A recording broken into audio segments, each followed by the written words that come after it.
the text messages that Mr. Bobulinski... Mr. Chairman, we don't have time for games by listen, Democrats today. We have important witnesses here. This is a credible... I'm asking a question about the important You asked for a parliamentary inquiry. You will have 5 minutes whenever Jamie Raskins gives you, tells me it's your time to speak. Mr. Parnas, the chair recognizes you for equal time that Mr. Bobulinski had, which was 7 minutes. Thank you. Hello. Honorable members of Congress, Chairman Comer, Ranking Member Raskin, and members of the Oversight Committee, I am humbled and thankful before you to show up before you today. I came to the United States from Odessa, Ukraine in 1976 when it was still the former Soviet Union. My mother and father and sister and I had left the Soviet Union, escaping anti-Semitism and persecution. While in Rome en route to Israel, my sister and I won the most important opportunity that we have ever been given. We won a U.S. green card lottery. My family came here with literally no more than shirts on our back and the hopes of rebuilding our lives in the land of freedom. I say this to you because I love this country. From shortly after my arrest on October 9, 2019 to now, I have been trying to share the irrefutable truth with you. The American people have been lied to by Donald Trump, Rudy Giuliani, and various cohorts of individuals in government and media positions. They created falsehoods to serve their own interests, knowing it would undermine the strength of our nation. From November 2018 to October 2019, I was a key participant and a witness to numerous efforts to prove that Joe and Hunter Biden were linked to corruption in Ukraine. Rudy Giuliani, on behalf of then President Donald Trump, tasked me with a mission to travel the globe, finding dirt on the Bidens so that an array of networks could spread misinformation about them, thus securing the 2020 election for Donald J. Trump. Ironically, when I was arrested, my original indictment linked me to an individual referred to as unindicted co-conspirator 1. We now know this individual to be Congressman Pete Sessions, who sits on this very committee today. Today, I ask you to consider the following. In nearly a year traveling the world and interviewing officials in different countries, I found precisely zero evidence of the Biden's corruption in Ukraine. No credible source has ever provided proof of criminal activity, not the FBI, CIA, nor the NSA. No respectable Ukrainian official has ever said that the Bidens did anything illegal, including former President Poroshenko and former Prosecutor General Yuri Lutsenko. Even when CEO Burisma, Mykola Zlochevsky, was offered a deal by Rudy Giuliani in exchange for information on the Bidens, he provided none, because there is none. The only information ever pushed on the Bidens in Ukraine has come from one source, and one source only: Russia and Russian agents. The impeachment proceedings that bring us here now are predicated on false information spread by the Kremlin. Everyone involved knew they were sharing lies. From Trump and Giuliani's shadow diplomacy, through my missions to Ukraine and elsewhere, to members of a BLT team, a group convened for the sole purpose of investigating and damaging the Bidens.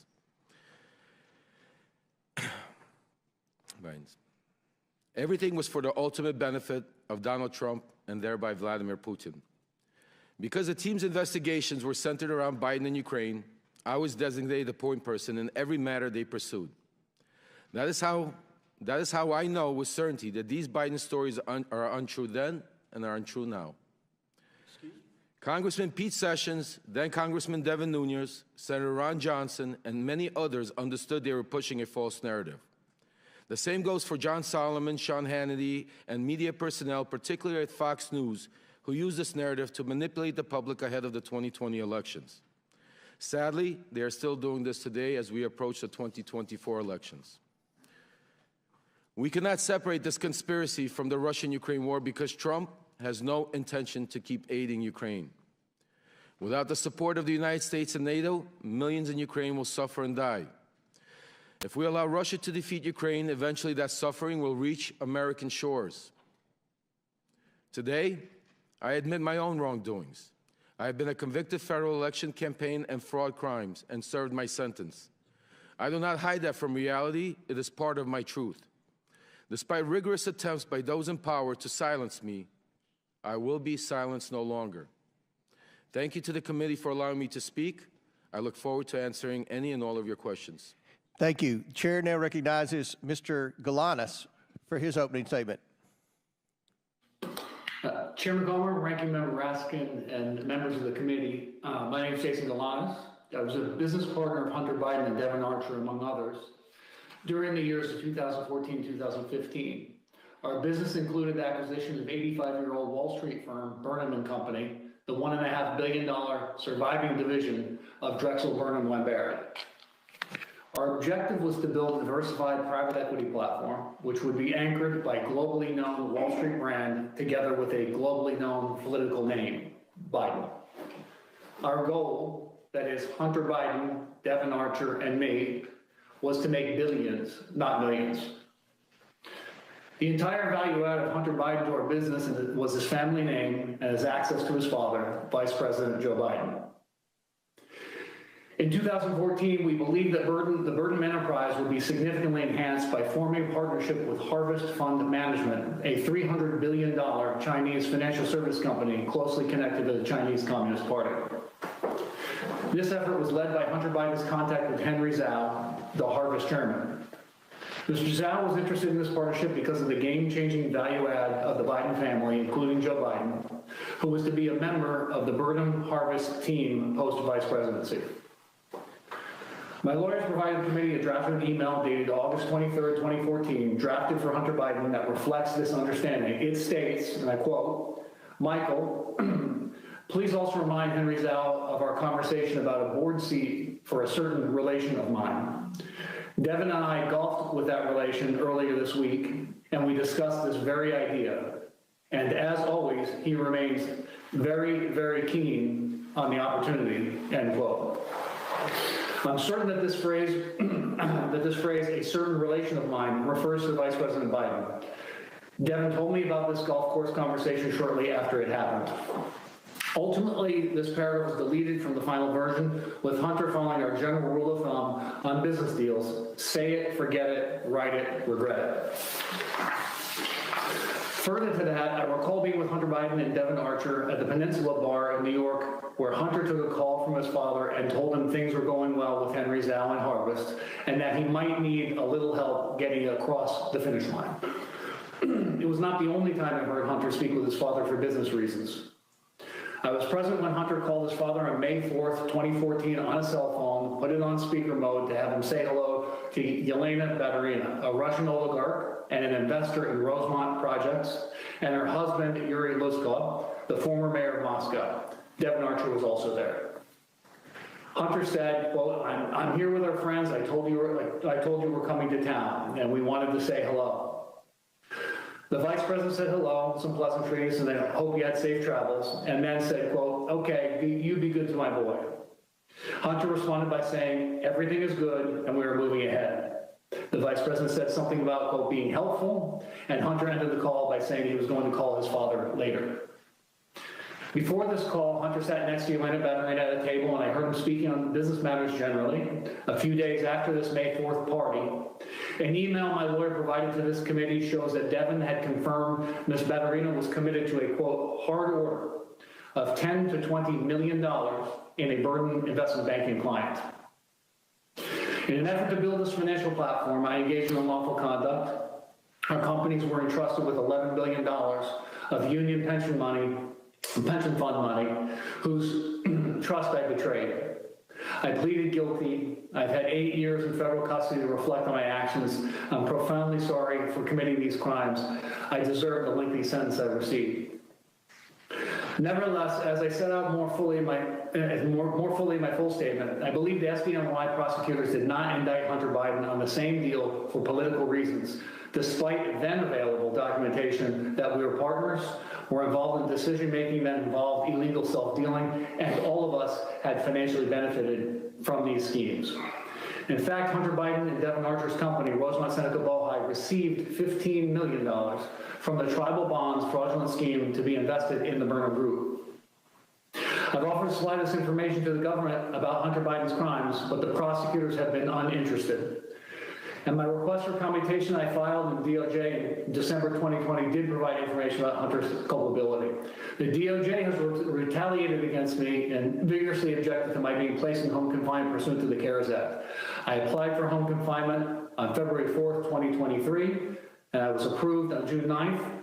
On June 12th, this committee issued a subpoena for Devin Archer, and the BOP reversed my approval on June 13th, with the SDNY prosecutor strongly objecting to my release.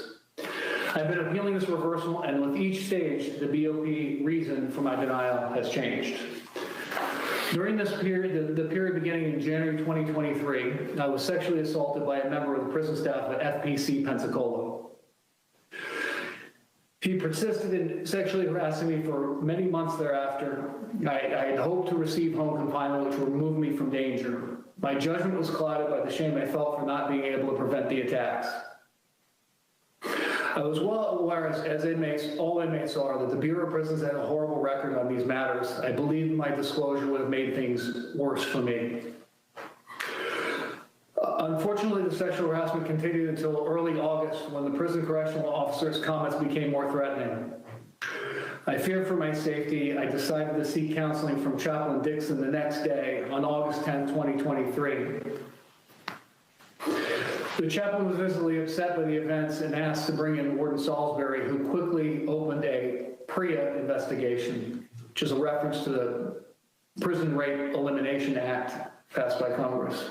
After further debriefings, I was immediately escorted to a vehicle and driven by senior staff hours to FPC Montgomery, a separate facility. I'm grateful the committee has opened up an investigation of these matters, and I appreciate Chairman Jordan and Comer and Subcommittee Chairman Biggs signing the letter. I believe I've been a victim of a pattern of retribution by the Department of Justice. I believe I'm putting myself at grave risk within the BOP for providing information on these matters concerning the president and his son. I've been treated professionally at Montgomery. I want to thank Case Manager Coordinator Anthony Barnes and Warden Randy Keys for their help in facilitating access to my attorney prior to this interview. Thank you, Mr. Galanis, and I want to thank all the witnesses again for being here today. We will now begin the questions, and I want to remind members on both sides of the aisle, each member has 5 minutes. I'm going to adhere to that and hit the gavel. If the question has been asked, then we'll allow the witnesses time to respond. But we are going to try to get in a lot of questions from a lot of members, and I will begin the questioning, followed by Ranking Member Raskins. Again, Mr. Bobulinski, thank you for your service to our country, your military service. Appreciate you being here. During the 118th Congress, this committee has investigated Joe Biden's involvement in his family's influence peddling schemes around the world. So let's start with that. Mr. Bobulinski, was Joe Biden involved with any of your business dealings with Hunter Biden and James Biden? Yes, he was. Was Joe Biden involved in his family's attempts to sell their access to him? You set out a form to form a legitimate business. You set out to form a legitimate business with the Bidens.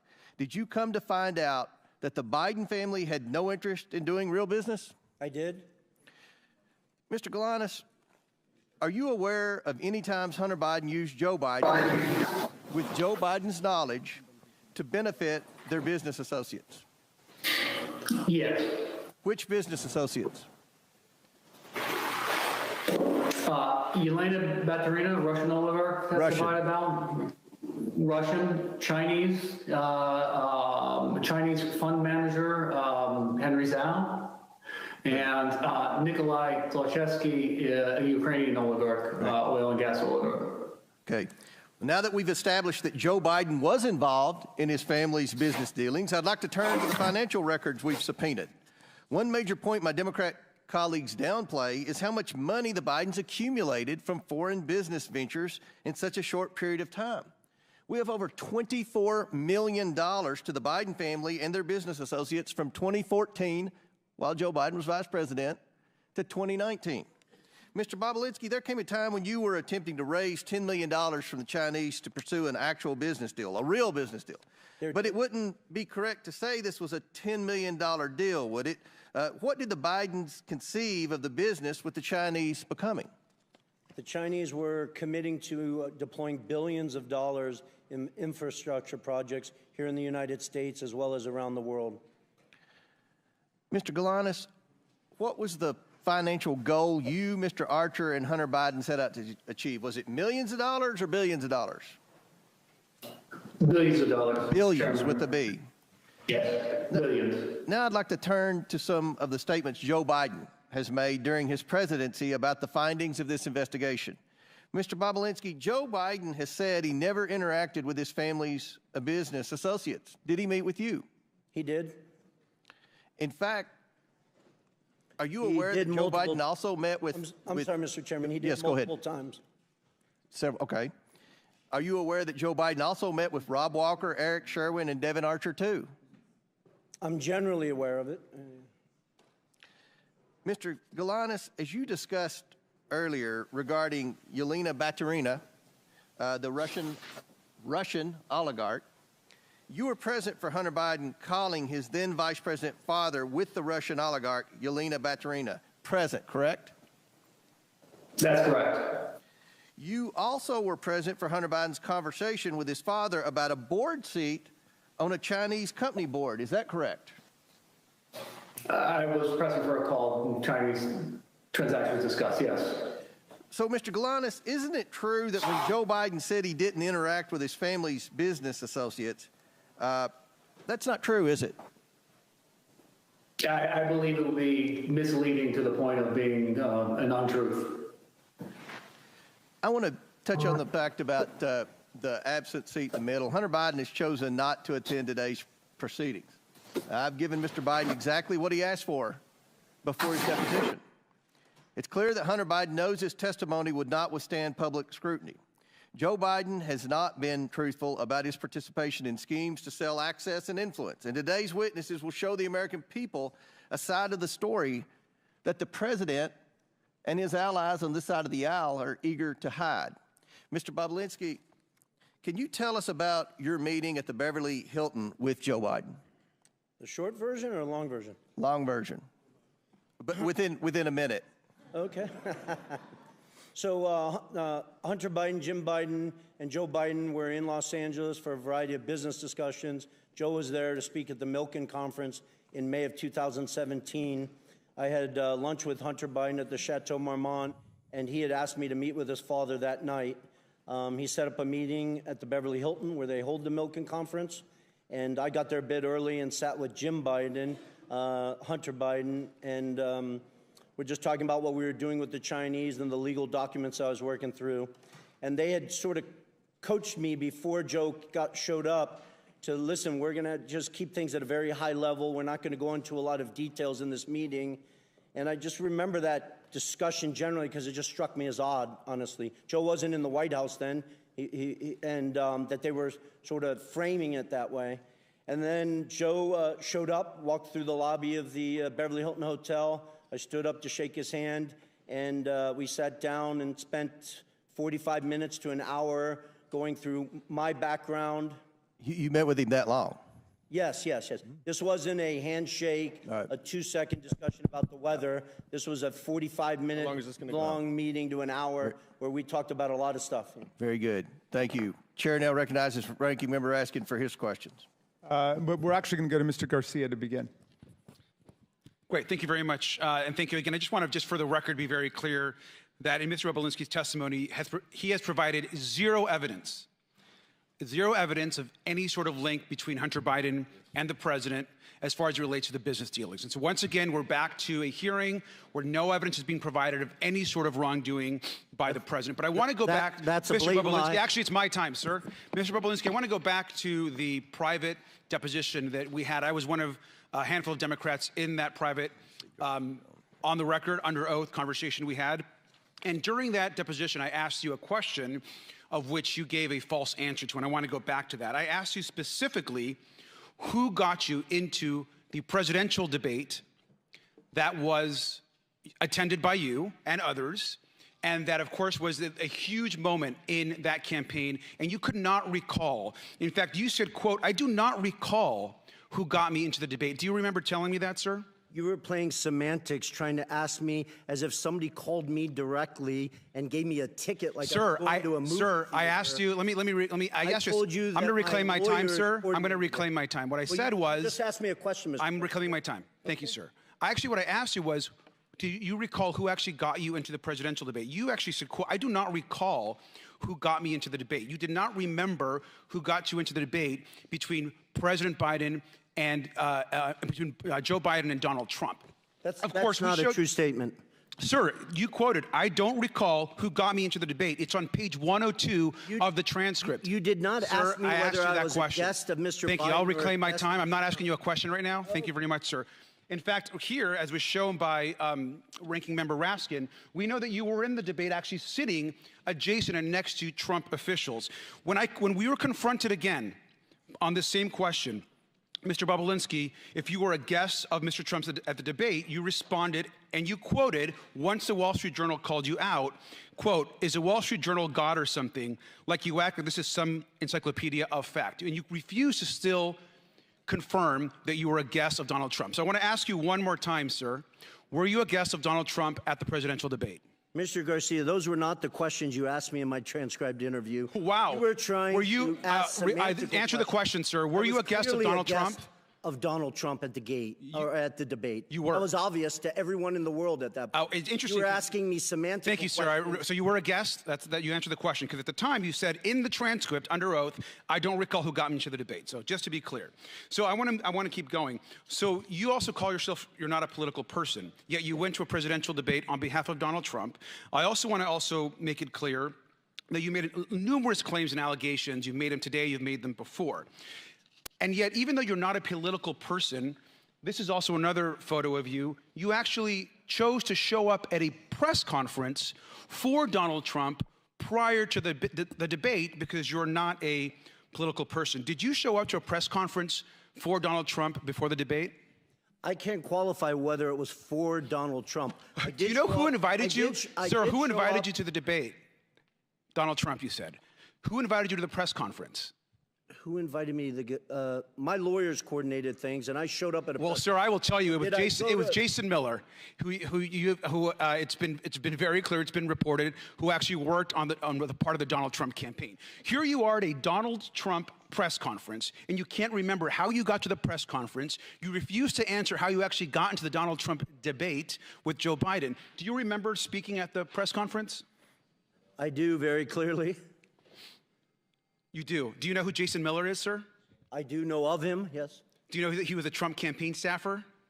Mr. Garcia, you keep asking me semantical questions. You underestimate that I had 3 lawyers around me that were coordinating my travel, where I was going, and stuff well, sir, like that. interesting. So please stop. Well, I'll reclaim my time. Thank you very much. It's interesting, sir, because you show up to a pre-debate press conference. You show up to a presidential debate, both invited to by a person running for the presidency of the United States. You know the stakes are high, yet you have no idea how you got to the press conference. You don't remember how you got to the debate.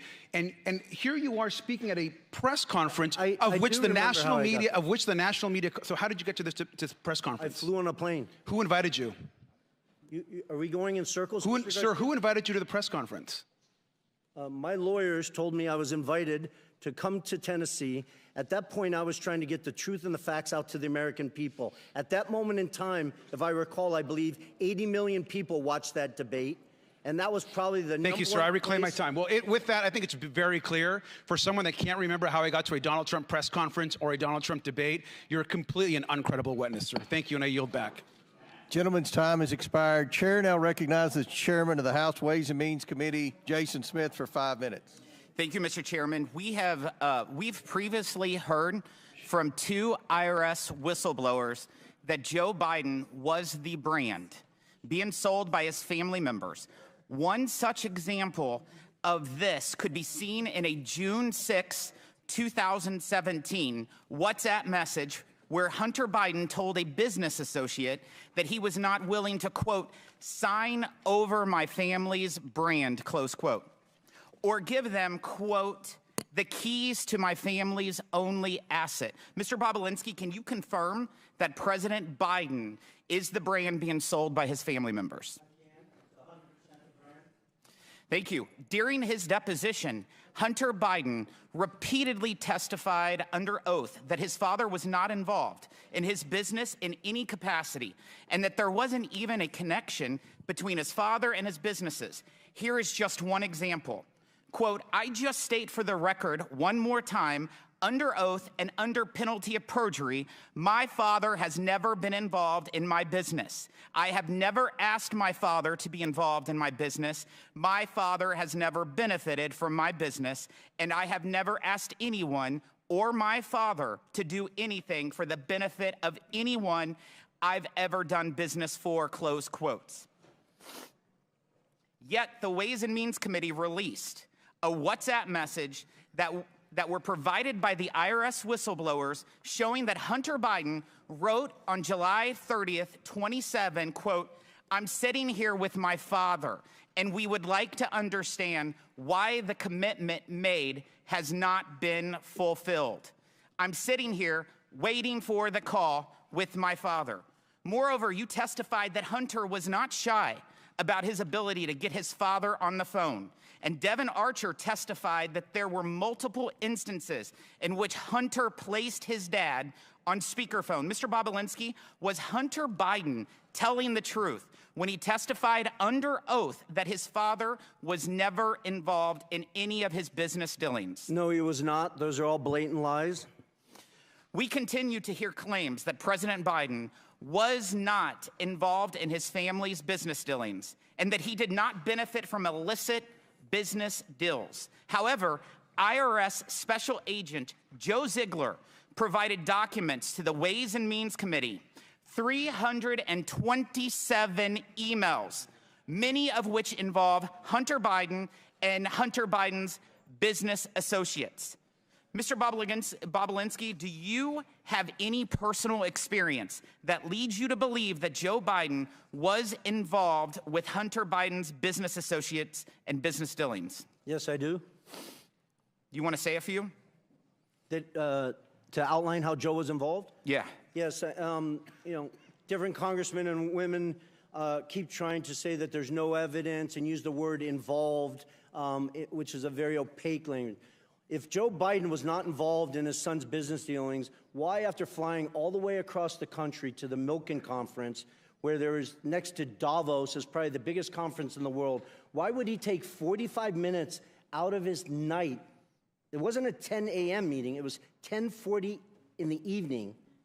He's an elderly man, flew all the way across country to sit with me for 45 minutes to an hour to discuss my background, the business we are doing with the Chinese, his family's background. Speaking of the business with the Chinese, in October 2020, Joe Biden asserted that his family had not earned money through business dealings in China. However, IRS whistleblowers shared evidence that the Biden family made at least $1.1 million from their business with China, including $100,000 in payment from CFC, China Energy, and a $1 million payment in exchange for legal services that were never provided to a CFC official, Patrick Ho. Mr. Bobulinski, do you know whether the Biden family made any money from China? They did, millions of dollars, I think approximately 8 to 9 million. The Biden family has made millions of dollars from China, correct? Correct. And you said at least 9 million? Yeah, I think it's actually over 10 million, but I'll leave those details up to you guys. Thank you. I yield back. Gentleman yields back. Chair now recognizes the ranking member. Thank you, Mr. Chairman. Thank you, Mr. Parnas, for being here today. Your involvement with the real Russian hoax about Joe Biden began in 2018 when, as a big donor and a big supporter of Donald Trump's, you were introduced to Rudy Giuliani, and you began working with him to dig up dirt on Joe Biden, Ukraine. If you can just tell us quickly how you got involved in that. Yes, I was a donor at the time. I began doing business with Rudy Giuliani. He got involved in a business I was doing called Fraud Guarantee. And in the midst, we started spending a lot of time together until eventually in November of 2018, he approached me and asked me about my connections in Ukraine. After telling him about people that I knew and things that I heard, at that point, then he wanted me to go to Ukraine to find Viktor Shokin, the prosecutor general. And basically, he wanted to go from his fraud guarantee to guaranteeing a fraud on the American people. But after turning over every stone and going down every rabbit hole, including interviewing Viktor Shokin and Zlochevsky, the owner of Burisma, did you ever find the smoking gun or any evidence that Donald Trump was looking for to paste on Joe Biden? On the contrary, Representative Raskin, not only did we keep hitting dead walls and not finding the smoking gun, but we kept running into sources of the information that was coming out of Russia. In fact, Joe Biden was part of a global campaign, including by the United States, to oppose corruption and to go after the corrupt forces in Ukraine. Isn't that right? Yes, sir. At what point did the campaign to dig up dirt on Biden become a campaign to spread disinformation and lies about Biden? At some point, when we hit a few brick walls, all of a sudden, then I saw the shift between the BLT group, which included John Solomon, the media personality, and Rudy Giuliani and other Trump lawyers, to start trying to push narratives that we had no, that were not validated. We had no way to validate them. Basically, a letter would come over from somebody in Ukraine. I'd hand it over to John Solomon. Next thing you knew, he was on Fox TV 2 hours later with Sean Hannity. At what point did Mr. Giuliani begin working directly with Russian agents and Russian assets, individuals who would later become sanctioned by Donald Trump's own Treasury Department for spreading propaganda and disinformation against Joe Biden? It was sometime in probably around May, June of 2019. Were you aware, was Mr. Giuliani aware that these people were basically just doing the bidding of Vladimir Putin? Absolutely. So he had no hesitation about spreading lies that were concocted by Russian agents? As long as it fit the narrative, absolutely not. How were you and Giuliani able to take these false allegations peddled by corrupt officials and Russian agents and promote and amplify them here in the United States, in our political system? Weren't media groups skeptical of your claims? Most media groups, I'd probably say all except for Fox and a few other right-wing media groups, didn't want to take any of the information, and that aggravated Rudy Giuliani and John Solomon and other players. And the main group that was being pushed through was Fox, Sean Hannity, and some other media personnel over there. But then there was also other people that were doing the bidding for the Russian people in Congress, like Senator Ron Johnson, like Congressman Pete Sessions that sits here right now, that was with me from the very beginning of this journey into finding up digging dirt on Joe Biden. Is Putin's war on Ukraine today, which has cost hundreds of thousands of people's lives, is that part of the vaunted Russia hoax? Absolutely not. Is it real? Yes, absolutely. I want to ask you a more personal question, if I might, Mr. Parnas, because in my several years living through this extraordinary period of American history, I've tried to ask people like Michael Cohen and Cassidy Hutchinson. I've wondered about people like General Milley, General Kelly. Why did you break with all of the deceit and corruption and lies of Donald Trump? How did you get out of that culture? I mean, it was very difficult. I actually had to hit a brick wall myself and get arrested, and to be able to get out of that cult. Because when you're in that cult, when you're around them, you have blinders on, and you're only able to see a certain amount of information. You're only able to hear the certain amount of information. You're not allowed to go out of the circle. And if you go outside of the circle, then you're not in the circle. So eventually, you brainwash yourself to believing certain things that are not true. When I was arrested and had some time to reflect and really understand what was going on, I started realizing, looking back and thinking back to moments in time where I started thinking myself that this can't be true and we're doing something wrong. Well, thank you for telling the truth and helping America to end this nightmare. I yield back to you, Mr. Chairman. Chair now recognizes the chairman of the House Judiciary Committee, Jim Jordan. Thank you, Mr. Chairman. The ranking member just said that quote, Joe Biden was opposed to corruption. Really? So opposed, he leveraged $1 billion of American tax money to fire the prosecutor in Ukraine who was investigating Zolochevsky at Burisma, the company Hunter Biden sat on the board of. Wow. And the prosecutor who replaced Shokin, that Mr. Parnas referenced in his opening statement, Mr. Lutsenko, guess what he did? He took Zolochevsky off the wanted list and dropped the charges. Wow, he's really, really opposed to corruption there. Mr. Bobulinski, who's the big guy? Joe Biden. Are you sure about that? Because when... Joe Biden? You're sure? I'm 1,000% sure. Because when Hunter Biden did his deposition under oath, he said, I don't know who it is, even though he was copied on an email that said H will hold 10% for the big guy. You sure it's the big guy is Joe Biden? 1,000%. And there's other text messages that back that up, that the brave whistleblowers, Shapley and Ziegler, have produced, not from my phones, not from my BlackBerry that I took screenshots from.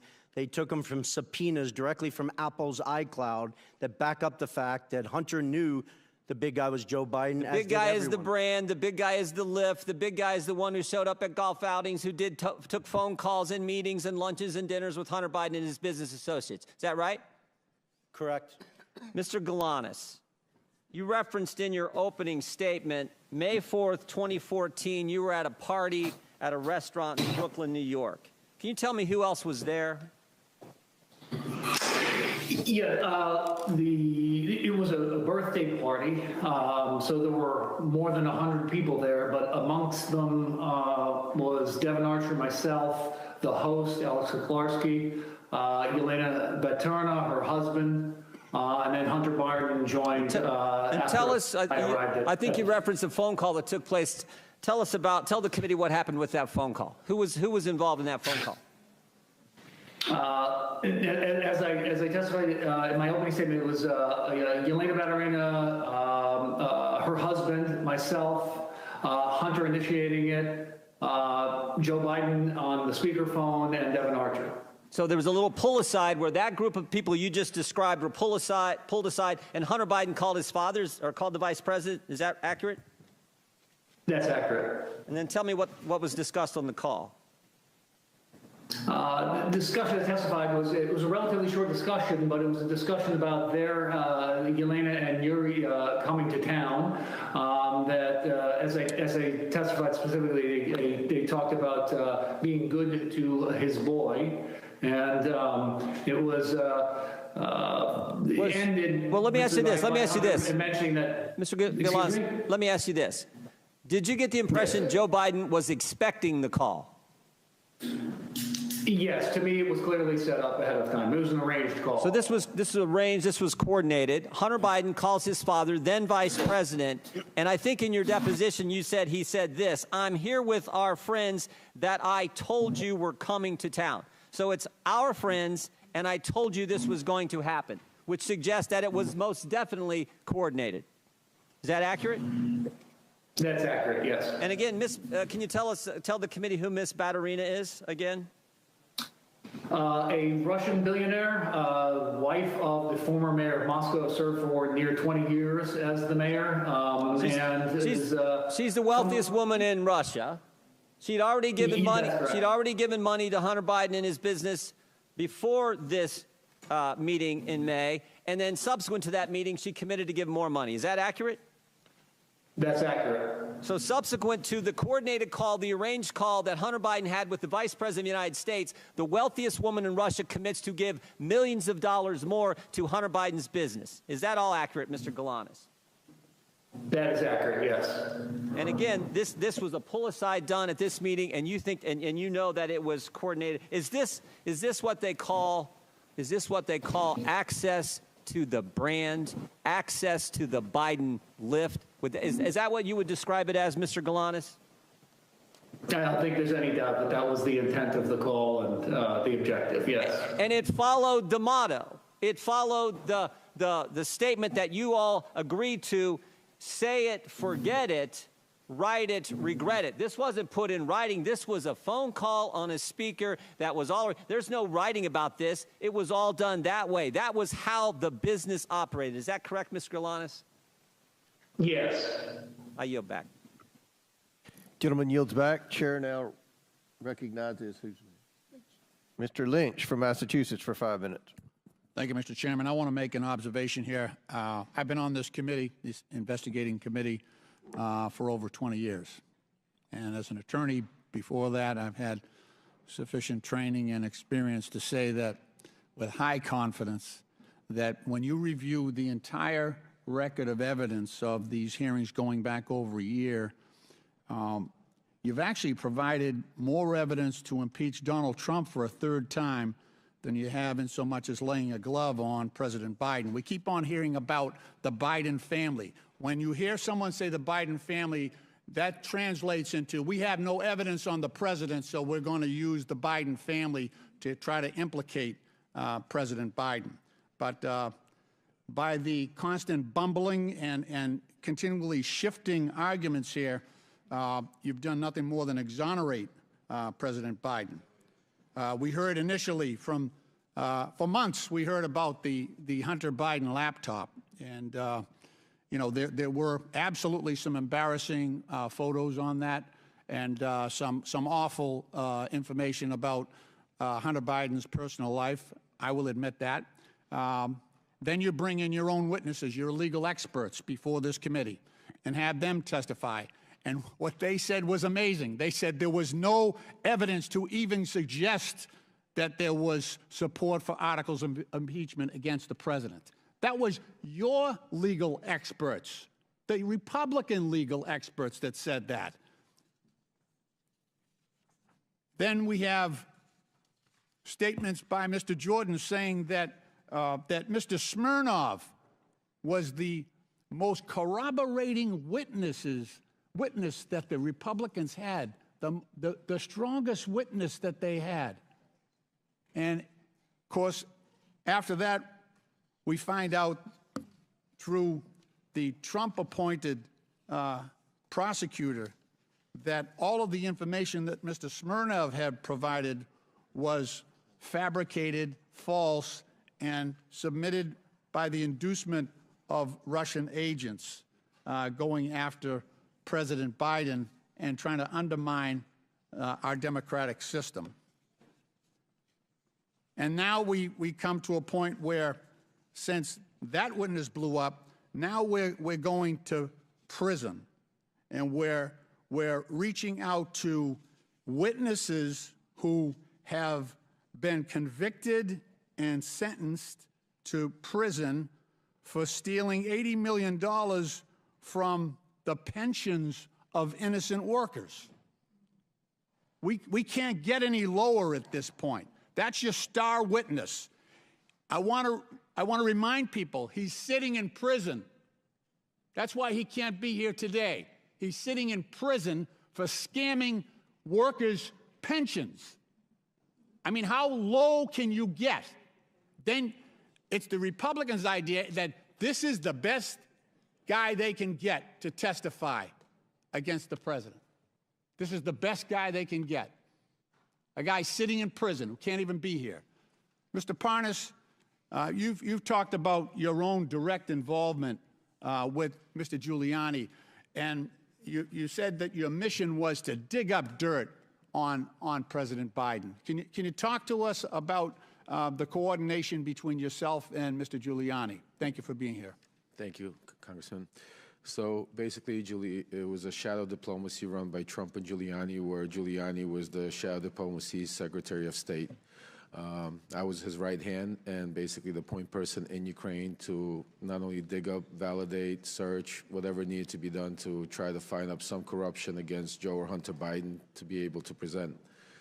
Once I would receive whatever information I received, I would then meet with him, John Solomon, other members of the team like Pete Sessions and Derek Harvey or other people there to discuss what we found. At that point, from there, Giuliani would then go to the White House and share with the president. And that was the line of communication. You said also in your testimony that members of this committee, Republican leadership, should have known before Smirnov was indicted that this information was fabricated about President Biden. Could you talk about that? Congressman Lynch, not that they should have known, they did know. They knew exactly what was going on. They knew that the evidence was not vetted. This information was just coming in from anywhere from left, right field, and it was being pushed straight to the halls of Congress without zero verification of it. Okay, thank you. Mr. Chairman, my time has expired, and I yield back. Gentleman's time's expired. Before I recognize Mr. Palmer, I'd like to enter into the record the testimony of Tony Bobulinski with the committee on February 13th, 2024. It corrects the record of Representative Garcia's, who did not provide your entire testimony. On page 147, you told the committee about your understanding of who invited you to the events referenced by Mr. Garcia. So without objection, I'd like to enter into the record the entire transcribed interview of Tony Bobulinski. And Mr. Chairman, I'd like to enter for the record an article from today's Daily Beast entitled "Texts Reveal More Russia Ties for Key Anti-Biden Witness Bobulinski." Okay, Daily Beast. Without objection. Chair now recognizes Mr. Palmer from Alabama for 5 minutes. Mr. Bobulinski, I have very limited time and I want to get through a lot of information, so please answer these questions with a yes or no, if you don't mind. You have met Joe Biden, isn't that correct? Correct. In fact, you had a meeting with Joe Biden, isn't that correct? 2 of them. One of those times was before the Milken Conference in Los Angeles, May of 2017, is that correct? It was during the Milken Conference. You provided a great deal of documentation to this committee. I want to show you some messages between you and Hunter Biden, be on the screen here, in May of 2017 before you first had a meeting with Joe Biden. These are messages between you and Hunter Biden dated May 2nd, 2017. Do you recognize these? I do. At the bottom, Hunter wrote, "Dad, not in now until 11. Let's me and Jim meet at 10 at Beverly Hilton where he's staying." Jim is James Biden, President Biden's brother. Is that correct? Correct. The next set of messages is, if you put those on screen, is between another business associate of Hunter Biden's and you. His name is James. Do you recognize it? I do. At the top, you write, "About to meet Hunter, Jim, and I guess Joe at Beverly Hilton Hotel." Joe is now President Joe Biden. Is that correct? Correct. This chat between you and Joe Biden, Jim Biden, Joe Biden's brother, you write to Jim, "Great to meet you and spend some time together. Please thank Joe for this time. It was great to talk. Thanks, Tony B." You met with Joe Biden, Hunter Biden, and Jim Biden the night before the Milken Conference in 2017. Is that correct? I did, and Jim Biden perjured himself by trying to deny that Thank meeting. you, Mr. Bobulinski. That was at the Beverly Hilton, correct? Correct. You can provide more details around that meeting. What was the purpose of that meeting? I didn't ask for the meeting, so I wish Hunter Biden was sitting next to me and he could under oath describe it. But the only reason why I was meeting with Joe Biden and the only reason why I was there is because I was the CEO of the enterprise that they were putting together with the Chinese company CFC. So can you give me a little more detail about what was discussed in the meeting? Well, as I said earlier, before Joe Biden showed up, Hunter and Jim Biden coached me, said a sort of outline that we wouldn't go into a lot of details. So through the 45 to 60-minute meeting I had with Joe Biden, I think it was about 10:40 p.m. after he flew across country, we talked about my background, my family's military background, the different business ventures I'd done around the world, the family I worked with. Joe spent time talking about his family, some of the tragedies that they had lived through.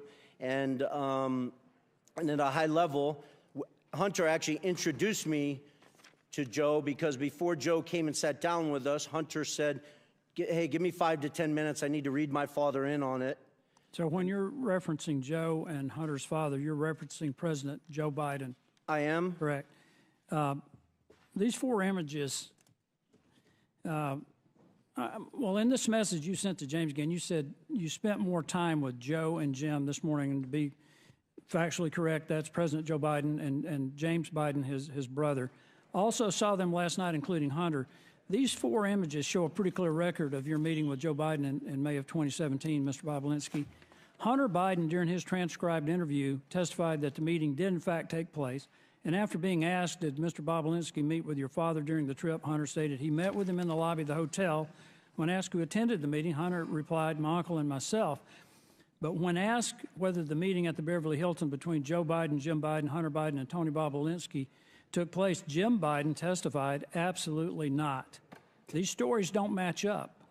Mr. Chairman, Jim Biden also told the committee that Joe Biden did not meet the Chinese businessman Xi Jinping. Rob Walker, by known as a friendly witness committee, said the opposite. So, Mr. Chairman, it appears to me that there are material inconsistencies between the witnesses' testimony. These witnesses' statements appear to me to be irreconcilable. In short, Mr. Chairman, someone appears to be lying to the committee. The inconsistent testimony seems to come from Jim Biden, the president's brother. Lying to Congress is a serious offense, Mr. Chairman, a criminal one, in fact. And if the Bidens or anyone else has come before this committee and lied to this committee I strongly encourage the committee to pursue criminal referrals to the Department of Justice. One last thing that I want to ask, and Mr. Bobulinski or Mr. Galanis, have either of you heard of any offer of a pardon for anyone involved or associated with or partner to the Biden family enterprise corruption investigation? I'm sorry, there was a question. Have I heard you anything heard of anyone being suggested that a pardon might be in order for anyone associated with this enterprise? I have not. Thank you, Mr. Bobulinski. Thank you, Mr. Chairman. I yield back. Mr. Chairman, I just have a parliamentary inquiry. We've heard for months now and seen the photo of that BlackBerry with the cracked screen. Does the committee have in its possession the data from Mr. Bobulinski's phone from which he's allegedly taken these pictures? Because I think we need the data that they keep referring to. And maybe Mr. Bobulinski could just turn it over to us, or we could subpoena it today. We have the images that we have shared with you. Right, I saw the picture of the cracked BlackBerry, but do we have the underlying texts that are being referred to by my friend Mr. Palmer?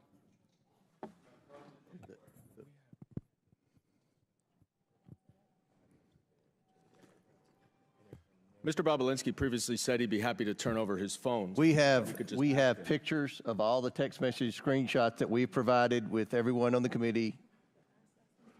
Okay. And all right, well, of course, he's just given us, obviously, the ones he's selected.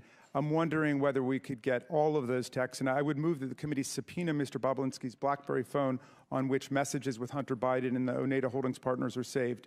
He stated that he's willing to provide it to the committee, so it should be rather simple. Mr. Chairman.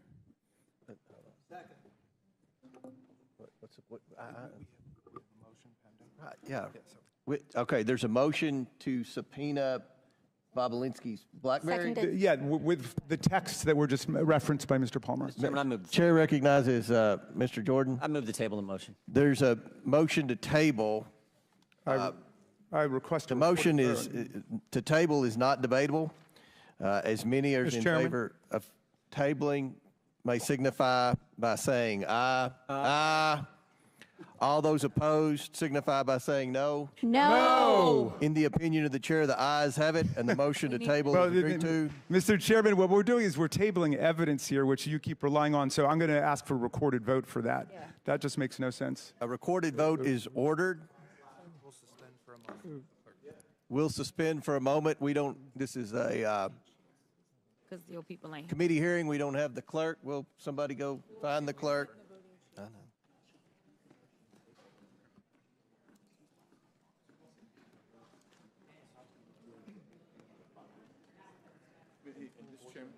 He said it. Did he say under oath? In the. Did he say? Mr. Speaker, Mr. Chairman, Mr. Minority Leader, do you think it's possible that the witness would voluntarily just give it? But I had understood actually that Mr. Bobulinski had volunteered when he was asked about this. It would simplify things if he would just turn it over the BlackBerry.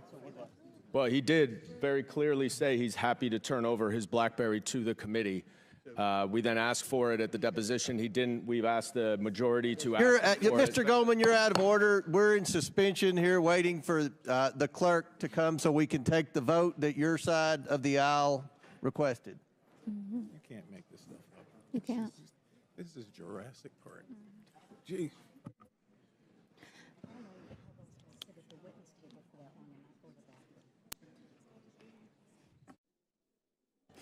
Mr. Ranking Member. Mr. Ranking Member. Yes. I solely want to underscore the importance of this. I'm sorry, gentlelady's out of order. You can come back here and talk to him if you want.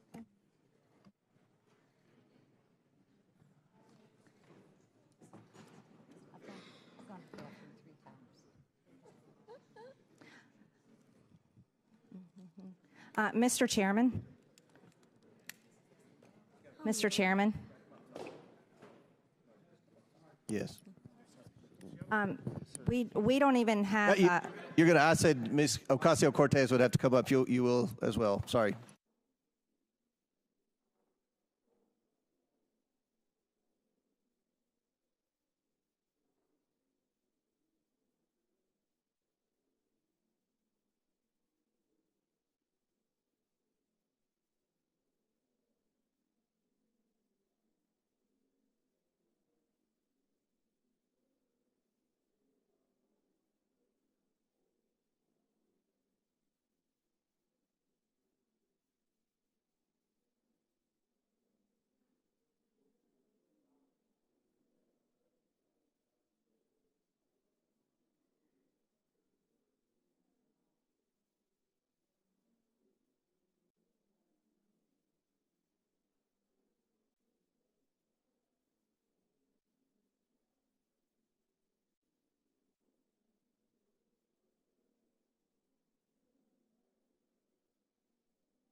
Mr. Chairman, just an invitation to regular order. We have Democratic clerks who are faithful to the rule of law and could do this if you're waiting for clerks. And we'll all be here to watch, to document their work. So, I mean, in other words, if you want to conduct the vote with the Democratic clerks, we can do it.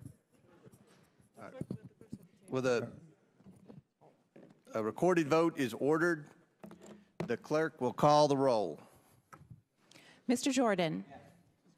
Mr. Jordan votes yes. Mr. Turner. Mr. Gosar. Ms. Fox. Mr. Grothman. Mr. Grothman votes yes. Mr. Cloud. Mr. Cloud votes yes. Mr. Palmer. Mr. Palmer votes aye. Mr. Higgins. Mr. Higgins votes yes. Mr. Sessions.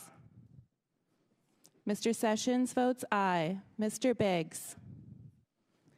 Mr. Biggs votes aye. Ms. Mace. Ms. Mace votes aye. Mr. LaTurner. Mr. LaTurner votes aye. Mr. Fallon. Mr. Donalds. Mr. Donalds votes yes. Mr. Perry. Mr. Timmons. Mr. Timmons votes aye. Mr. Burchett. Ms. Green. Aye. Ms. Green votes aye. Ms. McLean. Ms. McLean votes aye. Ms. Boebert. Mr. Fry. Mr. Fry votes aye. Ms. Luna. Mr. Langworthy. Mr. Langworthy votes aye. Mr. Burleson. Mr. Waltz. Mr. Waltz votes aye. Mr. Raskin. No. Mr. Raskin votes no. Ms. Norton. Mr. Lynch. No. Mr. Lynch votes no. Mr. Connolly. Nay. Mr. Connolly votes nay. Mr. Krishnamurthy. No. Mr. Krishnamurthy votes no. Mr. Khanna. Mr. Mfume. No. Mr. Mfume votes no. Ms. Ocasio-Cortez. Nay. Ms. Ocasio-Cortez votes nay. Ms. Porter. Ms. Bush. Ms. Brown. Ms. Stansbury. Mr. Garcia. Mr. Garcia votes no. Mr. Frost. Ms. Lee. Ms. Lee votes no. Mr. Kassar.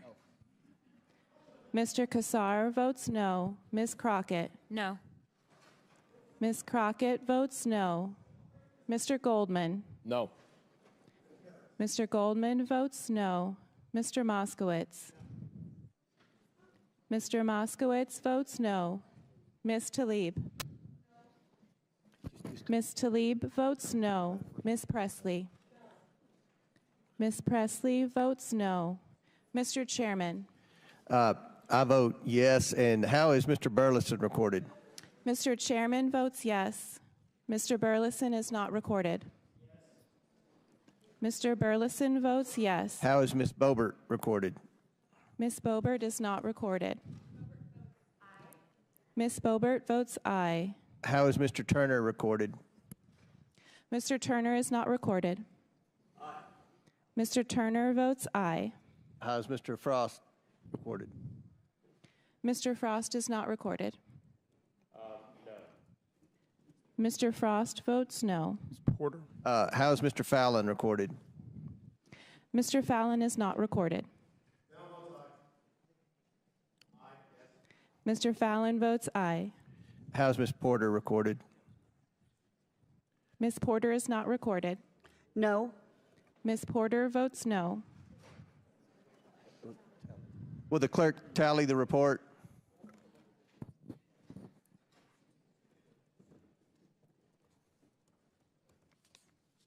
So who's next? Who do I recognize? We just finished Parnas. So we're going.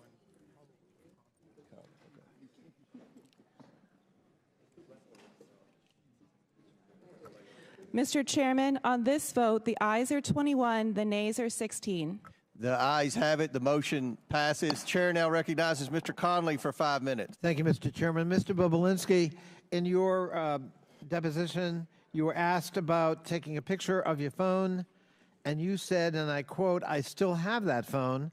I could put that phone on this table right here, and every person in this room could look at that individual text and validate that it's a legitimate text and the date and time stamp on it." Are you willing to provide the committee voluntarily with the BlackBerry referenced and that phone?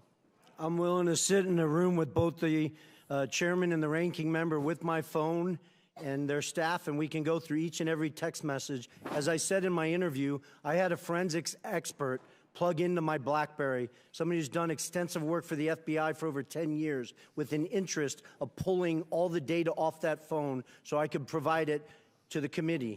Unfortunately, they were using Cellbrite software, which is the software that the FBI uses, and they were unable to pull the data off the phone. Okay. So I am more than willing to sit in a room with the Mr. Chairman and the ranking member and their staffs with that BlackBerry fully charged, and we can go through each and every message if Well, that's helpful. that's some progress, and I appreciate that, but you can understand, I'm sure, why the committee wants to look at prima facie evidence on its own. Well, I can't, Excuse me, sir. Excuse me, sir. That I This haven't is, cooperated. Mr. Bobulinski, this is my time. You can understand why we would want to look at evidence raw and unvarnished so that we can make our own determination. But thank you for your willingness to cooperate, at least at that level. Mr. Parnas, you observed back in 2023 in a letter you sent to Chairman Comer that there were flagrant examples of Giuliani interfering in Ukrainian politics, unquote. Why would Giuliani be interfering in another country's politics? I mean, Giuliani would do and say whatever he needed for the purpose of getting the information he wanted to secure Donald Trump 2020 election. So just a prime example of one of the things he did, he had a close relationship with then a boxer, Vladimir Klitschko, who was then the mayor in Ukraine. When the new president came over, there was rumors about maybe him not staying in office as mayor of Ukraine. Klitschko flew to New York, met with Rudy Giuliani, and then on a meeting that we had with Andrei Yermak in Spain that was relevant, had to do with President Zelensky announcing an investigation into Joe and Hunter Biden. At that meeting, he also brought up the Klitschko situation and basically told Yermak that if Zelensky got rid of Klitschko, President Trump and the American people would be very upset about that because we love him and he needs to be in there. So was Giuliani just doing this as a rogue on his own because he was a patriotic American who loved Donald Trump, or had somebody encouraged him to engage in this kind of political interference in another country? I mean, I think he was encouraged by Donald Trump. Personally? Personally, yes. That's your testimony? Yes, sir. Thank you.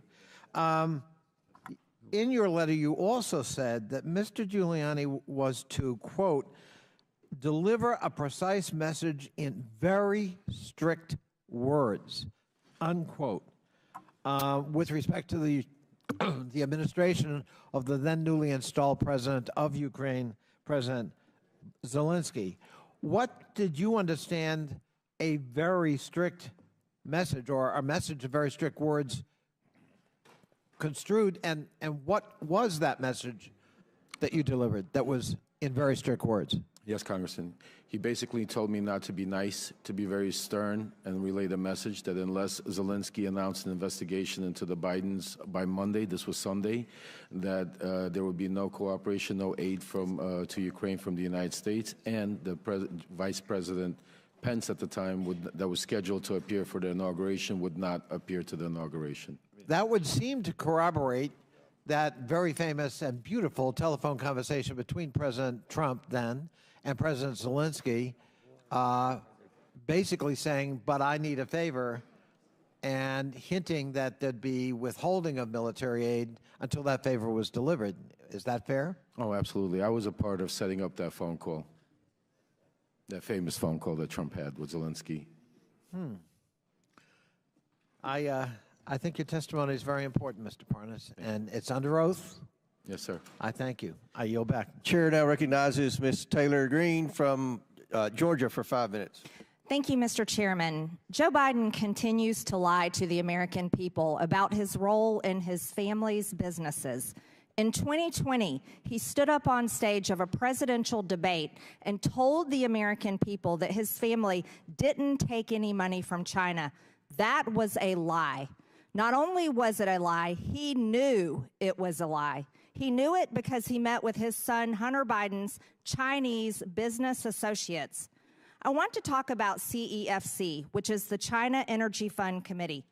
Mr. Bobulinski, who is Chairman Yi? Chairman Yi was the chairman of CEFC. Thank you. Jim Biden told the FBI and IRS that Chairman Yi was the protege of Xi Jinping, the leader of China and the Chinese Communist Party. Mr. Bobulinski, Rob Walker told this committee that Joe Biden met Chairman Yi. Are you aware of that? Yes or no? I am now. I wasn't at the time. And Joe Biden also met with you, is that right? Yes, he did. Twice. Who is Director Zhang? Director Zhang was the number 2 at CEFC. The executive director of CEFC, the number 2? Yeah, he was the number 2 executive, but really the point person that I worked with and the Biden family worked with, and he's the individual that Hunter Biden was shaking down at the end of July 2017, demanding that they fund the $10 million. They ultimately sent 5, but $10 million directly to Hunter Biden's account, Owasco. Thank you, Mr. Bobulinski. I want to show you a text message that Hunter Biden sent to you and his other business associates. I'm holding it right here. I'll read it to you. Hey, Tony, I have an idea. In light of the fact we are at an impasse of sorts, and both James' lawyers and my chairman gave an emphatic no, I think we should all meet in Romania. He's speaking about my chairman. When Hunter Biden came in for his deposition, he said that he was referring to Chairman Yi, and that the rest of your group referred to Zhang as a different chairman. Does this make any sense to you? That's a lie. I never heard Director Zhang referenced as chairman, and I had direct communications with Director Zhang over WeChat, met him in Romania, met him in Moscow, met him around the world in New York, trying to develop this business, and he was never referred to as the chairman, first of all. Second of all, that makes absolutely no sense in the context of this message because we are discussing Oneida Holdings, LLC. Thank you. So he was not the chairman, just to clarify. Yes, correct. Or no? Okay. So I want to show you another text. When he said his chairman, he was talking about his dad. This is from Rob Walker. It didn't seem to make much sense to Rob Walker either. So he said that when Hunter, he said this to you, when Hunter was talking about his chairman, he was talking about his dad. When Rob Walker came in to give his transcribed interview to the committee, he basically said, well, Hunter was high or confused or mad. And Rob Walker said that he was just trying to calm things down between you and Hunter. But that doesn't really answer the question about who Hunter Biden is talking about. Hunter Biden lied to this committee. So here, clearly, he says, Rob Walker's saying he's talking about his dad. So I want to be very clear. We've established that Zhang is not the chairman, obviously. Is that correct? Yes or no? Correct. Let me show you another message. This message doesn't call Zhang Chairman Zhang, does it? It just says the Chinese want to do business with the Bidens. As a matter of fact, it says, both coming to be my partner, to be partners with the Bidens, with an S. He, Zhang, is implied, has implied that the number 1 has made it clear and available to him. Who is the number 1? The number 1 is Xi Jinping. Xi Jinping, the president of China? Yes or no? The leader of the Communist Party, the CCP? Yes. Is the number 1? Yes, that's the number 1 that Hunter was referencing in that message. Now, let's be very clear. This was in 2017, but I would like to make it known for this committee that Joe Biden told the press in 2016, as a matter of fact, I quote, "Yeah, I am. I am going to run in 2020." He told the press in 2016 that he was running for president of the United States in 2020. So here is the Bidens doing business in China in 2017 when everybody knew he was planning to be president of the United States. Do you see that to be a serious problem, Mr. Bobulinski? I do, and I wish this committee would thoroughly investigate it and focus on all the evidence that the SDNY has on CFC. They had FISA warrants, so they were recording conversations, and I wish they disclose all that data and fact to this committee. Thank you, Mr. Bobulinski. I yield, Mr. Chairman. Gentlelady yields back. Chair now recognize Mr. Krishnamurti for 5 minutes. Thank you, Mr. Chair. Mr. Parnas, Rudy Giuliani tasked you with, quote, a mission to travel the globe to find dirt to damage the Biden's reputation in the 2018-2019 timeframe, right? Correct, yes. And this was in an effort to secure Trump's Re-election in 2020. As president in 2020, right? Correct, yes. And by dirt, you mean evidence of wrongdoing or criminality, right? Yes, sir. And in your travels, you found, quote, precisely zero proof of the Biden's criminality, right? Correct. And there was no evidence of the Biden's corruption in Ukraine because, as you said, there truly was none, right? Correct, yes, sir. Now, interestingly, you have looked for dirt around the world about the Bidens and specifically Joe Biden in particular, and you say the FBI, CIA, NSA have all failed to produce any evidence of criminal wrongdoing, right? Correct. Not only that, but former Ukrainian President Petro Poroshenko stated, quote, there's not a single word of truth to these allegations about Joe Biden, right? Absolutely, yes, sir. Now, there's a guy named Yuri Lutsenko, who's the former prosecutor general of Ukraine, and he also, quote, confirmed that nothing ties the Bidens to criminal activity in Ukraine, right? Correct. And then there's another prosecutor general named Viktor Shokin, who also said he conceded, quote, that he had no evidence that either Joe or Hunter Biden had ever interfered with Ukrainian law, right? Yes, sir. And the reason you know this is because you talked to each of these people, right? Yes, sir. And your job was to try to dig up dirt or manufacture dirt, right? Yes, sir. And yet we have conducted months of hearings, and because there's been no evidence of wrongdoing, you've called this whole impeachment inquiry a, quote, wild goose chase, right? Yes, sir. Now, interestingly, we've heard from the other side that, quote, the real quid pro quo wasn't Donald Trump. It was Joe Biden when he tried to hold up foreign aid when he was vice president in exchange for firing the federal prosecutor in Ukraine that was investigating the corruption from his son. Now, you, again, looked for evidence to support this claim.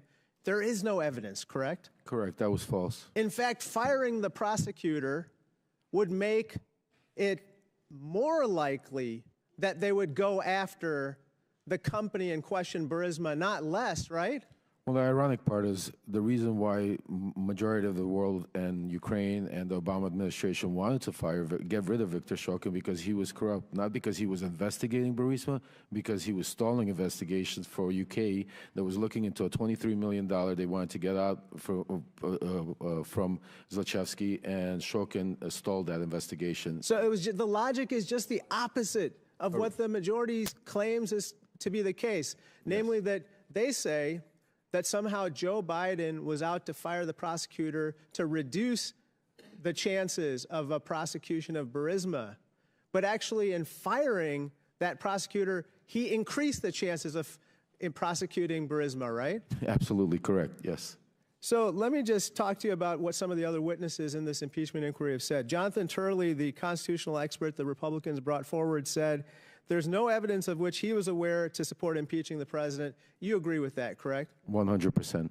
Garrett Graves, a colleague of ours, said just last week, quote, have I seen anything that is impeachable? No, I haven't. You agree with that statement as well? Yes, sir.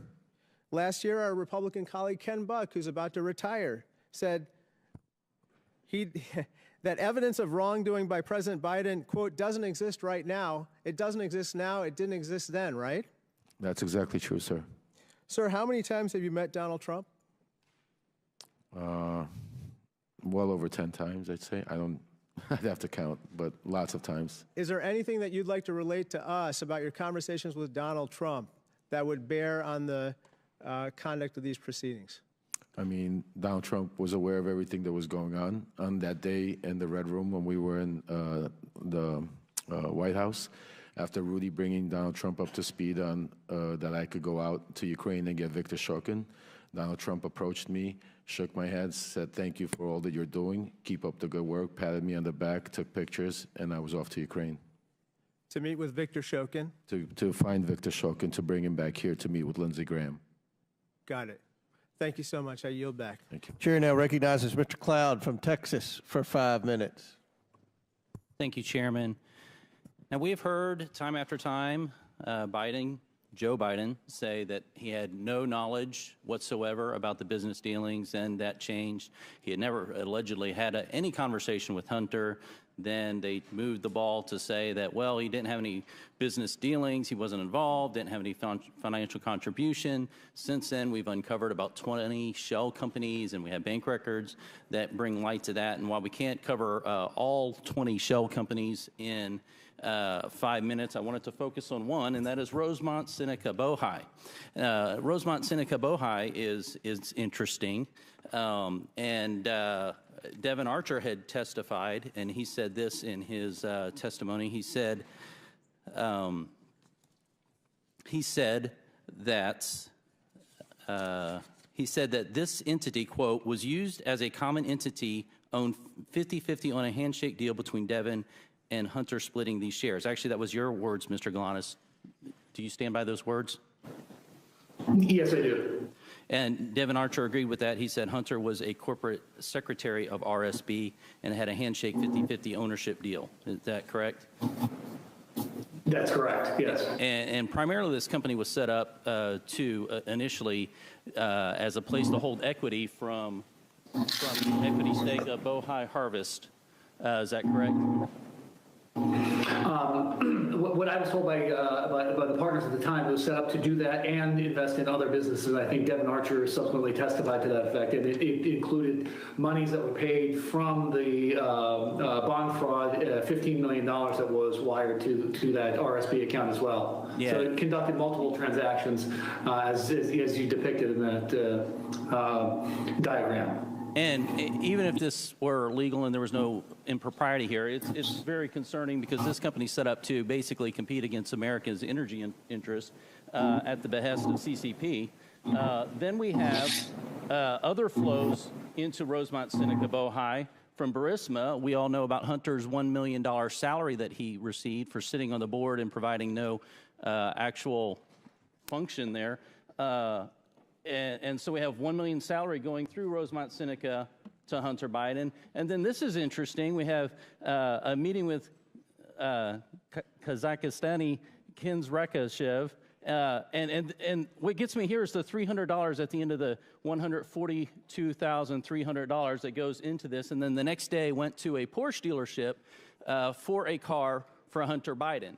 Now, what's interesting about all this, of course, is that each of these not only flowed money through the shell companies to Hunter Biden, but each of them also involved important meetings with, of course, President Biden. And so on December 4th, we have coffee with Jonathan Lee, who was one of the members who started Bohai Harvest.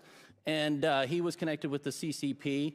They were having trouble getting licensed to work because, of course, the CCP has to get permission for that, until Hunter flew over on Air Force Two with Vice President Joe Biden at the time. They met with Jonathan Lee. Hunter introduced him. Joe ended up writing a letter of recommendation to Jonathan Lee's daughter to get into college. And then we see that this relationship continues to be formed. Of course, in the Ukraine, we know that April 16th, 2015, Joe Biden had dinner with a Burisma official at Cafe Milano. Seemed to be a popular spot because Joe Biden also had dinner with Kens Rekashev there. All in flow to going here. And of course, as Tony Bobulinski has pointed out several times, this all comes down to eventually the one big guy who gets 10% for the big guy. And so we know that all this money flowed through this to get to Hunter, and then we know, of course, that 10% went to the big guy. So, Mr. Bobulinski, does this general pattern of Hunter offering foreign access to Joe Biden, Hunter gets paid, and then Joe gets a share of that, is that basically what the general practice across many of these shell companies were? Congressman, as I outlined, the big guy is clearly Joe Biden. The details of some of those transactions I was not involved in, but that's clearly how they operated. But that's the pattern that we've seen over.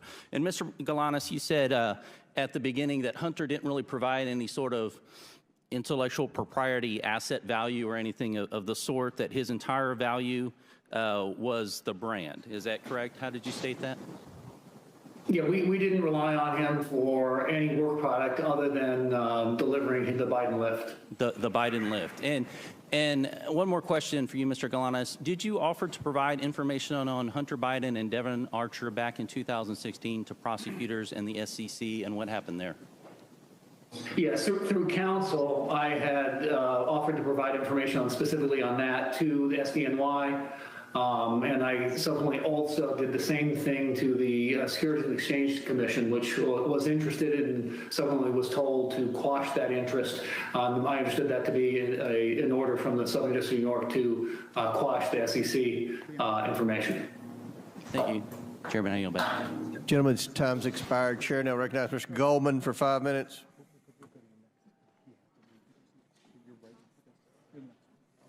Thank you, Mr. Chairman. I only have 5 minutes, Mr. Bobulinski, so I'm going to try to move quickly, and I'd appreciate if you just answer the questions.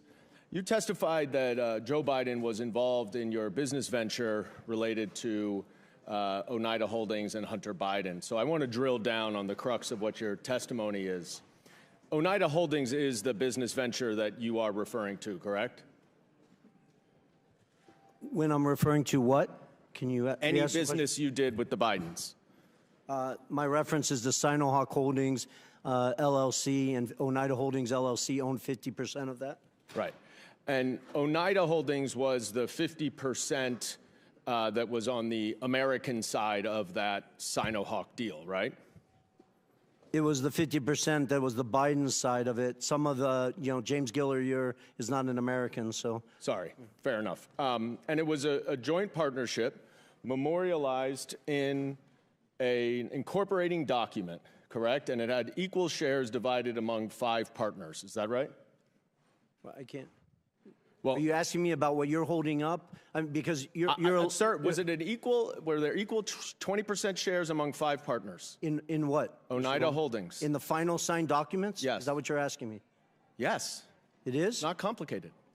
Well, it is because. All right, you're just filibustering now. The answer is you're filibustering. I get it. That there were 5 partners: Hunter Biden, Jim Biden, Rob Walker, James Gilliar, and you. Each owned 20%. Do you? Well, they didn't each own. Their LLCs owned it, which is a material Do you see Joe Biden or an LLC related to Joe Biden on this? I don't know if Joe Biden owned any of Jim Biden's LLC or Hunter Biden's LLC. I'll leave that up to the committee. Okay. And do you know when this agreement was entered into? The poster board that you're holding up, or the actual legal document that was signed? The agreement, sir. The agreement. The agreement was signed May 22nd, 2017. Who was the vice president then? May 22nd, you said? I think it was Mike Pence. And who was the president? Donald Trump. Okay. And when did you first meet Hunter Biden? I first met Hunter Biden in early 2017. When? When in 2017? A day or the month. An hour Month is or good. A month? I believe I briefly met him in New York, but I spent the first meeting I had extensive time with him was in early May 2017. Okay, and that was around the same time that you had those 2 meetings with Joe Biden, right? It was, but prior to that, I had numerous discussions with Hunter. You have said I had lawyers working through the documents that you're Can I asking. please reclaim my time, sir? As I said, we have to move quickly here. Unfortunately, in your testimony earlier today, one of my colleagues asked you about that meeting at the bar, 45 minutes to 60 minutes. And you were also asked about that in your transcribed interview, and in neither of your answers did you mention any discussion that you had at that meeting with Joe Biden about the Chinese business venture. Yet, in grandiose terms here today, you have declared that Joe Biden was involved and that you have mountains of irrefutable evidence to support it. So let's look at the mountains of irrefutable evidence. You provided the committee with a screenshot of a text message that is between James Gilliard and you, dated May 11th, 2017. You see this? I don't know if you can see it. If you can't see, it's just you and James Gilliard, though, right? You remember this text message, I'm sure. Generally, yes. All right. And in it, Gilliard writes, "Man, you are right. Let's get the company set up, then tell H and family the high stakes and get Joe involved." And 2 days later, Mr. Gilliard sent an email to you, CCing Rob Walker and Hunter Biden, in which he suggested a division of the company and included a proposal of, quote, 10% held by H for the big guy, question mark. You remember that, right? The infamous email with the big guy? Yes, Yeah. I do. Did anyone ever respond to that email? Yes, they did, numerous times. Sorry. Hunter Biden himself did. Excuse me. You're right. Well, no, I think that's important because Hunter Biden has claimed that he didn't respond to it, and he responded to it, I believe, You're just going to times. filibuster. I reclaim my time that's running out, but I will say no one responded to the big guy reference for 10. Thank you for making my point. They didn't have to respond because they all knew the big guy was Joe Biden. I reclaim my time. Mr. Chairman, please control the witness. I would like to get a little extra time, Mr. Chairman, because I want to read what Mr. Gilliard said to the Wall Street Journal. Quote, "I would like to clear up any speculation that former Vice President was involved with the 2017 discussions about our potential business structure. I am unaware of any involvement at any time of the former Vice President. The activity in question never delivered and project revenue. 9 days later, the agreement without Joe Biden was signed. You and James Gilliard wanted Joe Biden involved, and that is why Hunter Biden dumped you and did the business on his own." That's a blatant lie, Mr. Goldman. You know better. Chairman's time's expired. Chair now recognizes Mr. Higgins from Louisiana for 5 minutes. Thank you, Mr. Chairman. Mr. Bobulinski, thank you for being here today, and we appreciate the candor of your responses, sir, which is reflective of the way you handled yourself in private testimony and deposition. So I thank you for communicating truthfully to the American people today. I'm going to ask you about the China Energy Fund Committee, the CEFC. You familiar with that, sir? I am. Was this a multi-billion-dollar company, like a Fortune 500 company at one time? It's even bigger than that. If you go back and look at its financials in 2016 and 17, it was probably one of the 5 largest private companies in China. So exactly. So this was a major operation that had a lot of money, and apparently, I'm going to hold up a memo here from this is a chart from the second bank memo, and it shows disbursement of a total of almost $24 million for diamonds. So you have a major Chinese company spending a lot of money on diamonds, and apparently diamonds were used as a means of payment for the Biden family. We know that the Bidens have testified that admitted to having 2 diamonds. We suspect that there are many, many more, $23 million worth of diamonds. Are you familiar with the exchange of valuable assets to pay the Bidens other than electronic transfers of monies? Are you aware of payments in diamonds, payment in cash, payment in board memberships, et cetera? Am I generally aware of it, Yes, or was sir. I involved? Yeah, I read Jim Biden's and Hunter Biden's transcript multiple times. Jim Biden in that transcript references 2 diamonds that were given to Hunter Biden. One, he implies, was in 2015 by an individual who he couldn't recall his name, but the individual's name is Scott O., who was a surrogate for CFC. And then apparently a second diamond was given at a meeting in Miami. And I really want to set the record clear. I was not at that physical meeting. I was in Miami, but I was not at that physical meeting. That's what I told the FBI in my transcribed interview. Are you aware, Mr. Bobulinski, of a pattern of bribery, of bribe payments coming from the China Energy Fund Committee?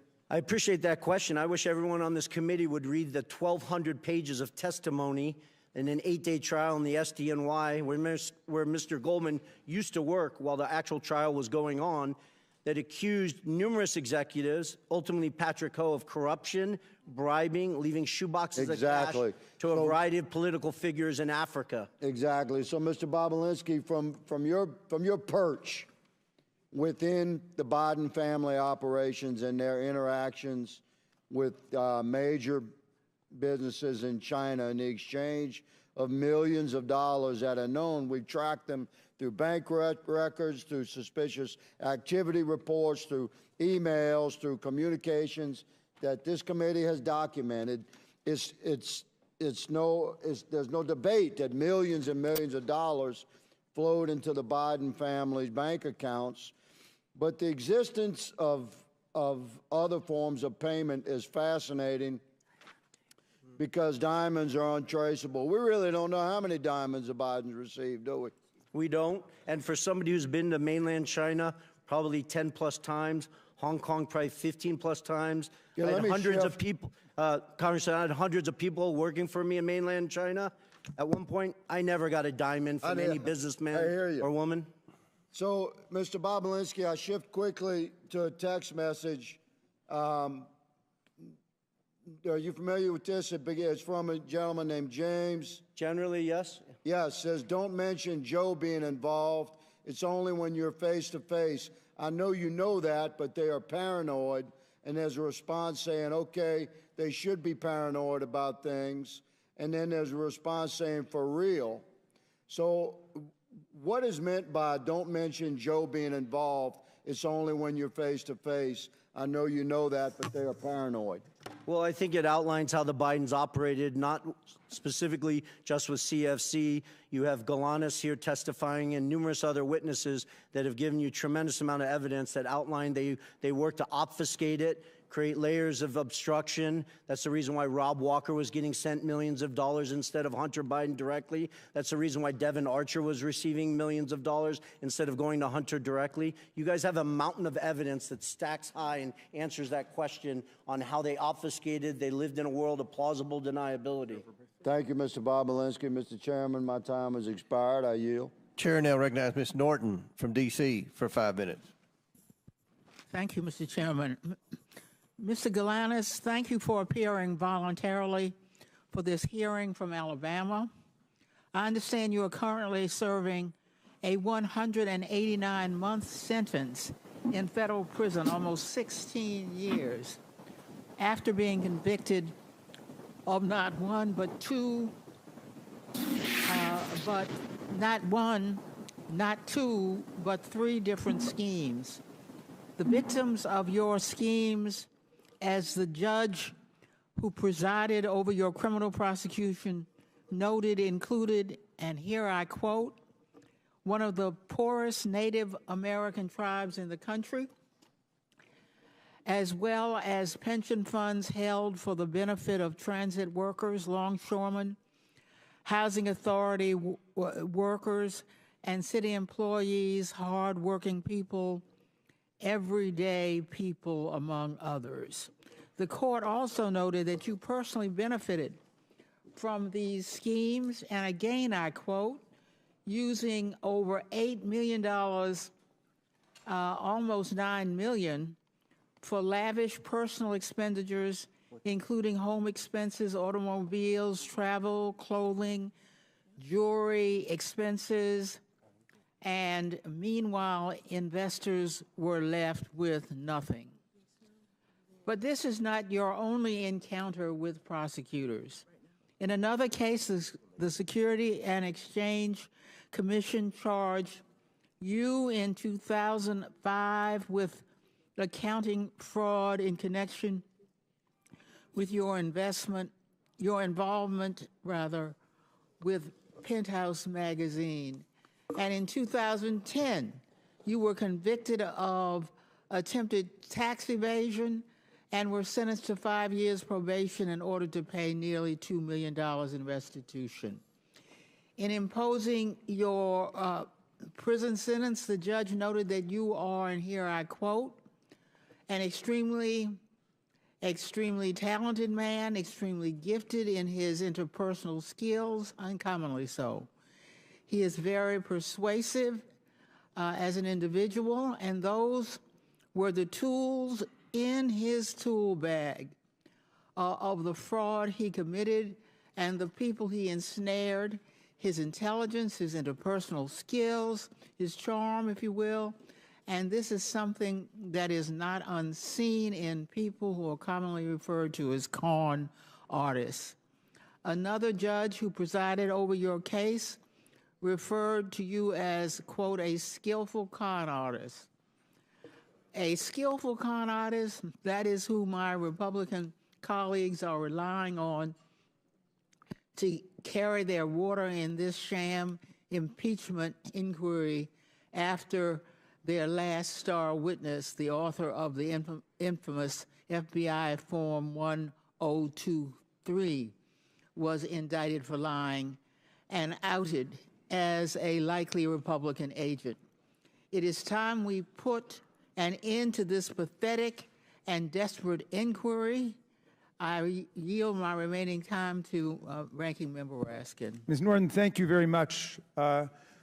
So for more than a year now, we've heard innuendo, rumors, propaganda, big lies, but no facts, no evidence that could reasonably support the finding of impeachable high crimes and misdemeanors against President Biden. In our first real impeachment hearing, the majority invited several expert witnesses who came together, and their witnesses agreed with that there was nothing that remotely approached the level of proof needed to support a finding of high crimes and misdemeanors that one would impeach a president for. And now we come back again today, and the majority has two witnesses. One, the designated con man as determined by two different federal courts, not without talent, but someone who deploys his talent towards the purposes of exploiting Native American Indian tribes, pensioners, and other innocent investors.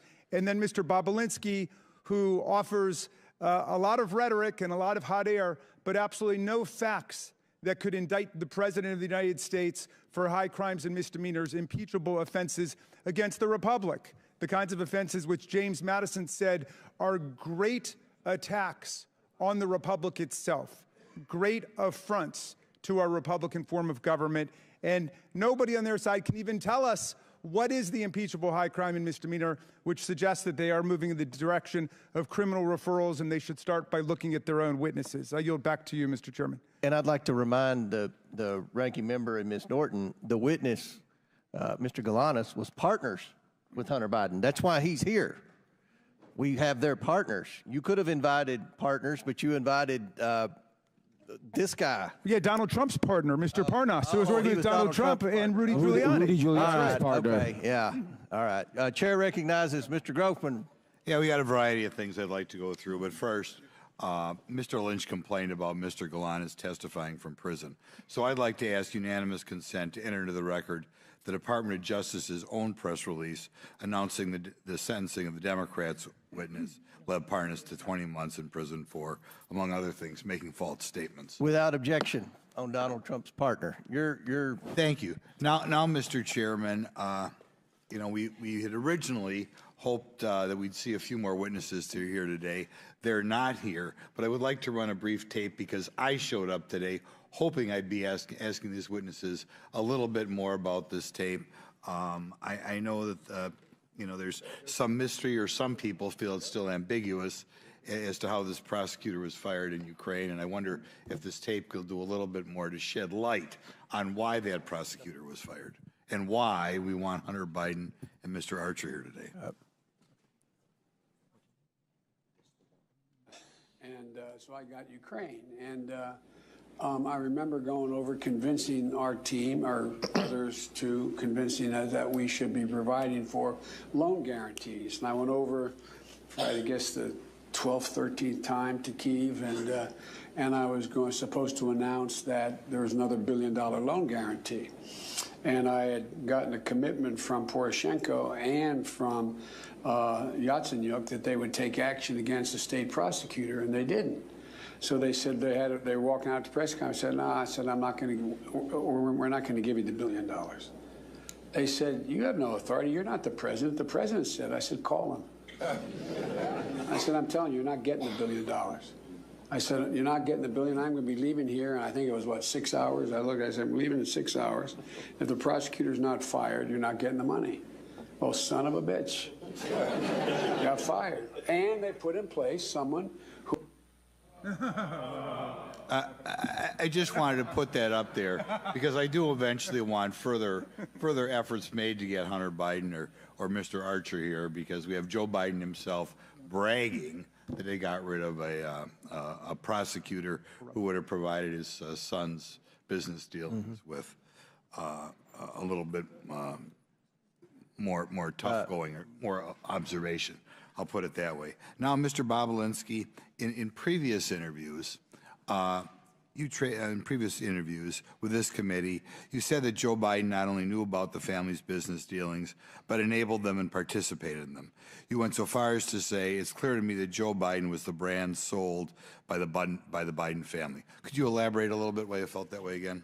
Correct. That's one of the challenging things I've had to deal with over the last 4 years, with the focus of just simply telling the truth. The obfuscation around these facts are just beyond beyond insane. So I'll use a meeting at the Four Seasons Hotel in Washington, D.C. that I was not at, but apparently 8 to 10 Chinese executives of CEFC were at, with Chairman Yi and Director Zhang. Director Zhang I interacted with extensively. And James Gilliar was in that room, Rob Walker, Hunter Biden was in that room. And my understanding, based on Rob Walker's testimony, is that Joe Biden walked into that room, sat down, shook hands with people, and spent 5 or 10 minutes talking about his family, I guess. I was not in the room. People have tried to obfuscate that meeting like Joe Biden was walking in there to ask about the weather.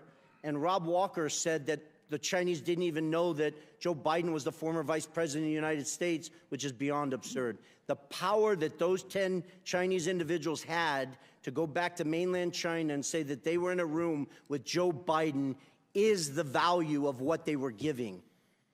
Okay. You stated that the Biden family concocted a scheme to give Joe plausible deniability. Could you elaborate on that a little bit? Well, I would just point to all the different text messages and communications. They call him the big guy. I wasn't involved with Mr. Galanis or Mr. Archer, but they're giving you numerous data points. There was obfuscation. They didn't use his name. They used the big guy. You weren't supposed to talk about it. It was just, you know. And you personally met with the vice president? I did twice. Okay, and it was obvious. Did he say anything that indicates that you wanted him to help his son, that sort of thing?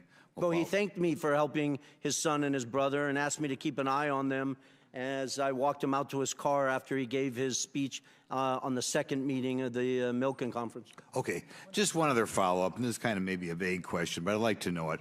One of the things that disturbs me about that is the interaction with the Chinese, or that's what we're dealing with today, but obviously other countries as well, that apparently in their own mind, the way you deal with the United States is the way you deal with say, a corrupt city council or something like that. In other words, you know, you give them money and you get what you want. Do you want to comment on that, or did you hear any stories about that, or did you hear stories that they were surprised how easy it was to buy the U.S. government? Well, I think time's expired, but answer the question. But please feel free to answer the question. Yeah, I think CFC, and there's tremendous evidence, believed that they were bribing the Biden family, and they were doing it via Hunter Biden. It's kind of shameful. Thank you. Very good.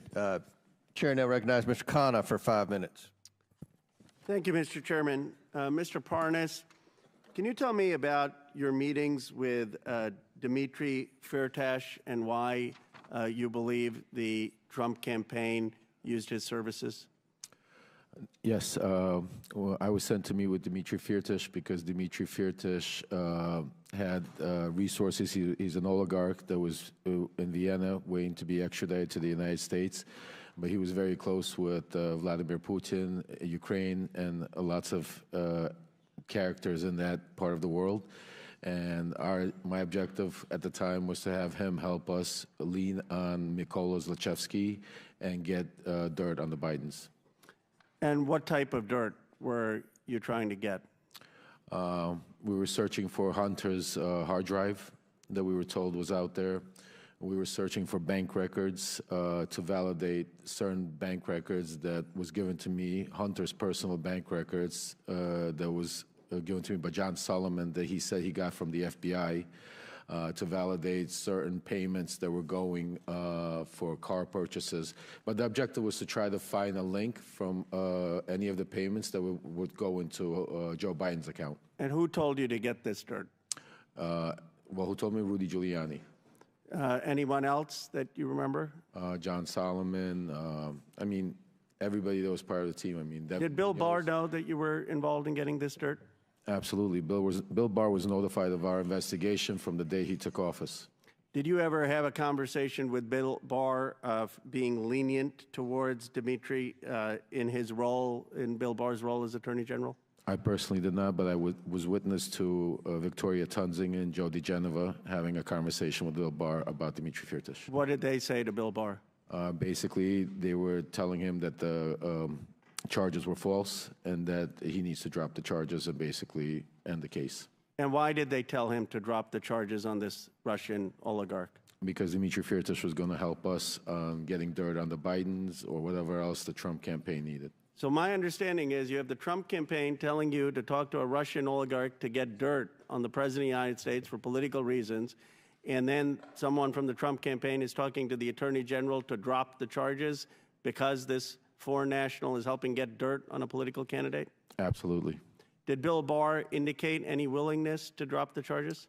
After a meeting that Victoria Tunzing and Joe DeGeneva had with DOJ, they came back and informed me that we're going to Vienna because to tell Dmitry Firtash everything's going to be okay. Do you know if Bill Barr in any way told you to say that?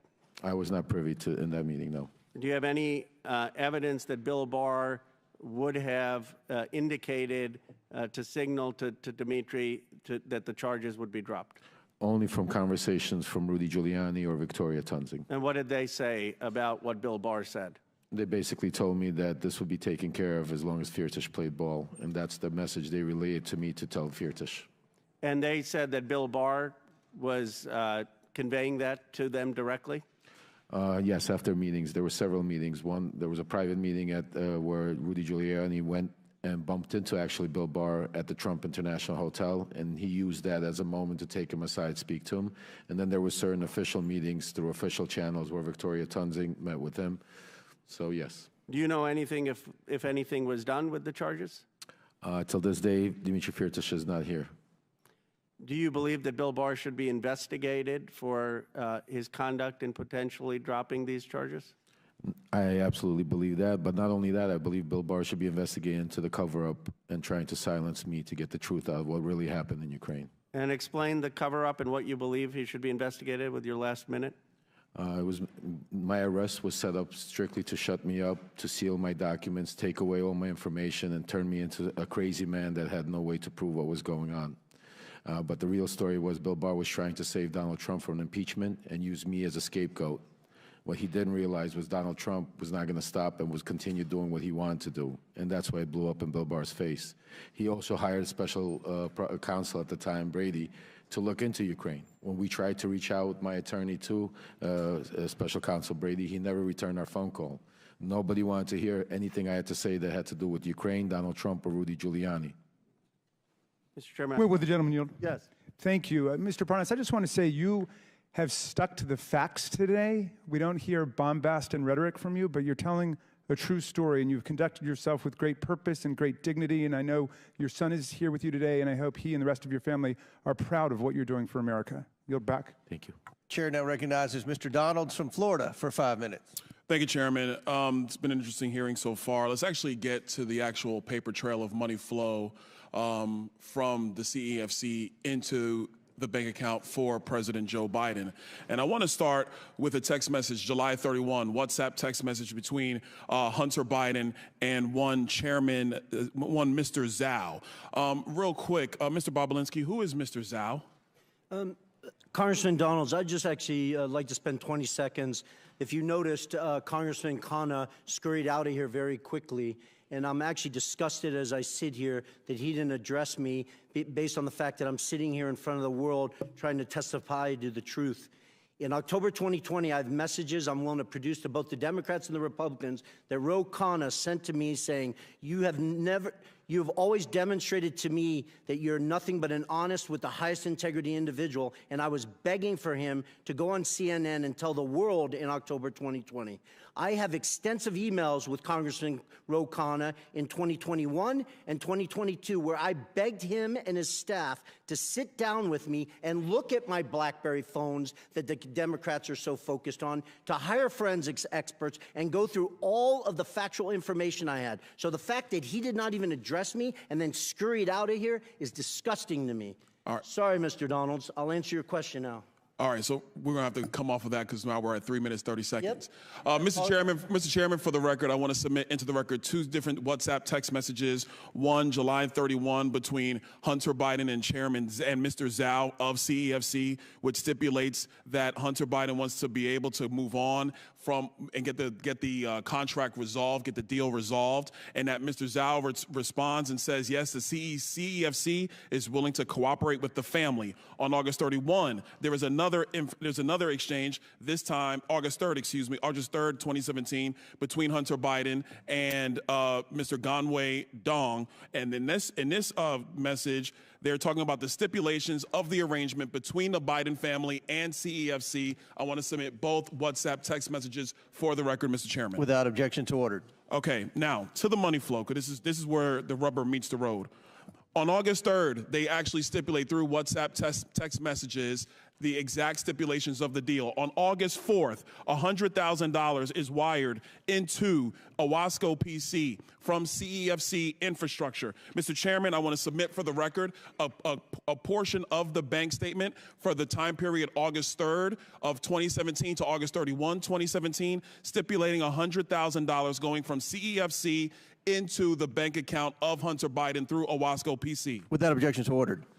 On August 8th, 4 days later, $5 million is then transferred from the Northern International Capital account of $5 million to Hudson West III. Hudson West III is a bank account controlled by Hunter Biden and Mr. Ganwei, a.k.a. Kevin Dong, who is a CEFC associate. That money comes from the Northern International Capital bank account that is tied to the CCP. Mr. Chairman, I want to submit for the record the bank statement demonstrating that transfer. Without objection to ordered. Okay, moving on.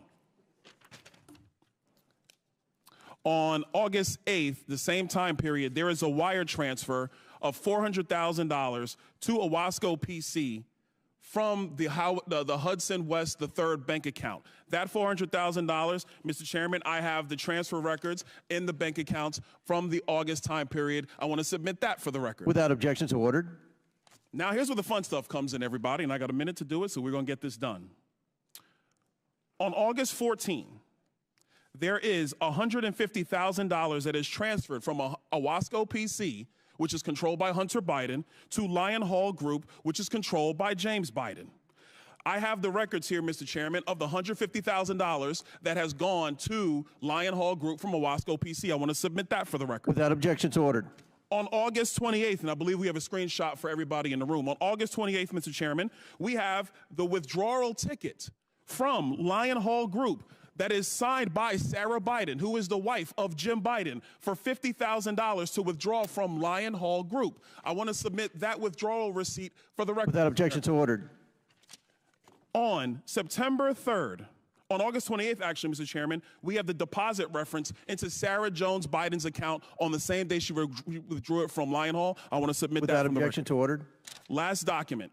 On September 3rd, 2007, from Sarah Biden's own personal account, there is a check that is written to Joseph Robinette Biden, Jr., the President of the United States today, for $40,000, signed loan repayment. A loan repayment, by the way, that Joe Biden's own personal accountant, Mr. Eric Schwerin, has no record for.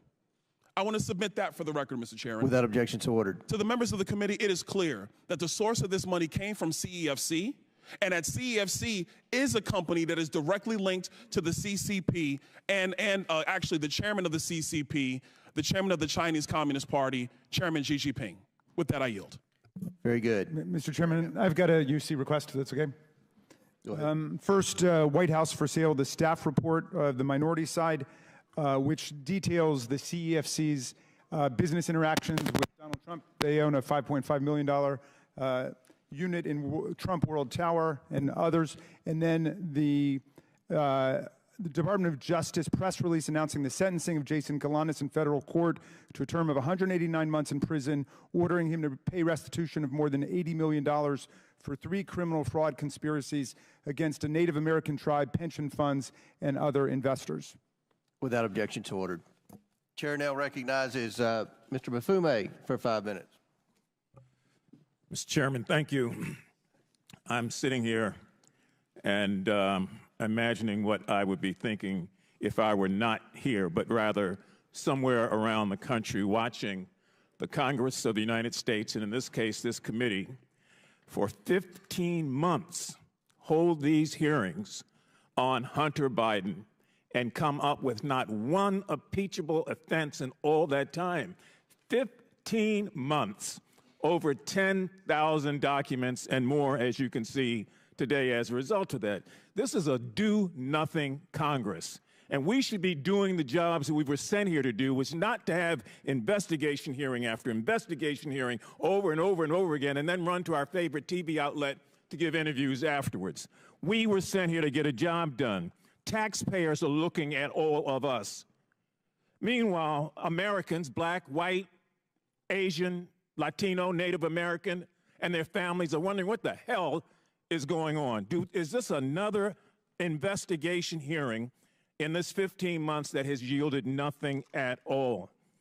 It's the do-nothing Congress. You thought Harry Truman said it in 1948.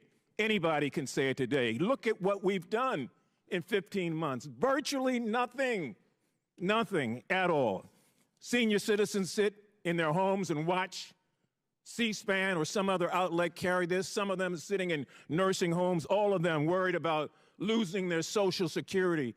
They're on fixed incomes, and they expect the Congress to use its time and its energy to deal with things that affect them directly. Students are defaulting on loans to colleges all over the country, and no one wants to talk about that. Health care is inadequate in most places in this country. And diseases are ravaging our communities, and people assume that at some point the Congress will deal with that. And so whether it's cancer, cardiovascular disease, kidney disease, diabetes, HIV, stroke, the disparities in the health system say, please, please give us a little bit of your time also when you're not dealing with Hunter Biden and when you can't prove that he's done anything wrong. Crime is out of control. White collar as well as black collar. And assault weapons are still being used every day to shoot and kill innocent children and Americans. And we're sitting up here talking about something that we've talked about for 15 months with no substantial evidence. Can't get humanitarian aid to Palestine. Can't get military aid to the Ukraine. Children are looking and wondering what the hell is going on. Is that what politics are about? So we are doing a disservice. I know I'm supposed to be asking questions, and Mr. Parnas, I may have one or two for you, but I am so outraged at a do-nothing Congress, just pointing the finger over and over again, and people are hurting, looking for real help. Can't deal with immigration because Donald Trump calls up and kills the immigration bill, and yet people say that's the major issue, is it? I haven't seen the sort of attention that we thought we were putting to that or anything else. And so this particular hearing will probably be followed by another hearing and another hearing and another hearing until this Congress expires in January of next year. And we haven't done a damn thing to move the ball forward, except make accusations. Life is too short. Now, maybe some of you have a guarantee you're going to be around forever, but I don't. I came to this body first in 1987. I worked under Ronald Reagan and the first Bush and Bill Clinton and Donald Trump and now Joe Biden.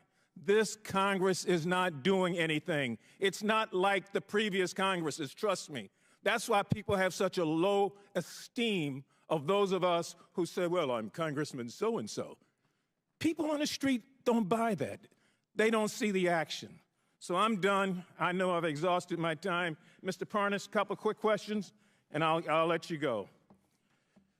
Is it your understanding that Rudy Giuliani worked for an individual identified by the Trump administration as a Russian agent? Yes. Do you know what these Russian line actors were trying to do? Quickly. Push a conspiracy theory about the Bidens. Did you know that, did you warn Rudy Giuliani? Yes, I did. And what was his response, succinctly?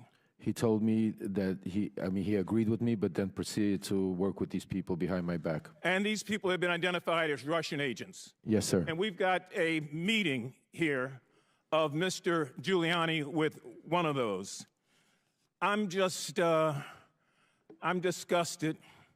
as most people are, about this process.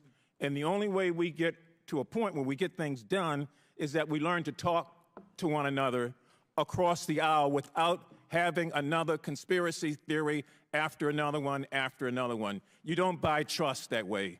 You buy contempt. I yield back. Chair recognizes Lisa McClain for 5 minutes. Thank you, Mr. Chairman. I want to start off by saying I think most Americans are taught at a very young age that you are who you surround yourself with. I think keep that in a premise. As I sat here and listened to everyone talk about how Hunter Biden is just this golden boy. I mean, are we really supposed to believe that Hunter Biden is the golden boy? His associates, such as Jason Galanis and Devin Archer, are felons convicted of fraud, yet he is the golden child. I want to talk about examples of Biden's influence peddling scheme. This time, it was Romania.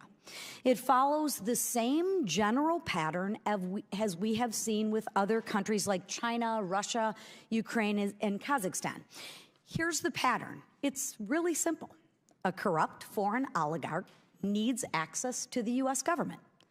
Hunter Biden sells influence to the U.S. government. The oligarchs pay up. So let's just take a deeper dive into this Romanian scheme. Mr. Bobulinski, who is Gabriel Popovich? Gabriel Popovich is a businessman from Romania, probably worth hundreds of millions of dollars, I'd envision. Okay. Is it true that Gabriel Popovich faced corruption charges in Romania in 2015? It is. Thank you. And when you were in Europe with the Bidens to close on that CEFC deal with the Chinese, you separately negotiated with Popovich to get a 17th payment. Is that also correct? I did. Okay. But Popovich did not want to pay him. Is that correct? Correct. You're talking about a 17th payment that would go to Rob Walker, and then Rob Walker would distribute to Hunter Biden. That is correct. And is it because Hunter Biden had failed in the work he was engaged by Popovich to do, which was to get the corruption charges dismissed by the Romanian authorities? Isn't that correct? Well, it's two things, that they had failed to do that, but also that Joe Biden had left the White House at that point. Okay, so there's a dot. So I get 16 payments while Joe Biden's in the White House. Correct. But after Joe Biden leaves the White House, coincidentally, the payments stop. Correct. Okay, just want to make sure that we can connect the dots very simply. But obviously wasn't a coincidence. Right, I'm not much for coincidences, which neither are the American people. But Mr. Bobulinski, what do you think Popovich wanted Hunter Biden to do? I don't have to think, because Gabriel told me personally he expected, and didn't want the details, he expected Hunter Biden Rob Walker and James Gillier to do whatever was necessary to impact his case in Romania. But how do you know that? Because Gabriel Povich told me that. From his mouth? Yes. Okay, so there's another dot that we can connect. Would that be a conspiracy theory? That's not a conspiracy theory. Okay, thank you. I would encourage you to interview Gabriel Povich. Thank you. Lastly, after claiming he wanted a public hearing, Hunter Biden decided to skip today. Why do you think he skipped the hearing today? Is that a rhetorical or serious? Well, I don't think he wanted to sit next to me because obviously I've emphatically stated he perjured himself in his transcribed interview with the committee, as did his uncle, Jim Biden. And for every fact he claims or wants to say I was high on drugs or obfuscate, I can show a document, a text message, a recording that is confirmed that he's lying. Well, let's not let the facts get in the way of a good story, right? Here are the facts. Highly disappointing that he's not here, though. I would agree. Here are the facts. Hunter Biden was engaged by a foreign principal, Gabriel Popovich. It is well known that Hunter Biden met with the ambassador to Romania, Hans Klem, in November of 2015. Hunter Biden was not registered under FARA. He stopped getting paid as soon as his father leaves office until you got Popovich to send Hunter Biden one more payment. Seriously, what services was Hunter Biden providing to the Romanian oligarchs for millions of dollars? We've yet to hear it. As far as the committee knows, Hunter Biden was never registered under the Foreign Agents Registration Act. If the Department of Justice applied the same standards it did in the Paul Manafort case, Hunter would be in more trouble than he is already in. Mr. Chairman, there are real FARA issues here that we need to continue to look at. And with that, I thank you for being here, and I thank you, Mr. Chairman. Absolutely. Thank you. Good job. Chair now recognizes Ms. Ocasio-Cortez from New York. Thank you, Mr. Chair. Mr. Bobulinski, I heard your opening statement. It's submitted to the record, part of our proceedings. I have a quick question. Simple. Is it your testimony today that you personally witnessed President Joe Biden commit a crime? I believe the fact that he was sitting with me while I was putting together a business deal. Did you witness the president commit a crime? Is it your testimony today? Yes. And what crime have you witnessed? How much time do I have to go through it? It is simple. You name the crime. Did you watch him steal something? Corruption statutes, RICO and conspiracy. What is it? What is the crime, sir? Specifically. You asked me to answer the question. I answered the question. No. RICO, you're obviously not familiar with. Corruption statutes. Excuse me, sir. RICO is not a crime. It is a category. What is the crime? It's a category of crimes that you're then charged under. You have charges. A long 100 You list have of charges. Sir, please want me to name the exact statute under RICO? Yes. Well, it's funny. In this committee room, everyone's not here. There's over 18 all right, sir, I reclaim my lawyers time. that went to law school. I reclaim my time. You guys okay, to thank define you, the sir. I statute reclaim my under time. RICO. Clearly, what we are seeing here today is a continuation of the 15-month saga of the Republican majority lost in the desert. Impeachment 101. The majority party, or whomever is raising impeachment, must accuse the president of a high crime, a specific high crime or misdemeanor. I would like to submit to the record HRES 918, the House resolution to open this impeachment inquiry. Without objection to order. This resolution does not outline a high crime or misdemeanor. It's not here. Now, when we compare the chairman's opening from his previous opening, he's talking about Ukraine and Burisma and all of this. This entire inquiry is based on a blockbuster piece of information that was in a classified SCIF room. And inside that room was a document alleging President Biden directly of a $10 million bribery scheme, a $10 million bribery scheme, extremely serious. What happened? What happened a month ago, Mr. Chairman? That document, the FBI arrested the person who offered those allegations for falsifying his testimony to the FBI. This entire impeachment inquiry is based on an actual, provable individual who has lied. Now, responsible leadership would withdraw an inquiry based on that. Withdraw it. Instead, what we are seeing is that this committee was warned about the falsehoods of these allegations long before that, warned by Trump's Secretary of State Mike Pompeo, and yet they proceeded anyway. The chairman proceeded anyway. This committee was warned by Rudy Giuliani associate right here, Lev Parnas, after that document about the falsehoods of this. Then held hearings where your own expert witnesses said that there was no grounds for impeachment, and you proceeded anyway. And finally, as if none of this was enough, the FBI arrested the individual who was the source of the entire, to quote the chairman, heart of the matter, to launch this impeachment inquiry, and proceeded anyway. At this point, the story is not the fact that the basis of this impeachment inquiry is wrong. The story is why it's proceeding anyway. Why is this committee proceeding based on false charges? And by the way, no charges. I have yet to hear in the chairman's opening the allegation that they are specifically charging the President of the United States with. I'm hearing about Biden family. I'm hearing about this and that. I am not hearing the specific allegation by this committee. What is it? It's not here, and that is the problem. The story is when this committee knew that they were working with falsified evidence. That's the story. And with that, I yield back. Gentlelady yields back. Chair now recognizes Ms. Mace from South Carolina for 5 minutes. Thank you, Mr. Chairman. On March 1st, 2024, Joe Biden stated he did not interact with Hunter or Jim Biden business associates. Mr. Chairman, I'd like to ask unanimous consent to enter into a record New York Post article. Biden insists he did not interact with his Without objections ordered. We're going to go fast here. I have strictly yes or no questions. On that note, the New York Post article, Joe Biden also said, read the record of every single witness. So I did.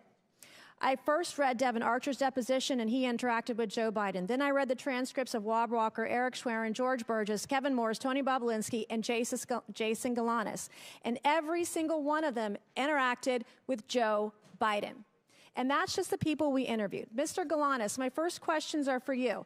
Did Hunter Biden call Joe Biden with Elaine Badarina on the line on May 4th, 2014, yes or no? Yes. In that call, did Hunter Biden state on this call with Joe Biden that everything is good and we're moving forward? Yes, he did. Okay, on the same call, did Joe Biden in the call was saying, okay, then you be good to my boy? Yes, he said that as well. Okay, did Badarina agree to put $20 million into one of Hunter Biden's business projects days later after this phone call? Yes. Okay, did Hunter Biden ever take a call from Joe Biden while at the Peninsula Bar in New York? I'm sorry, I didn't hear that. Did Hunter Biden ever take a call from Joe Biden while at the Peninsula Bar in New York? Yes, he did. During this call, did Hunter Biden update Joe Biden on progress in landing a business partnership with Harvest Fund Management? Yes. Okay. Was Harvest a $300 billion Chinese financial services company closely tied to the Chinese Communist Party? Yes, it was. Okay. Is Hunter Biden involved with Harvest? Hunter Biden is involved in Harvest in two ways, through BHR, which is a fund. Yes or no? Was Hunter Biden involved with Harvest? Yes or no? Yes. Okay. As part of the deal, extensive emails to that effect. As part of the deal, did Hunter Biden want the company to reserve a board seat for Joe Biden? Yes. Okay. Did Henry Zhao, a Chinese businessman, want assurances Joe Biden would join the board? Yes or no? Yes, he did. Okay, did He's Hunter expressed Biden... that in emails as well. Okay, thank you. And in conversations. Did Hunter Biden draft an email stating, please also remind Henry Zhao of our conversation about a board seat for a certain relation of mine. Devin and I golfed with that relation earlier this week, and we discussed this very idea again. And as always, he remains very, very keen on the opportunity.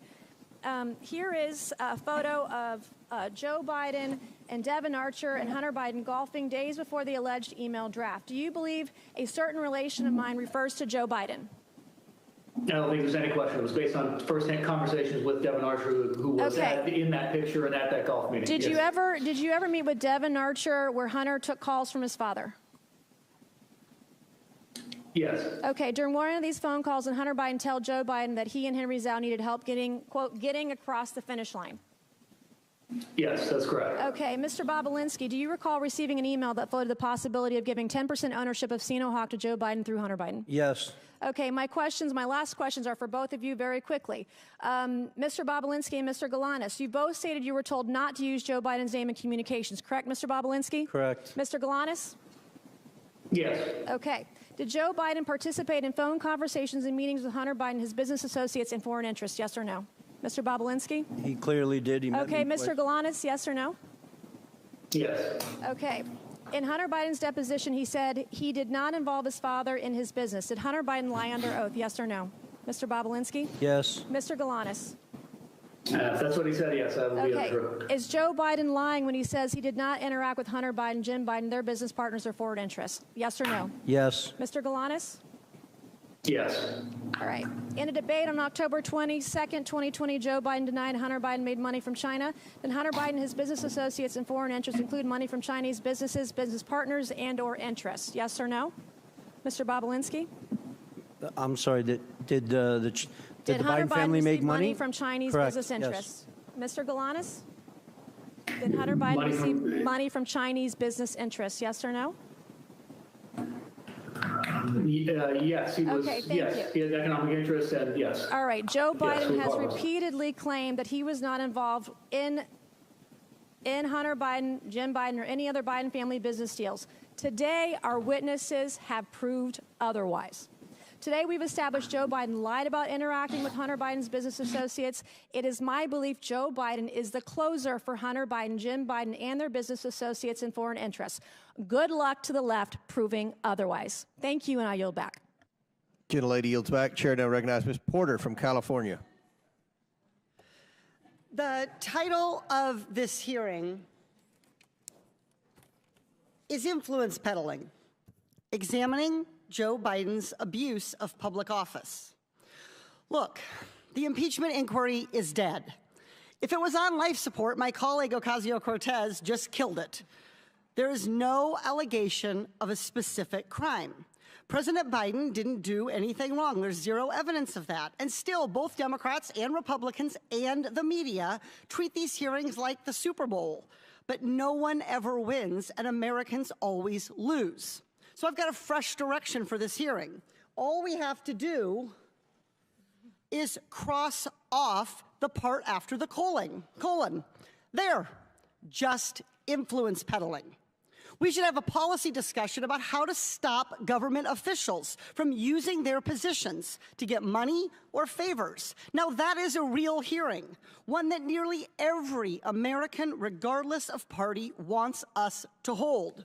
We could start by talking about how senior executive branch officials can leave public service, wait just 1 year, and then legally become lobbyists for big corporations, scoring their new employers profitable government contracts and favorable regulations.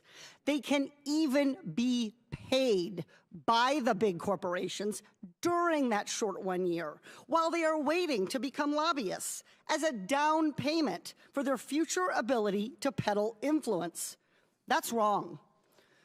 For the panel of witnesses, by show of hands, as Americans, would our witnesses support extending this 1 year waiting period to at least 2 years? No, I would.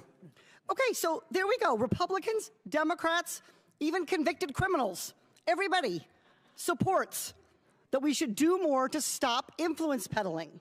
This is the kind of good government reform that Americans of all political stripes support.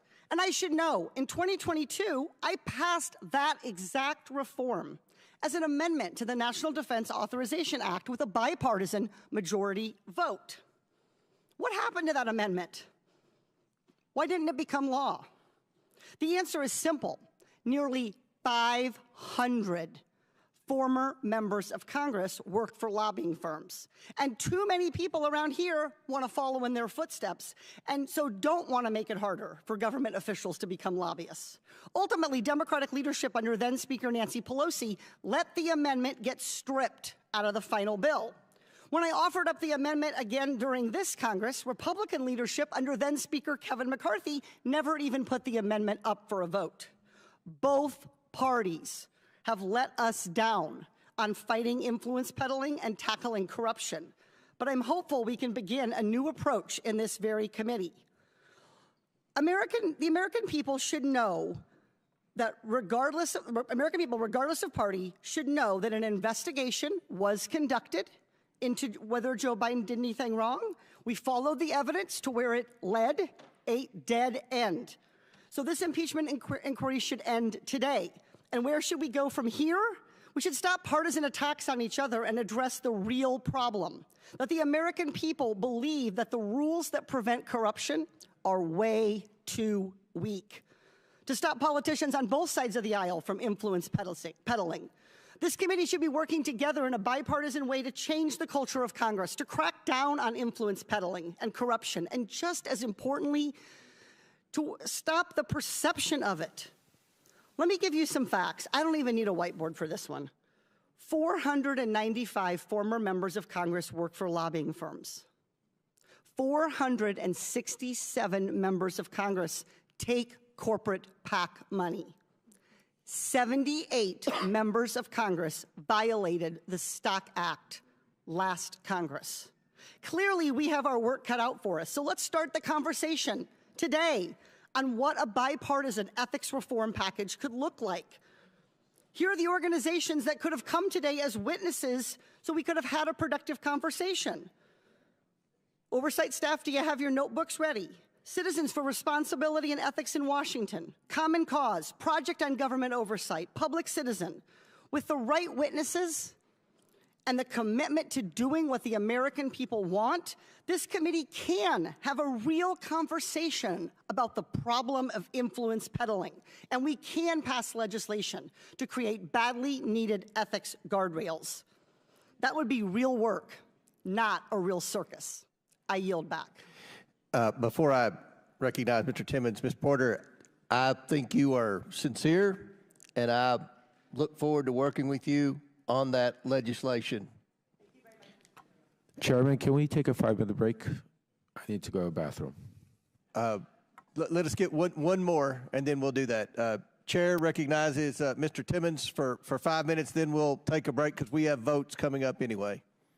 Thank you, Mr. Chairman. At our hearing last July, I laid out the scheme that the Bidens concocted to sell the Biden brand, netting almost $30 million for various members of the Biden family. This scheme was repeated with various clients in Kazakhstan, China, Romania, Russia, and Ukraine. I'm going to spend my time on just one instance, Ukraine, specifically involving Burisma, which netted Hunter over $3 million during a 3-year period. And to clarify the criminal offenses being alleged, for Hunter Biden, it is conspiracy to commit bribery, 18 U.S.C. Section 201 B, 2A, and C. And for Joe Biden, it's conspiracy to commit extortion under color of official right, 18 U.S.C. Section 1951 B2. And if you want a refresher on those, just look up Senator Menendez and his wife's indictment. So let's start with this. Foreign client has a problem. I've got an email here from Vadim Pozharsky, the Secretary of Burisma. And he is advocating that Hunter Biden intervene with high-level U.S. officials to facilitate meetings and communications expressing their positive opinion of Zlochevsky, the president of Burisma, to the Ukrainian president, chief of staff, prosecutor general, with the ultimate purpose to close down any cases against Zlochevsky in Ukraine. This is dated November 2nd. Now, keep in mind, and again, foreign client has a problem. Zlochevsky is being investigated by Viktor Shokin, the Inspector General of Ukraine, and he needs help, the Biden brand. So here we got bank records galore of Hunter Biden receiving, prior to this email, over $1 million. After this email, $2 million. You'll find out in a second he really earned his fee. So again, client pays a Biden $3 million.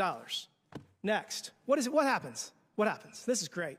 11 days later, we have the U.S. Embassy in Ukraine announcing that Vice President Biden is traveling to Ukraine on December 7th.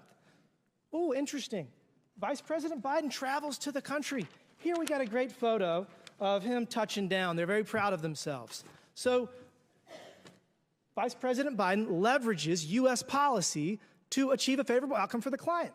We've all seen the video. He brags about leveraging U.S. foreign loan guarantees to get the Ukrainian government to fire Viktor Shokin to end the investigation. Again, we've got the email from Podarsky saying that we need to leverage you, who have not provided value yet for your $1 million in service, Hunter.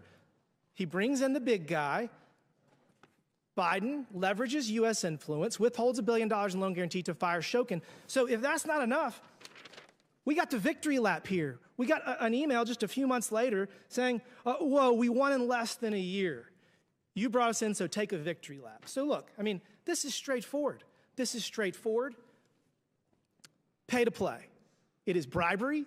Hunter Biden was paid $3 million at the lowest point in his life. He testified in the deposition that he was drug addicted, that he's never been to Ukraine. Yet he's paid $3 million to get his father to go to solve his client's problem. That is the scheme. Mr. Bobulinski, does this sound like the scheme that you've seen the Biden family do? I wasn't involved in Ukraine, but the facts surrounding this are very similar to CFC and Romania. Thank you for that. So this is the thing. If Hunter Biden were here, we would be able to ask him some questions, maybe clear this up. But he's not. He's not here.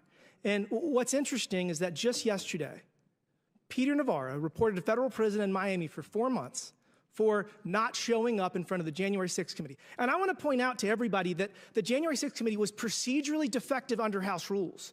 It was procedurally defective because the minority leader did not get to appoint members to that committee. The United States House of Representatives Oversight and Accountability Committee is a procedurally perfect committee. And we have authority to subpoena Hunter Biden, and he has to show up. He has to answer these questions, and he has to tell the world that his father didn't leverage U.S. foreign policy so he would get $3 million. This is no different than what Senator Menendez did. And look, the American people are not buying this nonsense y'all are selling.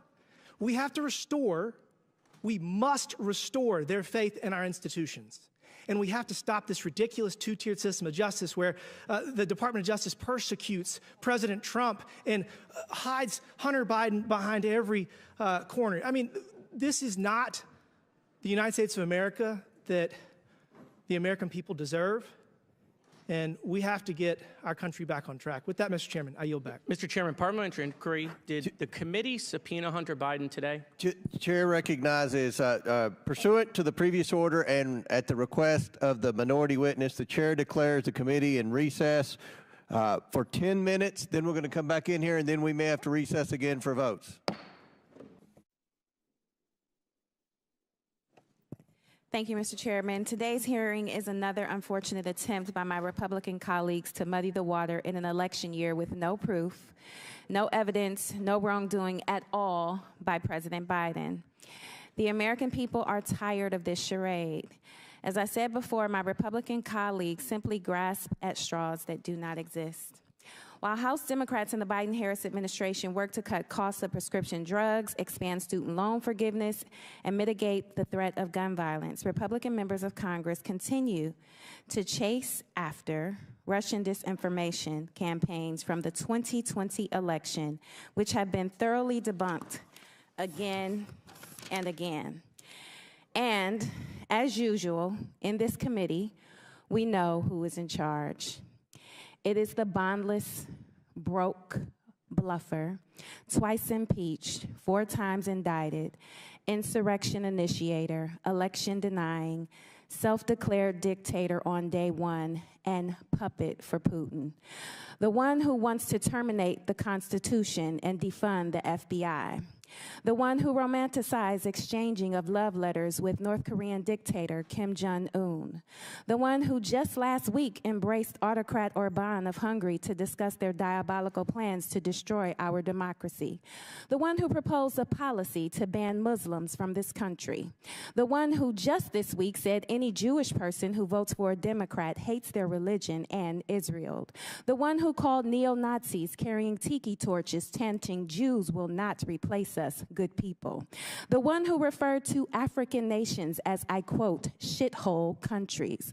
The one who called NFL players, the majority whom are black, sons of bitches for taking a knee in protest of the ever-present racial inequality and police brutality that continues to pervade our justice system. The one who called Mexicans rapists and promised to build a wall and have them pay for it, and in case you missed it, it didn't happen. The one who told women of color from born in the United States, elected to Congress and serving on this very committee, to go back to their own countries. The one who bragged about grabbing women by their private parts. The one who confused his rape victim, whom he claimed was not his type, for his very own ex-wife. The one who is an admitted and committed adulterer who attempted to pay off a porn star for her silence. The one who has publicly mocked people with disabilities. The one who dodged the draft and referred to prisoners of war as losers, the very people who pay a high price so we could enjoy the freedoms that far too many of us take for granted. The one who boasted about being able to stand in the middle of Fifth Avenue to shoot someone and not lose votes. The one who promoted political and physical violence multiple times,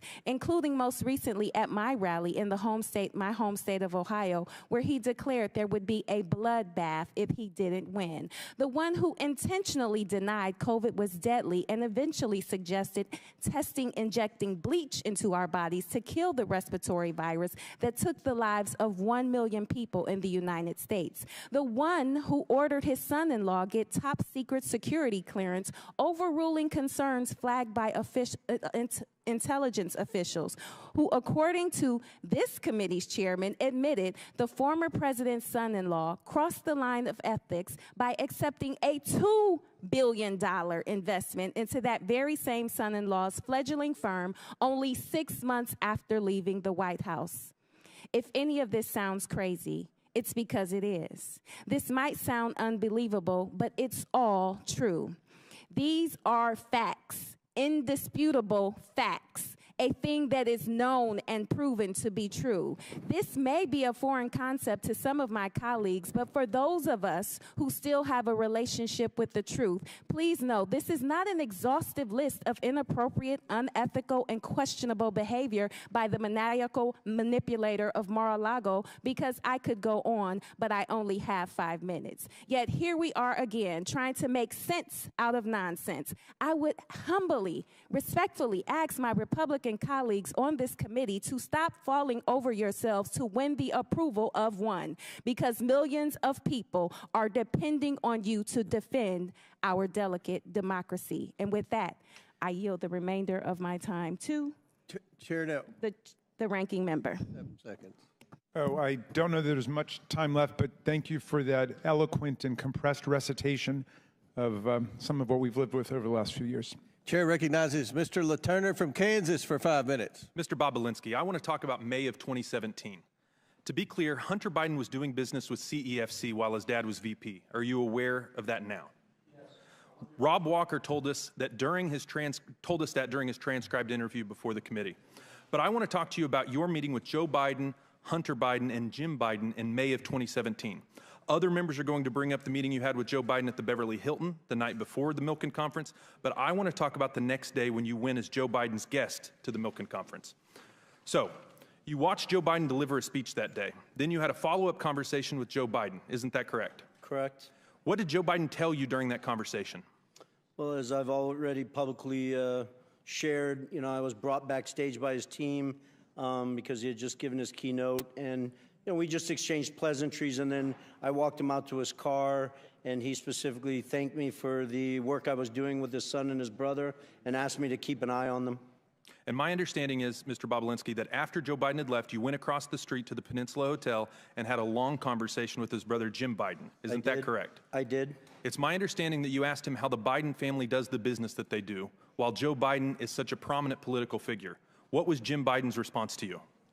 Correct. I was actually concerned and asking from a position of concern, and Jim Biden's response to me was plausible deniability. Plausible deniability. And by that you mean Joe Biden would be kept in the loop, but you weren't supposed to talk about it, especially in writing. Mr. Galanis, during your transcribed interview with the committees, you said a very interesting phrase. Say it, forget it, write it, regret it. Does this sound familiar? Is this consistent with your understanding of how the Bidens do business, Mr. Galanis? Yeah, very, very much so. That was an operating principle, yes. But it looks like someone made a mistake. Mr. Bobulinski, you created 2 companies with the Bidens. I want to show you an infamous email discussing the ownership structure of one of those companies, CEFC. You can see on the screen, 20% for H, 20% for Rob Walker, 20% for James Gilliar, 20% for Tony Bobulinski, 10% for Jim Biden, and 10% held by H for the, quote, big guy. Mr. Bobulinski, who is the big guy? The big guy is 100% Joe Biden. Mr. Bobulinski, Hunter Biden didn't respond saying, knock it off. We can't include Joe Biden, did he? No, and that's actually a critical point because remember— Mr. Bobulinski, did you ever get a text message or a group text message or anything like that saying, guys, knock it off, Joe Biden isn't involved in this deal? No, the whistleblowers actually have a text exchange where they're talking about everything else but that, and the reason why they weren't talking about it is because everyone knew Joe Biden was the big guy. Hunter Biden begged for a public hearing, but it turns out he is too afraid of accountability to show up and tell the truth to the American people. But Americans don't need Hunter's testimony to know they are being gaslit by this president. It's blatantly obvious to anyone paying attention that Joe Biden is the big guy. The CEFC deal broke the say it, forget it, write it, regret it rule of the Biden family businesses, and now they are trying to cover it up. Joe Biden said repeatedly that his family never made a dime from China. But Mr. Bobulinski just confirmed that Hunter, Jim, and the big guy himself all got a cut from the CEFC China energy deal. Let me be clear.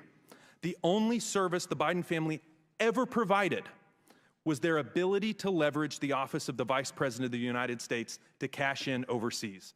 My Democrat colleagues are going to try and tell you that Joe Biden wasn't on the final ownership structure agreement, but isn't it true? If someone was holding Joe Biden's stake in the company, it wouldn't appear in the document. Isn't that the whole point of this email, to hold Joe Biden's stake so his name wouldn't be in the document? Isn't this just plausible deniability in action, Mr. Bobulinski? It appears that way. But plausible deniability only gets you so far. Now, I want to fast forward from May to the end of July of 2017 when the Bidens cut you out of the deal. I want to show you a message that Hunter sent to his Chinese business partners. Please put it up on the screen. Hunter writes, quote, I am sitting here with my father and we would like to understand why the commitment made has not been fulfilled. So, when Hunter Biden is desperate for money, Jim Biden's old trick of plausible deniability doesn't cut it. And when desperate times call for desperate measures, Hunter Biden let the cat out of the bag, said the quiet part out loud, and gave the game away by calling on his father to help him shake down his Chinese business partners for the money. And it worked.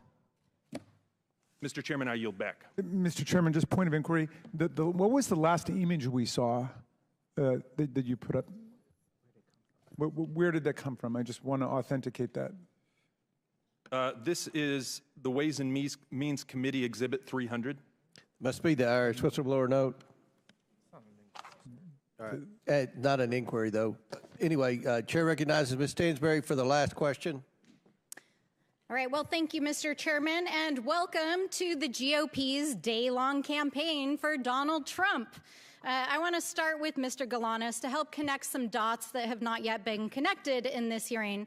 Mr. Galanis, you are serving just under 16 years for, among other things, as was been said today, defrauding a tribal nation, and specifically a tribal corporation held by the Ogallala Sioux, which is why you are testifying from a prison today. But I'd like to ask you, Mr. Galanis, have you had an attorney representing you before this committee that you retained last December? And that attorney's name is Mr. Mark Paoletta, correct? That's correct. And when you first testified before this committee in a taped interview, you were actually stopped by Mr. Paoletta from answering just a simple question about how you met him and who exactly was paying your legal fees. Now, I want to make sure that the American people understand exactly who Mr. Paoletta is, because he is, in fact, a former lawyer to Donald Trump, who served in the administration in the Office of Management and Budget, and was at the center of the Ukrainian pressure campaign for which Donald Trump was impeached. And in fact, Mr. Paoletta was Trump's chief OMB lawyer when he withheld aid to Ukraine to try to extort the Ukrainian government into investigating Joe Biden to support Donald Trump's campaign. And Mr. Paoletta literally wrote the memo to help withhold those funds. Now, I want to dig in a little bit on this pressure campaign, and Mr. Lev Parnas is here to discuss as an eyewitness who was there. Mr. Parnas, we appreciate you being here, and I want to move through this quickly, so just ask for simple yes and no answers.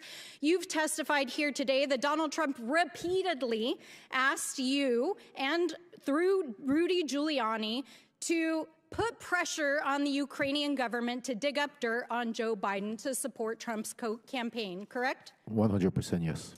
And as we can see here in this picture, you were very much a business associate of Rudy Giuliani during this time. And as established in your testimony, you traveled to and met with Ukrainian officials and told them that the White House would withhold its support and aid to Ukraine if it did not cooperate with this bribery, essentially. That's correct.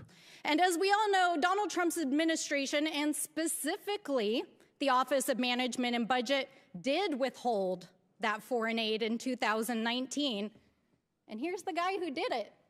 And he's representing the witness who's literally on Zoom with us for this committee today. And it's the reason why Donald Trump was impeached the first time. And the man at the center of that scheme is involved in the House GOP's inquiry. But I also want to point out that Mr. Paoletta is also involved in and very much in bed with the Thomases. In fact, he represented Miss Ginny Thomas, Clarence Thomas's wife, in her involvement in the Stop the Steal before the January 6th committee, and actually also goes on vacation with Mr. Harlan Crow and the Thomases. So this man has quite an interesting roster and participation in this hearing. But the bigger picture here is that Mr. Paoletta's presence is yet another indication of the way in which this hearing and this impeachment inquiry is part of Donald Trump's larger misinformation campaign, just like it was in 2020, where in addition to pressuring and withholding aid to Ukraine, Rudy Giuliani and the Trump Organization, as Mr. Parnas has established, planted the story in the media. And now here we are 4 years later, as they've dredged it back up and are planting it back in the media, using Congress, using this committee, and using a baseless impeachment supported by Donald Trump's own allies on this committee to push that information out. As members on this committee have trafficked in false evidence that was planted by a Russian operative to the FBI and is now in jail for that. All of this is in the service of propping up the criminal enterprise for which Donald Trump is at the top and has already been twice impeached. Rudy Giuliani and others have been exposed as they continue to traffic in Russian disinformation that not only props up Donald Trump, but it props up Vladimir Putin himself and his goals back in Russia and in Ukraine. So I just want to point out here that once again, as I said when we had a false impeachment hearing a few months ago, that once again we see the time's expired, gentlelady's time's expired. Little hands of Donald Trump all over this hearing. And just want to state, you made a mistake and said that Mr. Parnas was a Republican witness. He is very much your witness, not a Republican witness. But I was a Republican for Donald Trump. Mr. Chairman, I do not Pursuant- believe I said that, so we can... Pursuant to the previous order, the chair declares the committee in recess due to votes. Subject to the call of the chair, we will reconvene 10 minutes after the 3 votes.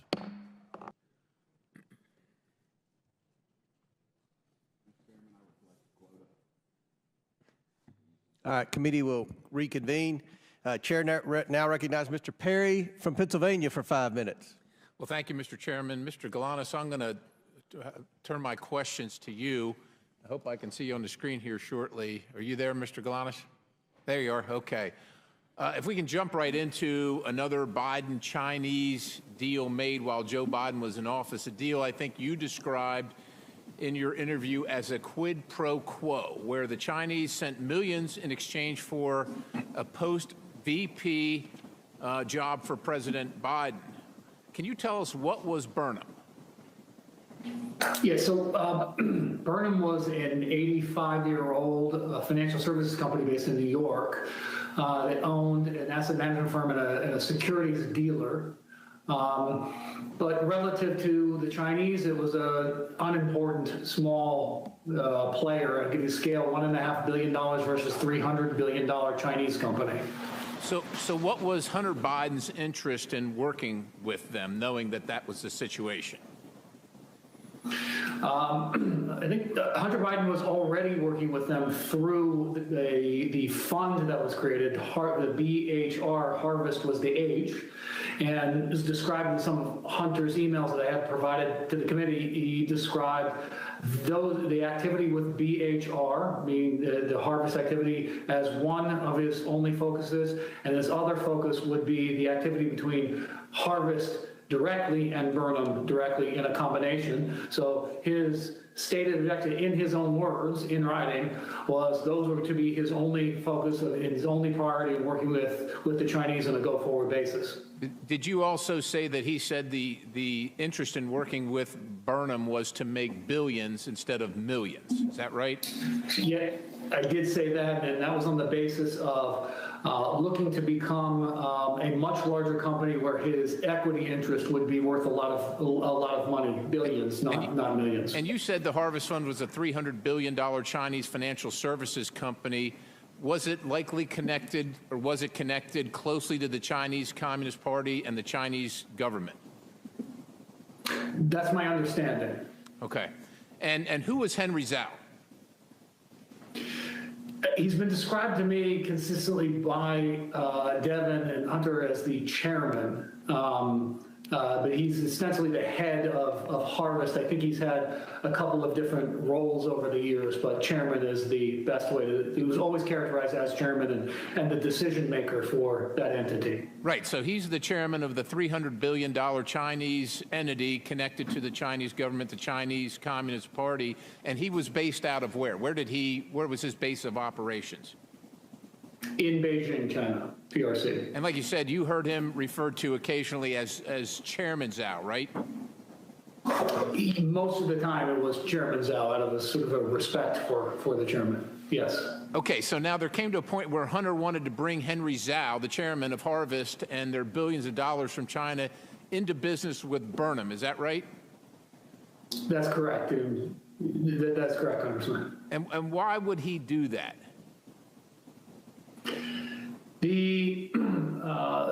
It was a financial decision. Chinese offered money, and he offered political access. Okay. It was in exchange. Fair enough. It's pretty obvious what Harvest brings, right? $300 billion. But why would Harvest be interested in Burnham versus other financial institutions? I'm sure there are other ones out there, and like you said, it was fairly small. Harvest is $300 billion. Why would they care about this small Burnham? What was the interest for them? I mean, the self-evident answer is the political access, and then sort of underscoring that is there are at least 2 emails produced that talk about exactly that, the influence of what Henry Zhao Hunter had characterized as Henry Zhao's interest in the access vehicle. So that was sort of explicit and in writing. Okay, so Joe Biden was going to sit on the board of a Chinese company connected to the highest levels of the Chinese government, the Chinese Communist Party. Stepping back in your dealings with Hunter, what was the value that Hunter brought to the table? It was the access to the inducement to induce companies like this Harvest Group to participate in Burnham. So it was we'll call it relationship capital that he brought to the table, not financial capital. Relationship capital, economic value to the business. Relationship capital that you described as the Biden lift. What was the Biden lift? Biden lift was simply Hunter's access to his father and his father's power and prestige in influencing the growth of a financial services business, which was largely reliant on its reputation and ability to attract other clients. I'm running out of time here, but it sounds like a quid pro quo to me. Sir, what did Harvest did in fact invest money in Burnham? You called it a material inducement. Can you explain what that means? And do you know how much the Chinese paid? I believe I was out of the picture toward the end of 2015. I believe that they ended up paying $4 million into Burnham. I believe, though, as a result of the legal entanglements that I encountered, that the transactions didn't happen in the way people expected or that they had written about in terms of what the Chinese were expected to do. All right, Mr. Galanis, I just want one last question. I'm going to show you a draft email that you provided to the committee. Mr. Chairman, I yield. Objection on time. Good job. Chair now recognizes Ms. Crockett for 1 minute, or 5 minutes. 1 minute. All right. First of all, Mr. Bobulinski, do you know who Elections LLC is? Yeah. Mike. Well, it's not a who. Okay. Well, do you know what it is? Yes, it's a LLC. Okay. And is it the LLC that your attorney works for? I believe so, yes. You believe so. Okay. So at this point in time, I'd ask unanimous consent to enter into the record a document indicating that the law firm representing Tony Bobulinski was paid $10,000 as recently as January of this year by the Save America PAC, which you may recognize as Donald Trump's PAC. Without objection. Thank you. Now, so far in this hearing, it has felt like the worst episode of The Apprentice. I'm sure you're familiar with that show. It seems like my colleagues and maybe you and some others are trying to become the next vice president of the United States of America. You're auditioning or something like that because, Mr. Bobulinski, I know that you take exception to the fact that your credibility has been called into question over and over. But when someone comes to testify under oath, whether it's before this committee, behind closed doors, or in person, then we have to evaluate someone's credibility. And, sir, I definitely have always had issues with your credibility, as I know that you are very well aware of. So let me remind you of what happened behind closed doors. Well, you should ask O'Connor about my credibility. I haven't asked you a question. Okay? You are? When I haven't. So when I ask you a question, that's when you answer. Otherwise, I'm talking. So, excuse me? With my time, because it's my time, I want to be clear that when we were behind closed doors, you called a number of people liars. You called the Wall Street Journal liars. You called Cassidy Hutchinson a liar. You called the FBI a liar. You called Rob Walker a liar. You called James Gilliar a liar. You called Hunter Biden a liar. You called Jim Biden a liar. And just today, you added to your list, you called my colleague, Congressman Mr. Goldman, a liar as well. It seems like, according to you, the only person that's telling the truth is you and everyone else is lying. But I want to move on to something else. Is that a question? It's not a question. Oh, okay. You'll know when I ask you a question, I promise. Thank you. So the other thing that I want to talk about is the fact that my colleague from the other side of the aisle talked about the company that we keep. And she wanted to go through a list of people that she felt like were bad company, because right now the majority has been relying upon the testimony of someone who's currently sitting in federal prison. And we know that your company is the company of somebody who's been found liable of fraud, as well as defamation, as well as sexual assault, and for whatever reason can't pay his bills at this point in time. But I'm going to ask Mr. Parnas, so this is a question to him. Are you aware if Trump had any associates that have been found guilty of anything? Yes, lots of them. Lots of them. Me included. You included. Okay, so when you were called here to testify, you weren't called here to testify for any other reason than to tell the truth. Is that correct? Yes, Congresswoman. Now, we started this whole sham off because of the 1023, and that was debunked by you, was it not? Yes, Congresswoman. Way before we started this impeachment inquiry. And you mentioned a number of times this guy by the name of Rudy Giuliani. Yes. Now, you know, everybody is so stressed about the fact that Hunter ain't here today. But, you know, Hunter came and testified behind closed doors for over 6 hours. And every single one of them, they weren't limited to 5 minutes. They could ask whatever they wanted to. And there's a full transcript of his testimony. So I don't know what else they wanted to do besides the fact that they wanted to put on a show. But let me tell you something. This whole thing is based upon something that Giuliani came up with. Yes. And we tried to subpoena him. That's what I remember. If anybody else remember, we asked, we said, hey, we should subpoena Giuliani. But you know, kind of like when we were trying to get his cell phone, they shut it down, right? Like they don't want the facts. But you would agree with me that considering the fact that you were working under Rudy Giuliani at the time that you went over to Ukraine, that he has maybe some valuable information that he could offer this committee as to whether or not there's anything that we should be investigating in the first place. Absolutely, Congresswoman. I wish that this committee would subpoena Rudy Giuliani, put him under oath alongside me to get to the bottom of the truth of what actually happened in Ukraine and to the manipulation that Trump and Giuliani and the team went to do. I agree with you, but somehow it doesn't look like we're going to get there, and I thank you for your time. With that, I'll yield. Time's expired. Chair now recognizes Mr. Biggs from Arizona. Thank you, Mr. Chairman. Mr. Galanis, on May 9th, 2014, you received an email from Devin Archer confirming, or you wrote an email confirming that Ms. Badarina was investing with Burnham Investments, $15 to $20 million. Is that true? Yes, Congressman. And let's talk about the predicate for that. Ms. Badarina is the richest woman in Russia, and you knew her. And were you invited to a party that she attended? Yes, in Brooklyn, yes. Let's have the invitation up, please.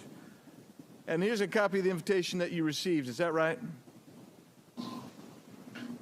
Don't yet see it, Congressman. I did receive an email invitation, so yeah, yes. An email invitation. And did you go to that party? Yes, I did attend that party, yes. And was Hunter Biden at that party? Yes, he was. And we know that he was because we have a confirmation of his calendar, which is the next exhibit. It was noted on there, and he showed up there. And so all of that's true. It's all verified right there. And Yelena Baturina and her then husband Yuri, they were at the party, right? Correct. With Devin Archer as well? That's correct. And during that party, you guys, Hunter pulled you guys, the people we just named, pulled them away from where the party is, and you go to a separate little area where it's quieter because there were over 100 people at that party. Is that true? That's true, yes. And all of a sudden, Hunter says, okay, I'm going to make a phone call. He makes a phone call, does he not? He does. To whom? He called his father. Then Vice President Joe Biden, who was Vice President at the time, What was said on the call, please? Wait a second. Before you tell us, the reason you know it is because he put it on speakerphone, right? He did. After he said hello, and then he put it on speakerphone. So I was first party to hearing it. And initially, please sum it up. I'm sorry, Congressman, I talked over you. The video conference. Please sum up that phone call for us, Mr. Galanis. Okay. It was a relatively short call, but it was he indicated that our friends had come in from out of town. That then the exchanges it testified was related to they were going to proceed. Things were going to proceed.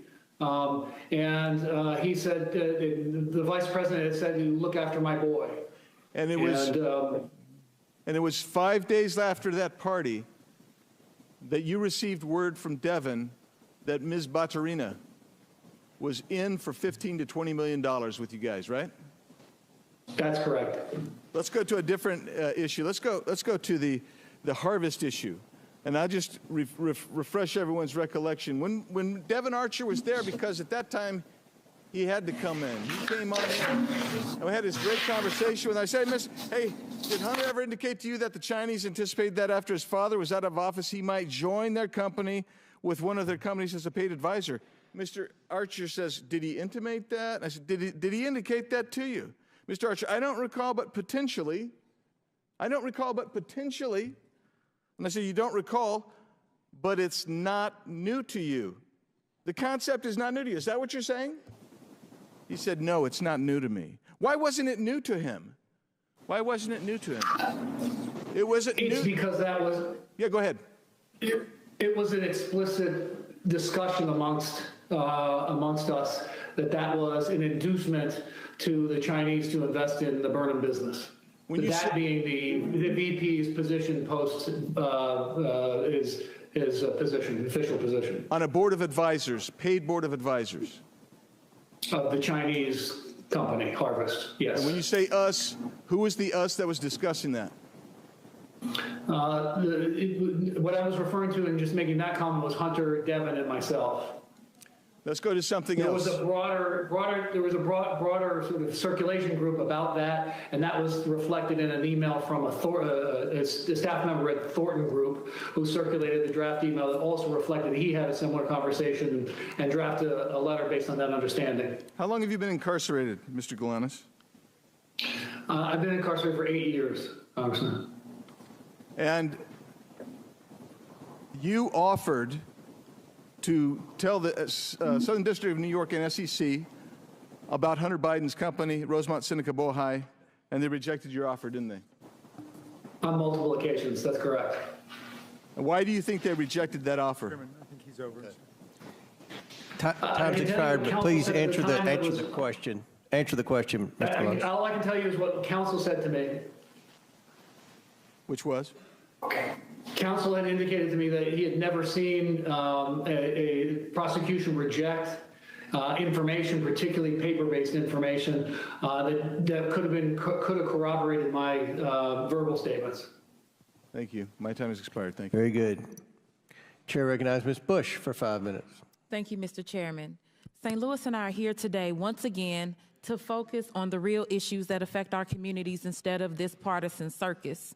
Let me start by saying that influence peddling is absolutely a very serious issue, full stop. But we all know the truth. Donald Trump is the quintessential influence peddler in chief. Despite this, for well over a year now, House Republicans have spent dozens of hours of precious committee time hearing testimony from nearly 20 witnesses on their baseless and increasingly embarrassing attempts to link President Biden to actions of his family members and implicate him by association. Even after all this time and effort, they haven't been able to muster up any credible links between the president and his son's business dealings.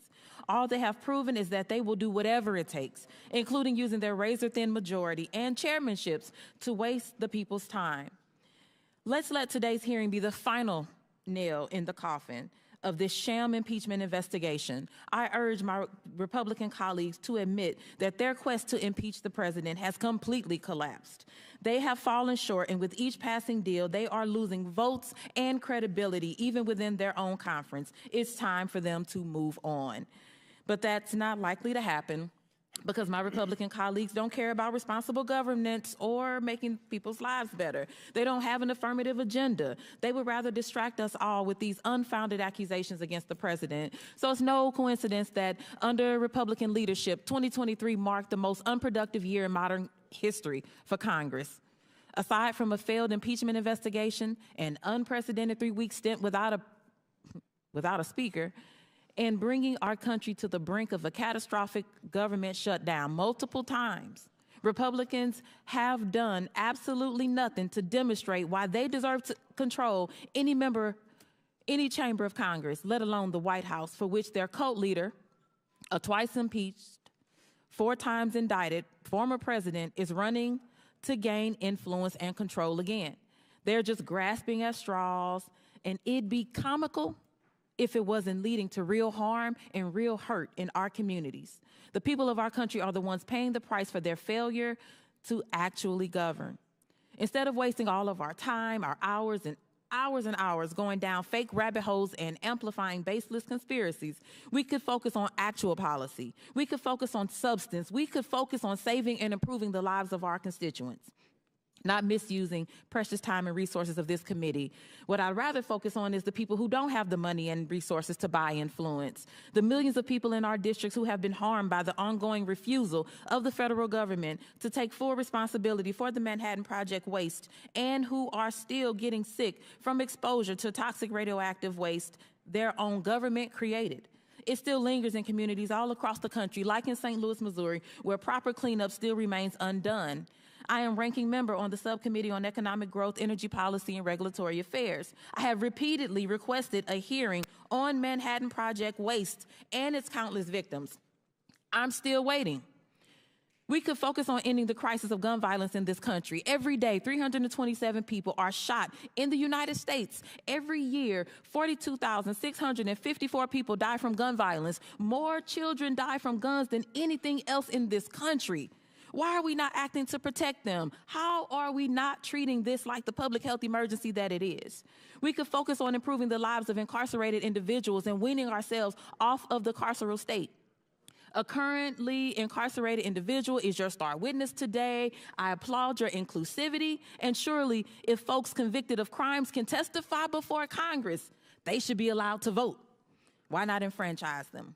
What about reproductive rights and freedom? We have a public health crisis in this country where millions of people of reproductive age can't get the care that they need. People in St. Louis are being forced to give birth against their will. Republicans need to use abortion care just like the rest of us. Why not meaningfully address this issue? We need to focus on ending the atrocities in Gaza and Israel. Since January, malnutrition in children under 5 has nearly doubled. Global experts warn famine is imminent for 1.1 million people, half the population due to catastrophic food insecurity. Why are we not acting to reinstate UNRWA, prevent famine and the spread of disease, and ending the continued slaughter of Palestinians? We do not have infinite time and resources. I will stop there. Thank you, and I yield the balance of my time to Rep. Goldman. Thank you very much, Ms. 10 seconds. I want to just point to a photo here. Mr. Bobulinski, you have testified that Cassidy Hutchinson's account that you met Mark Meadows, then Chief of Staff for Donald Trump, at a Trump rally in Georgia behind Secret Service cars. You were wearing a mask. Time's expired. Sir, you went over a minute late with Mr. Perry. If we could have a little extra time.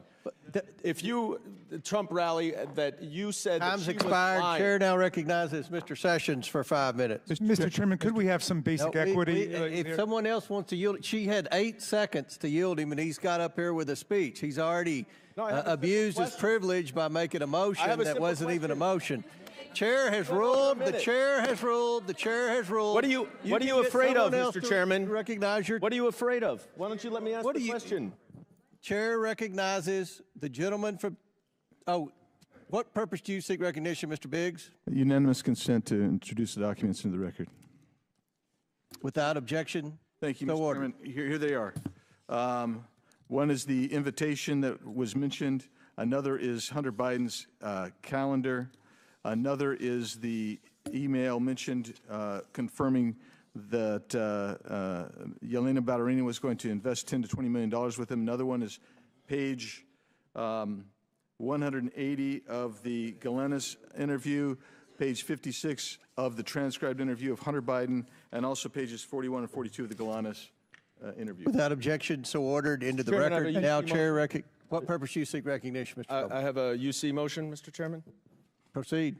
I would like to enter into the record the portion of the Devin Archer transcript where he says that Yelena Ballerina never had any business dealings with Hunter Biden and that money went into their joint account was done by mistake. By mistake. Okay. Without objection. And Mr. Chairman, I have one UC request as well. Proceed. This is from Salon Magazine. It's embarrassing. Republicans worry they have zero accomplishments to run on in elections. Without objection, so ordered. Chair now recognizes the gentleman from Texas, Mr. Sessions, for 5 minutes. Mr. Chairman, thank you very much. I'd first like to enter into the record 302s that were done with Mr. Bobulinski, what's known as Exhibit 400A. Thank you very much. Mr. Bobulinski, thank you for being here. Mr. Parnas, thank you for being here. And those of you who are appearing extraneously on our screen. Mr. Bobulinski, tell me very quickly about the professionalism of the organization that you work for in terms of paychecks, getting paychecks, providing the IRS with documentation of people who were paid out of the organization.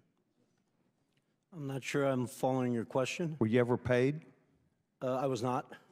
So you were never paid by this organization? I was not. Did you ever receive any enumeration? When we were in the process of trying to shut down Sinohawk Holdings LLC and Oneida Holdings LLC, I was compensated. It wasn't a compensation, it was a reimbursement of $50,000 of money I'd come out of pocket, traveling around, paying for hotels and stuff like that. So in other words, people did not get paid, or you didn't get paid that you were aware of. Were you aware that other people were being paid? The Biden family was paid. Hunter and Jim Biden were clearly paid millions of dollars. And how would you think that information would be transmitted about them receiving that payment and going to the IRS? I'm not sure of those specifics. I'm just aware that they received those millions of dollars, obviously based on the brave testimony of Shapley and Ziegler that came public with a bunch of information, and then Senator Johnson and Senator Grassley's report. I never saw. The only bank account I ever saw is the one I set up at J.P. Morgan for Sinohawk Holdings and Oneida Holdings LLC. J.P. Morgan was well aware that the Biden family were owners in that business. They authorized it, approved it. And what Social Security number was utilized to set up that account? For Sinohawk and Oneida? Yes. We had to represent the owners of the underlying entity, so they were aware that Hudson West 4 owned 50% of Sinohawk Holdings, and they provided their information. On the Oneida side, we represented that each of us owned 20%, and I'd have to go back and look. I, as the CEO, probably provided my Social Security number. I'm not sure if we provided Social Security numbers for all 5 members. And yet excuse me, tax IDs for their LLC. Or tax IDs. And yet you never received money except reimbursement for out-of-pocket expenses that were related to the business. Correct. And imagine that $50,000 I was paid was actually from the legal side of Sinohawk Holdings and the Chinese, while the Bidens had defrauded me and were receiving millions of dollars into their own pockets. Were you aware that they were receiving millions of dollars at the time? I was not. Did you spend time with the Department of Justice on this matter? I did. I had a voluntary interview with the FBI on October 23rd, I believe, 2020. They approached you or you approached them? My lawyers coordinated me. Which is obviously public knowledge, went to the second debate. I flew to D.C. with the intent of sitting in front of Senator Johnson, Senator Grassley, and their committee. And then my lawyers sought counsel, had discussions, and decided it was a better focus of my time to walk voluntarily into the FBI. So where did you do that? In Washington, D.C. Maine Justice, Maine FBI, or the field office? I believe it was the leading field office. They didn't want to do it in Maine Justice for some their reasons. They decided. I would have gone wherever they asked me to go. Did they tell you at the time that you were providing information that if you provided information that was not true and correct, that you could be held liable for that under criminal statute? Yeah, yes, of course. I appreciate you asking that question. I was operated as if I misrepresented, misstated, lied, that I was committing criminal offenses, which I take very seriously based on the fact that I was willing to die for this country. And to just correct Ms. Crockett's statement earlier, I didn't accuse the FBI of lying. I stated in my transcribed interview that the FBI made mistakes in their 302. My lawyers never saw that document after my interview until it was made public to the world. And then you attempted to correct that 302. I did. Is that the same 302 known as Exhibit 400A that I have entered in the record today? It is. Do you have any other dispute with that? And have you looked at it, and do you have any other dispute? Well, there's numerous mistakes in it. Okay, thank you very much. Do you have any reason to believe that all of these SAR reports that have come out of banks were all fraud? And gentleman's time's expired, but he asked a question about the SARS reports.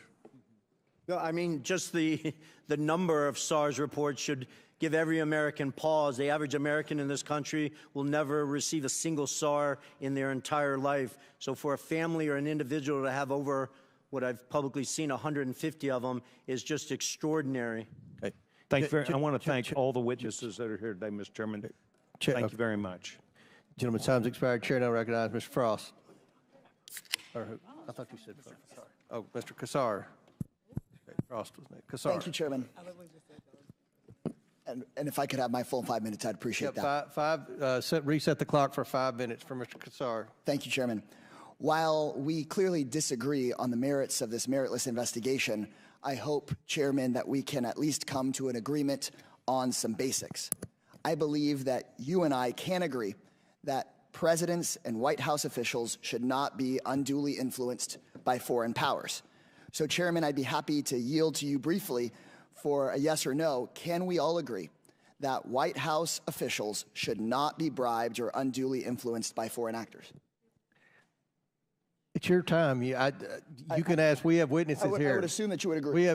We have witnesses. If you want to ask the witnesses question, or you want to waste time with me, I'm not wasting time with you. I think that we've been disagreeing all day. I hope we can come to an agreement that White House officials should not be bribed or unduly influenced by foreign powers. I think you and I agree on this point. I see you nodding your head. I assume that that is a yes. I'm glad that we can work as an oversight committee on investigations, do the work we need to do, and make sure that no one in the White House has betrayed the public trust. We've spent countless hours talking about Hunter Biden, investigating every single person it seems like he's ever shaken hands with. We've not found a shred of evidence that connects it to the President of the United States or anyone with any say over U.S. policy. But someone who has worked in the White House did accept money from a foreign power. Donald Trump's son-in-law, Jared Kushner, received a staggering $2 billion from Saudi Arabia for his brand new private equity firm. And while Hunter Biden never had any say over U.S. policy, Mr. Kushner got this $2 billion 6 months after working in the White House as a senior advisor on Middle East policy. Mr. Kushner had no experience in private equity. In fact, he was so inexperienced that Saudi officials tried to block the transfer of the money until the Crown Prince overruled them. While working at the White House, Mr. Kushner pushed through a $110 billion weapons sale for Saudi Arabia. I'm finishing my point, and then I'm happy to talk about it. He then defended the deal in the wake of the Saudi government's murder of journalist Jamal Khashoggi. And while this may all just be a coincidence, there's many questions. Like, was any of this money passed along to Trump? Was the Saudi money a thank you for a job well done in the White House? Was Jared given this money in exchange for anything else? Or did someone with no experience just have a lucky payday? These are questions we should have answers to. Would the gentleman yield for a second? That the Oversight Committee should look into. But we can just add another question.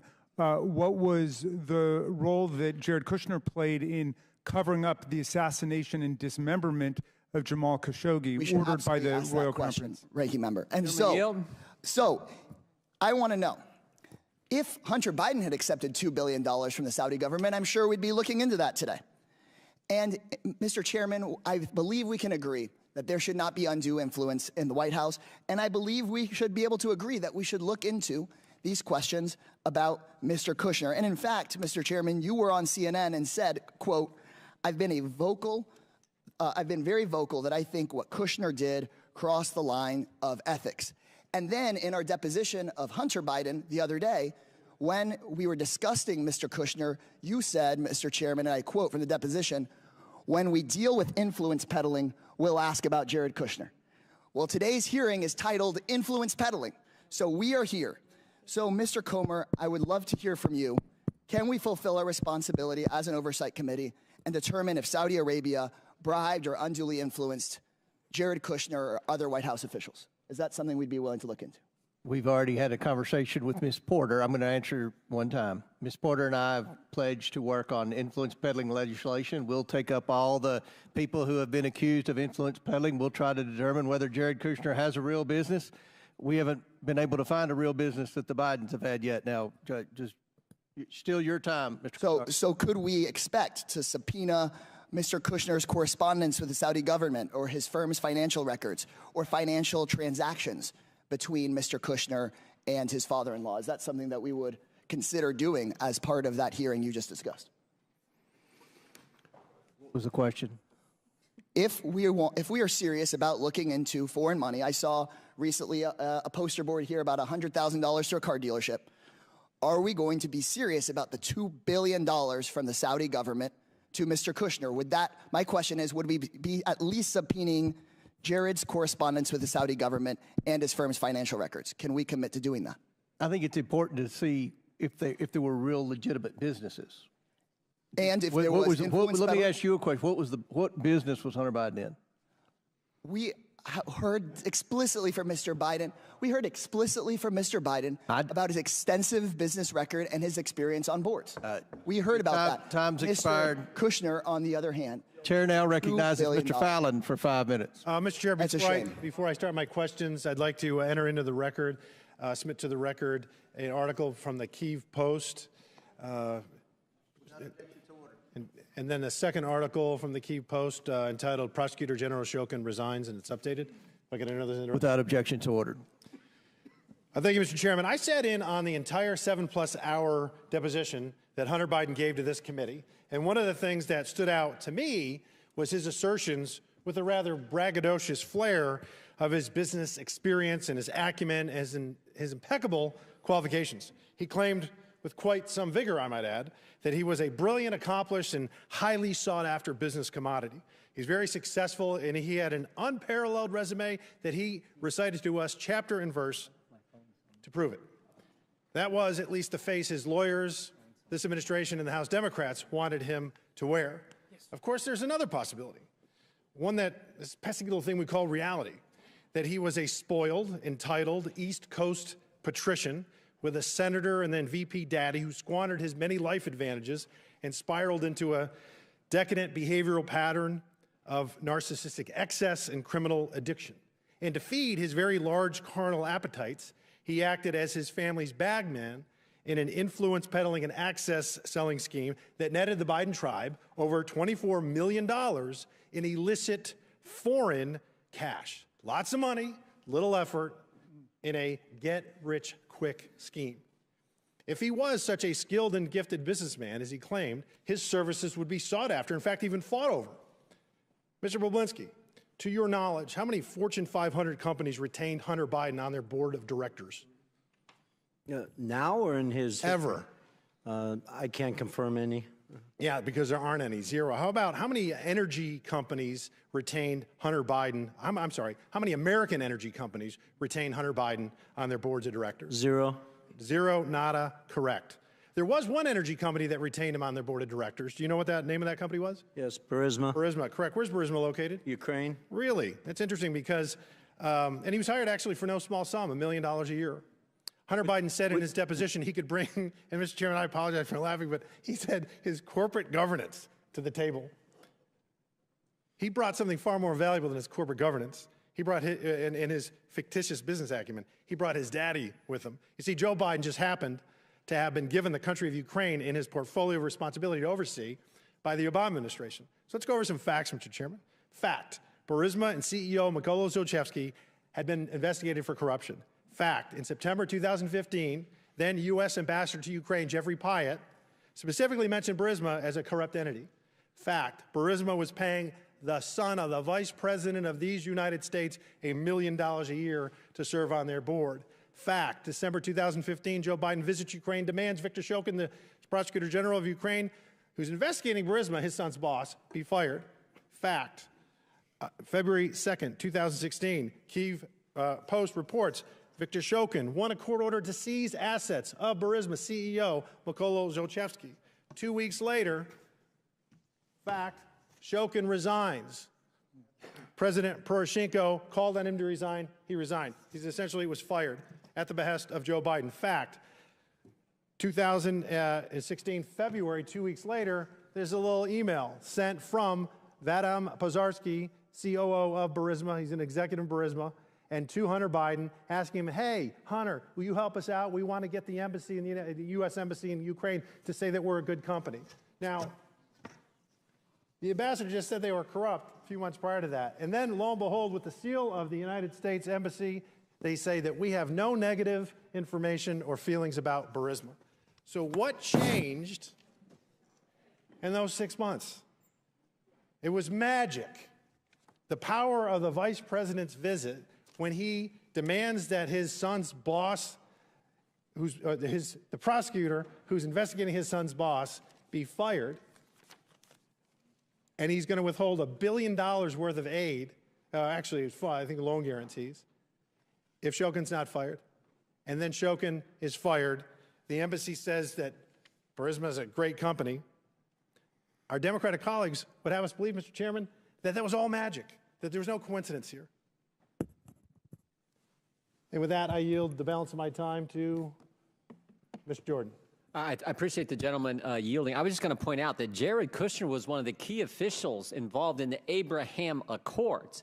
If we want to talk about influencing foreign, how about the President of the United States, what he said in his State of the Union regarding Israel, and how about what the Democrat leader of the Senate said last week, in that Israel should change its prime minister, for goodness sake.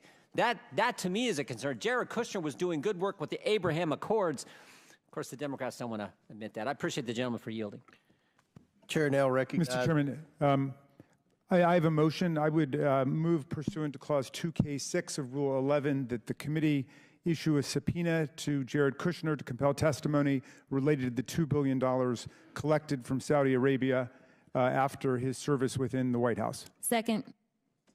There's a motion, and for what purpose does the gentleman from Ohio seek recognition? Move to table the motion. There's a motion is not. The motion to table is not debatable. As many as are in favor of tabling signify by saying aye. Aye. All those opposed signify by saying no. No. In the opinion of the chair, the ayes have it, and the motion to table is agreed to. The committee will now resume consideration of this hearing. Now, chair recognizes, is it Ms. Lee? Who's next?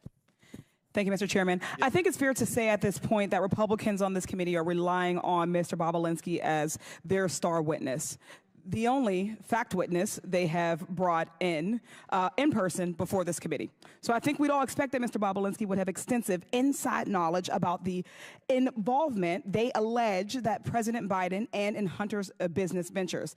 As Mr. Parnas can vouch for, previous impeachment inquiries relied on whistleblowers and witnesses with intimate details of what went on, firsthand accounts of high crimes and misdemeanors. You could point to exactly what the allegations were and understand what was going on. There were laid out chains of events pointing to a named crime, lying under oath, obstruction of justice, abuse of power, incitement of insurrection. Yet we're left floundering here with zero direction and zero real evidence while we watch this kangaroo court struggle to continue on.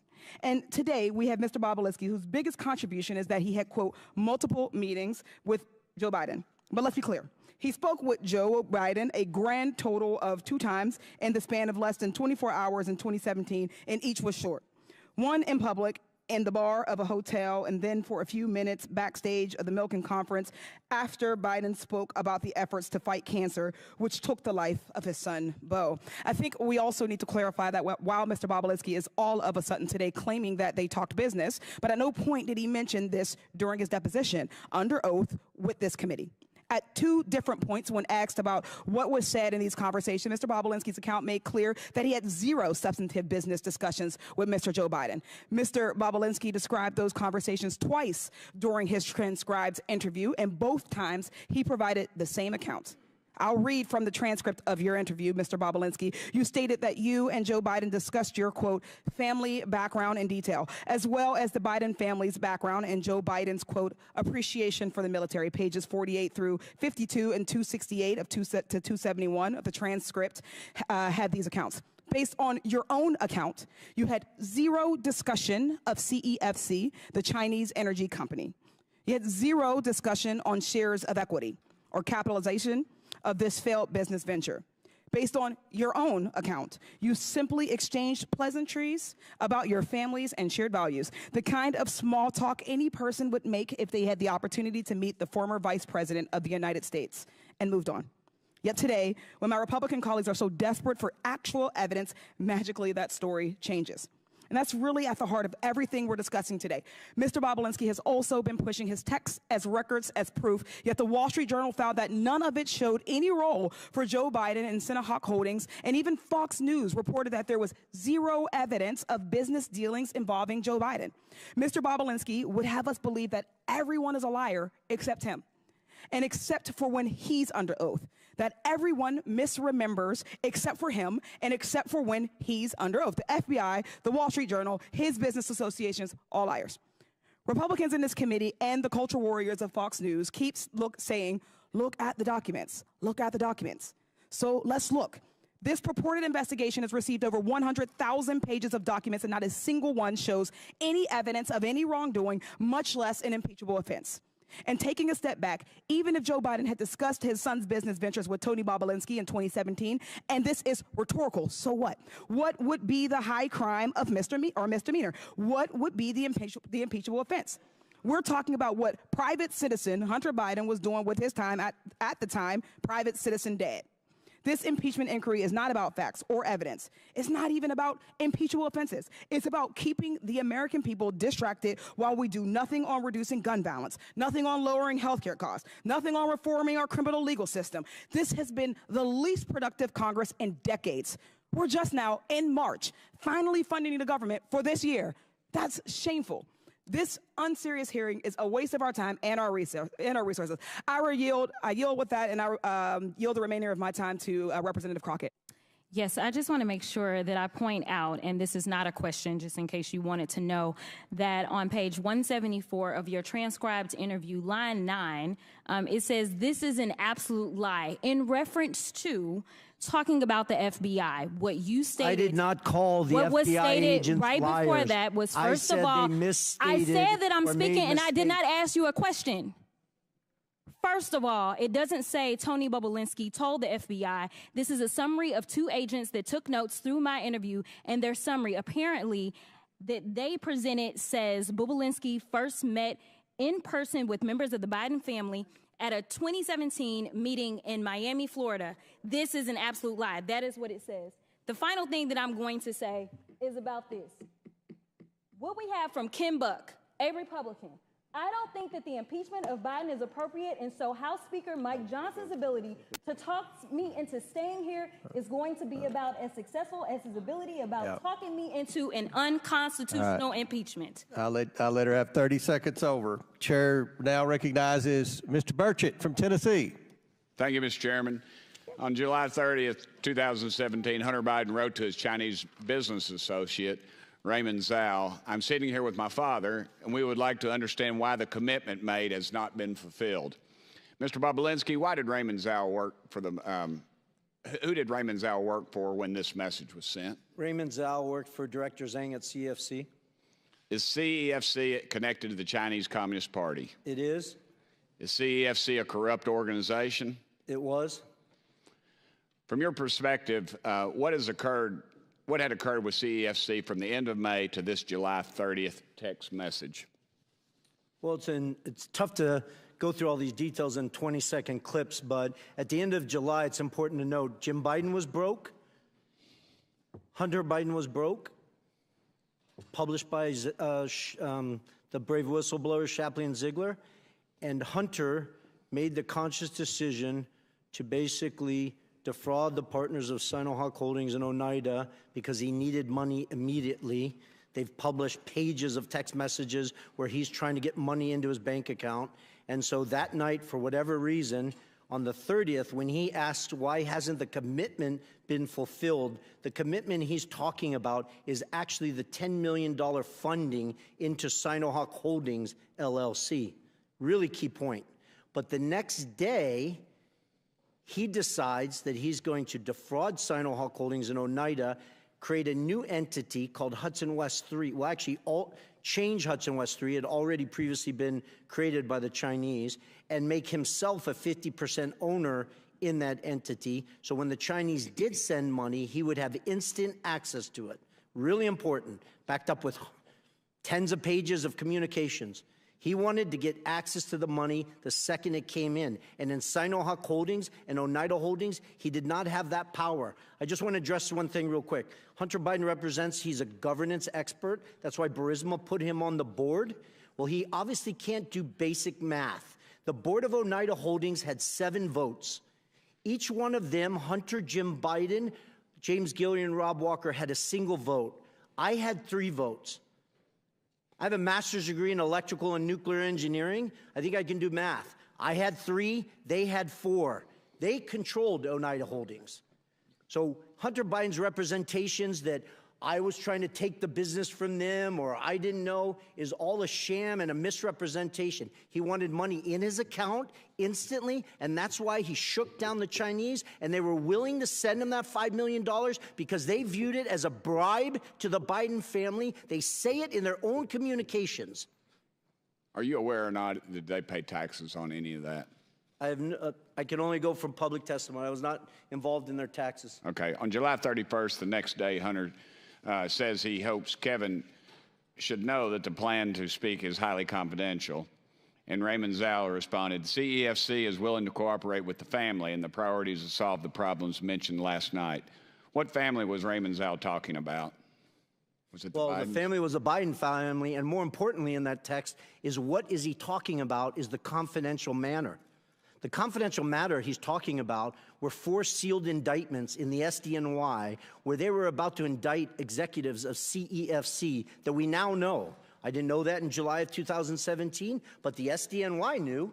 Charles McGonigal, who's now apparently going to serve 78 months in prison, ran counterintelligence for the FBI in New York City, where Chairman Yee was dropping $50 million of cash for penthouses in Manhattan. So who you should be asking all these questions are the Department of Justice, the SDNY, the FBI, because they have troves of evidence that back up what was going on in July 2017 and in August 2017. So I apologize, Congressman, to be so passionate and to take your time, but this is what I need you guys, or the focus has to be of your Oversight Committee. This involved the Chinese Communist Party. They were doing a transaction with Rosneft, which was a Russian-sanctioned U.S.-sanctioned company at the time, and the Biden family was right front and center in the middle of it. Thank you. I'll switch gears for a second. I wish Hunter Biden were here because I'd like to ask him about his taxes. I want to know if he paid his fair share, just like his dad's asked Americans to do. I want to know if he's current on his taxes, and if he isn't, I'd like to ask him when he plans to pay up. Mr. Bobulinski, you're a businessman. Did you pay your taxes? I did. Mr. Bobulinski actually pays his taxes, unlike the president's son, and yet Democrats on this committee act like Hunter is the believable one out of you two. Joe Biden has no right to lecture the American people about their taxes until he gets his own house in order. Thank you, Mr. Chairman. Very good. Chair now recognizes Mr. Moskowitz for 5 minutes. Mr. Chairman, thank you. By the way, how are you doing? Good? Okay. Mr. Bobulinski, over here, how are you doing? Good. So I just have a question. We've been at this for 15 months now in Oversight. I know this is your first time here, but do you think Chairman Comer has proven that Joe Biden has committed a high crime and misdemeanor? I believe with all the evidence he's gathered, yes, he's proven that Joe Biden has committed high crimes and misdemeanors. Okay, and so I assume you believe Joe Biden should be impeached. Well, that's up to you guys. But do you believe he should be impeached?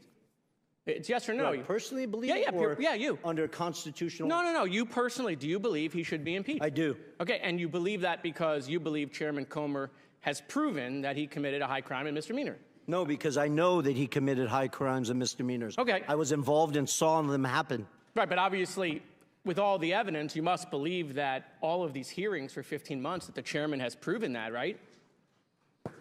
You re-ask the question? Sure. I'll sum it up. I assume you believe he should be impeached, but my point is that the chairman has not yet moved for that. And so, look, Chairman, we got like 3.5 minutes here. I mean, let's just do the impeachment. I mean, why continue to waste millions of dollars of the taxpayers' money if we're going to impeach because you believe you've shown he's committed a high crime and misdemeanor? What are you waiting on? Let's just do it. I mean, by the way, we got Chairman Jordan here also, the double chairman. Why aren't you guys calling for the vote in your committee? When is it going to happen? When can we tell the American people you're going to stop wasting their money and just call for the vote on impeachment? Gentlemen, yield? Sure. We don't do snap impeachments like you guys. We actually do the facts. We do oversight according to the Constitution. You're never going to call for it. You're never going to call for it. I mean, now you can predict. You can predict the future. How do you know? You guys only have 6 more months probably in power, right, until the election. So are you going to do it in 2 months? Are you going to do it in 3 months? Like, tell the American people. Does the Constitution put a time limit on oversight? I don't think I didn't read that in the Constitution. If you believe you can't call for the impeachment now, then what you're admitting is you haven't yet proven that he's committed a high crime and misdemeanor. You haven't proven it yet. Otherwise, you would call for it, I assume. We're doing our work. Okay, so they haven't proven it, right? They haven't proven he committed a high crime and misdemeanor. Otherwise, we would call for impeachment. So look, the chairman knows me well. I mean, I'm just here to help him, right? And so I just think we should do it today. Let's just call for it. I'll make the motion, Mr. Chairman. I want to help you out. You can second it, right? Like, make the motion to impeach President Biden. Go ahead. It's your turn. You second it. No, nothing. Okay, we got nothing. So I want to, with my last couple minutes, show the American people that they're never going to impeach Joe Biden. It's never going to happen because they don't have the evidence. Okay, this is a show. It's all fake. They just want to do these hearings. It's not leading to impeachment. They're lying to their base on Newsmax and Fox, leading these people to believe that they're going to eventually impeach the president. It's not going to happen at all, ever. Period. They don't even have the votes, even if they had it in committee. They don't have the votes on the floor. They know that. They got members resigning rather than taking a vote on the fake, faux impeachment. Just ask Ken Buck, who said the speaker ain't going to get me to take an unconstitutional impeachment vote. I mean, boy. I mean, so, look, I mean, if these hearings were a success, right? If what we've been doing for the last 15 months had convinced the American people that Joe Biden committed a high crime and misdemeanor, you can be damn sure they would have called the vote by now, right? But they want it to go on. They either want it to go on because they don't have the evidence. Are you asking me a question? No, I'm just looking at you. Oh, okay. But if you want to talk to me, we can talk. Well, no, I think you haven't read recent data that shows the American people are well aware of the Biden's corruption. Perfect. So then ask the chairman why he hasn't called for impeachment, Tony. He's right here. Ask Comer. Hey, Comer, how come you haven't called for impeachment? I'll do it. Watch. Hi, I'm Tony. Hey, chairman, how come you haven't called for impeachment? When are we going to have the hearing? When is the vote going to happen? I mean, you believe it. He believes it. He says it every day on TV. I just don't know when we're going to have the vote. I mean, let's just go. Are you asking me to hold the vote? No, I just like looking at you. Yeah. We can save the taxpayers millions of dollars. So, I mean, look, I used all of my time to show that this vote is never going to happen because they have no evidence on Joe Biden. I yield back. Gentlemen's time's expired. Chair now recognizes Mr. Burleson from Missouri for 5 minutes.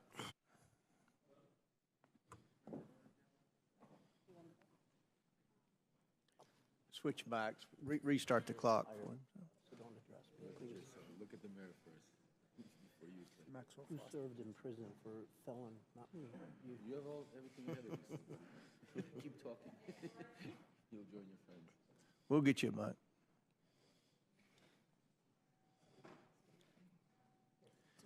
Do you want to go to that one? Okay. Apologies.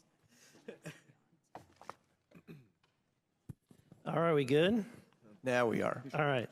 I want to start with Galanis. Mr. Galanis, you've heard the expression, say it, forget it, write it, regret it.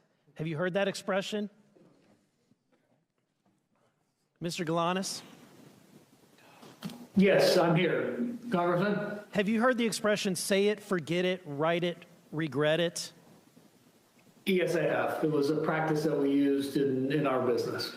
In whose business? Business with Hunter Biden and Devin Archer. Okay, so it's their expression. Let me ask you a question. Who is Harris Youssef? Harris Youssef is a Ukrainian investor originally from Syria, a longtime colleague of Dmitry Firtash. So he's a colleague of Dmitry Firtash. He was mentioned earlier this hearing. Who is Dmitry Firtash? He's a Ukrainian oligarch very close to the Kremlin who made his fortune primarily in trading gas from Gazprom, the Russian state oil and gas company. So connected to Vladimir Putin, correct? Very much so, yes. Yeah, in fact, during Hunter Biden's deposition with the committee, he justified his role. I think you'll find this comical. He justified his role on the Ukrainian Burisma board by saying, in essence, that it was his patriotic duty, that he was serving, freedom, because there were, this is his quote, there were two gas companies inside Ukraine at the time. One of them was a state-owned, which was highly corrupt and connected to people like Firtash, which was directly going into Vladimir Putin's pocket. The only independent company was Burisma, end quote. Now, my question to you, based on this, he's disparaging Mr. Firtash, and yet, are you aware that that Mr. Biden, Hunter Biden, did business with Mr. Firtash? Yes, I am. So let me ask you, what kind of financial transactions occurred between them?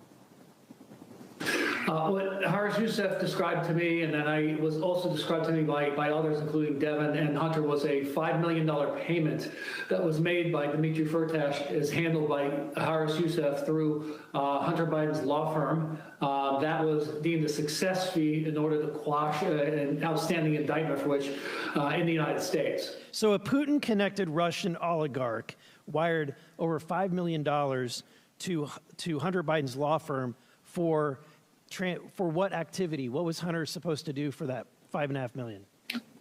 He was supposed to perform in quashing the indictment that resulted in an arrest warrant for Dmitry Firtash, who is being charged in the United States.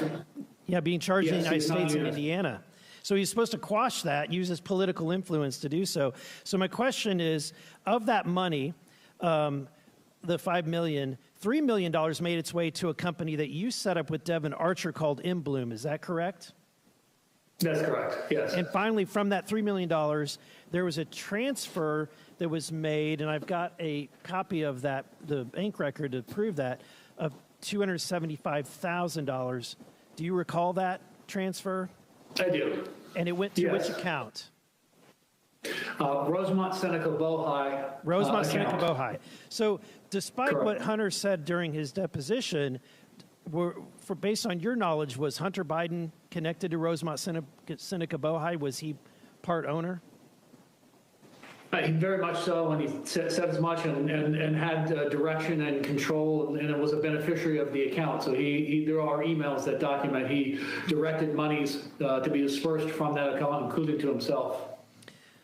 Now, it sounds like, despite what he's saying, what he told the committee, that this guy was a bad hombre, basically, that this Firtash guy connected to Putin, and therefore he had to get on Ukraine. And yet he had no problem doing business for this corrupt Russian oligarch connected to Putin. In fact, had no problem taking $5 million and a direct transfer of $275,000. Would you Would you agree?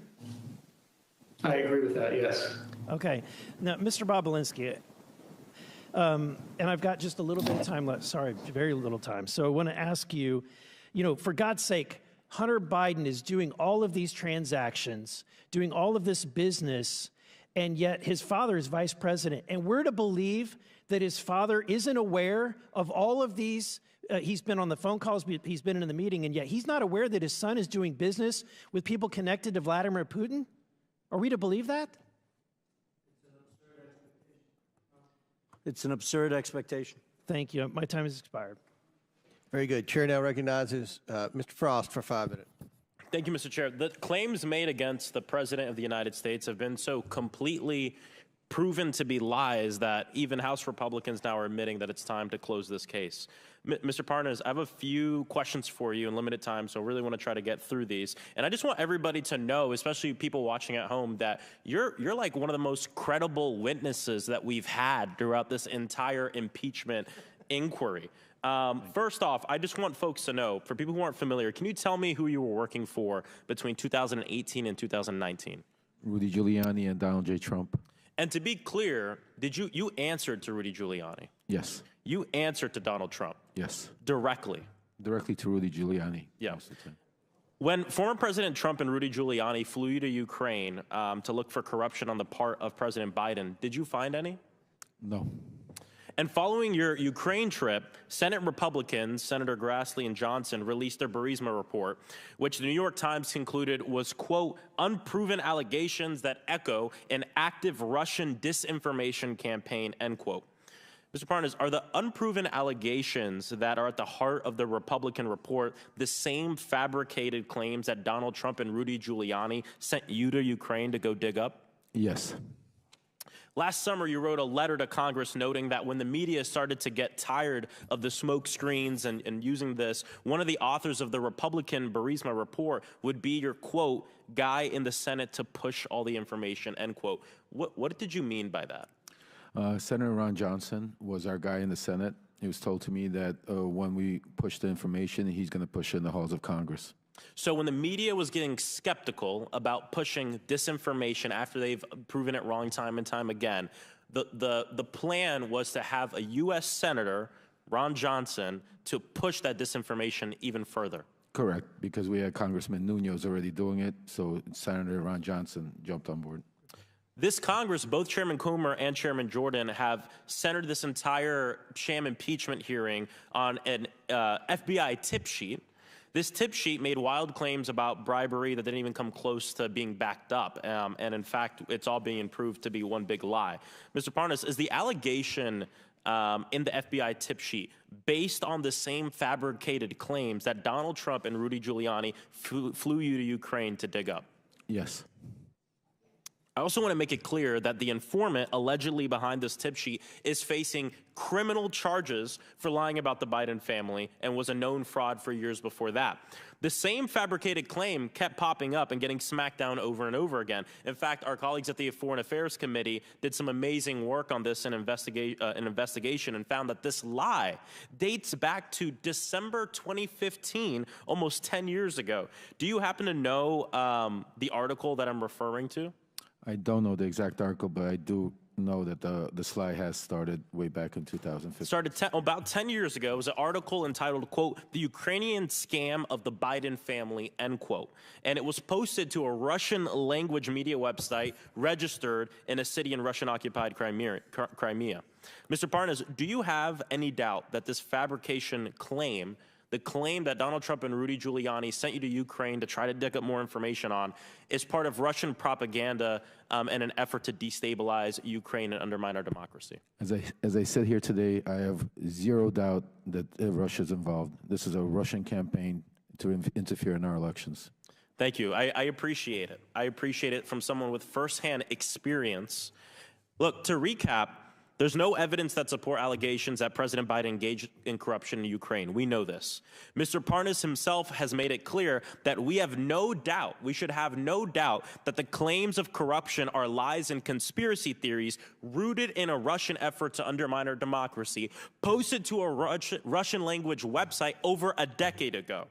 This is exactly what Putin wants. And over the years, Republicans have kept moving the goalpost. You just look at the past year, right? First, it was a bribe. Then it was Burisma, nothing. Then it was Hunter Biden's laptop, nothing but some like nude pics that we keep seeing here. Then it was supposed money laundering scheme that turned out to be a family member making a couple of car payments. And now Republicans on this committee have left the pretense of a crime behind and are moving the goalpost to influence peddling, which sounds more like what former President Donald Trump did in his time in office. Look, we've been laughing a lot about this, calling it theater and a sham, which it is. But I also want to bring up that this is really serious. Yes. I mean, we have members of Congress and this committee using Russian propaganda meant to undermine our democracy, to undermine our president. It's not just theater or laughable, but it's a betrayal of our democracy. It was very serious, Congressman. Yes. Chair, yeah, yield back. Time's expired. Chair recognizes Ms. Boebert from Colorado for 5 minutes. Well, Hunter asked for a public hearing. Here we are, and he is nowhere to be found. I guess Hayden really does run in the Biden family. Now, Mr. Bobulinski, in your testimony, you state, it is clear to me that Joe Biden was the brand being sold by the Biden family. In your experience, what is the value to Joe Biden in helping his family collect millions from foreign adversaries? What's the value to Joe Biden specifically? Yes. Well, his children and brothers were enriched, which to AOC's questions earlier violate corruption statutes, RICO statutes, FCPA statutes, FARA statutes. Yes, so you would agree that the Biden family was involved in this corruption and influence peddling and selling access to the federal government? I do.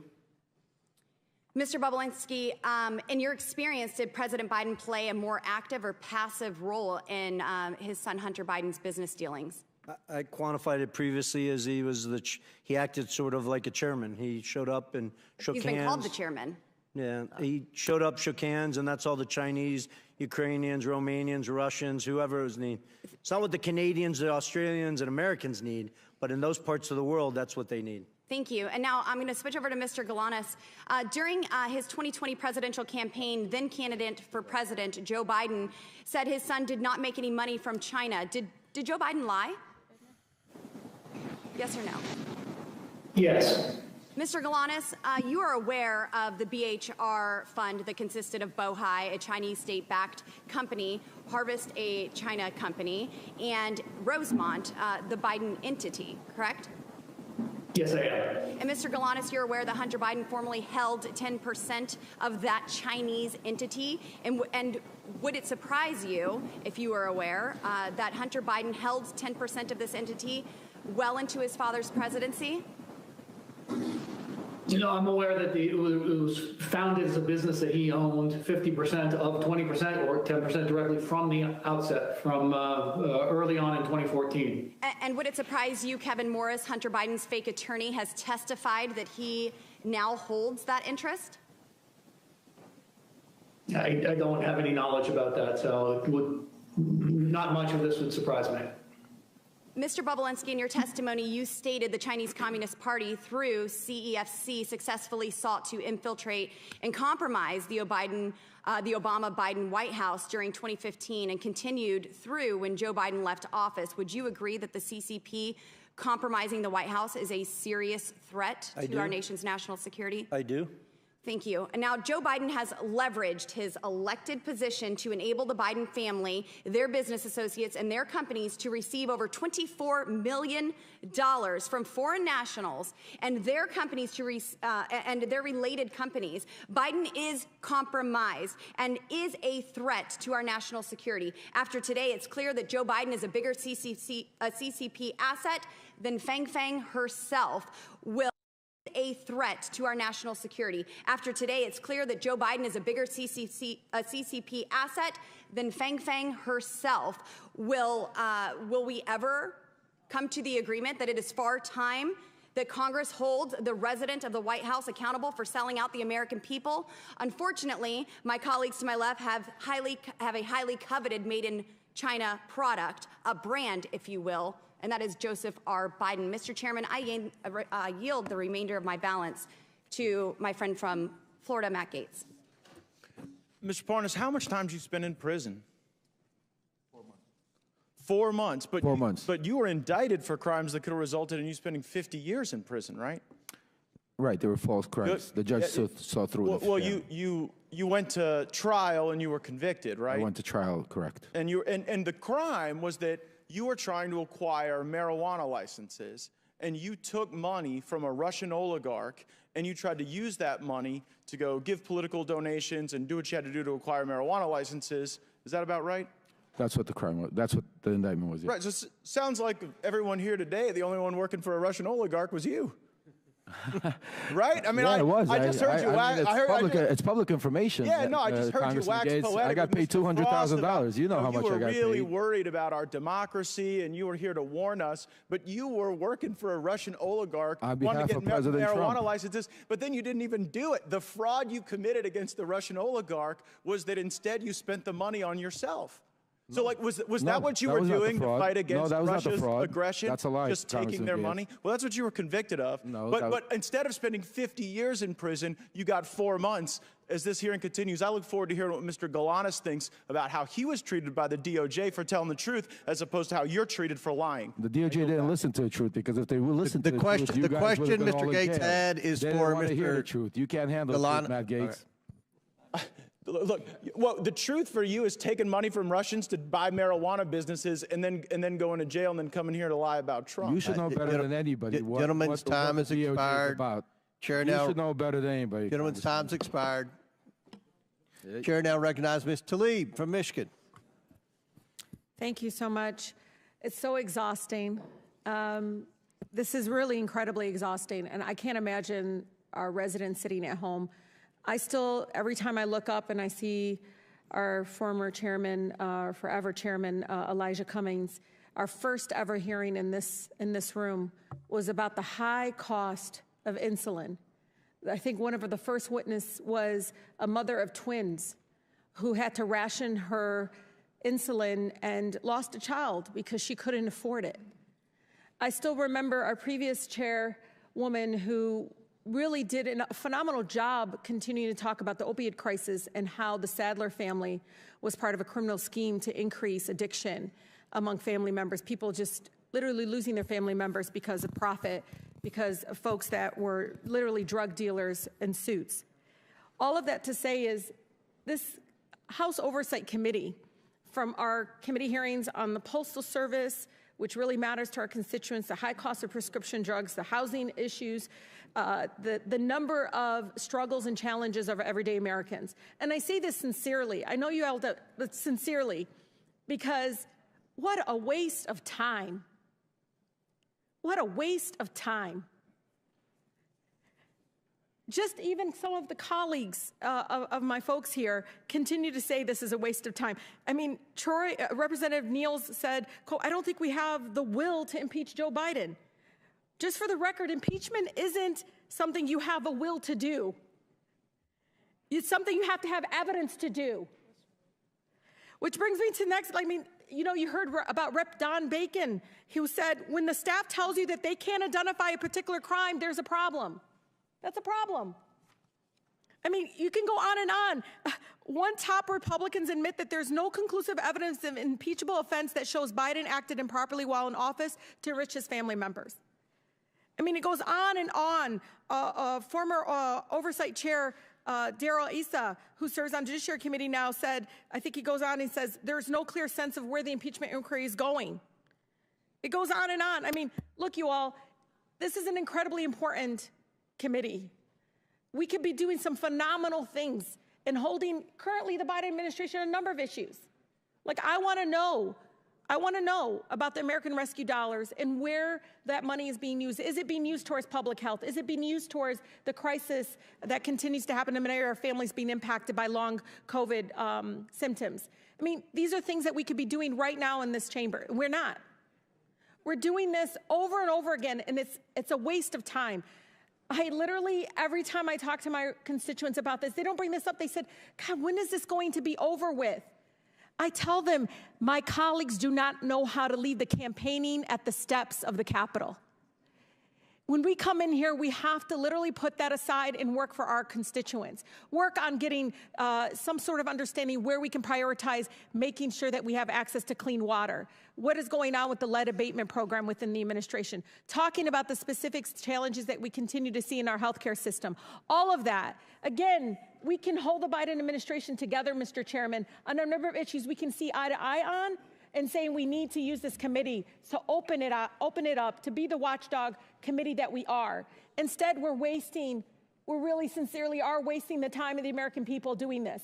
This is awful. For them to see us going back and forth like this, it's so disenchanting for them. And you all wonder why the numbers out there of favorability towards Congress is so low.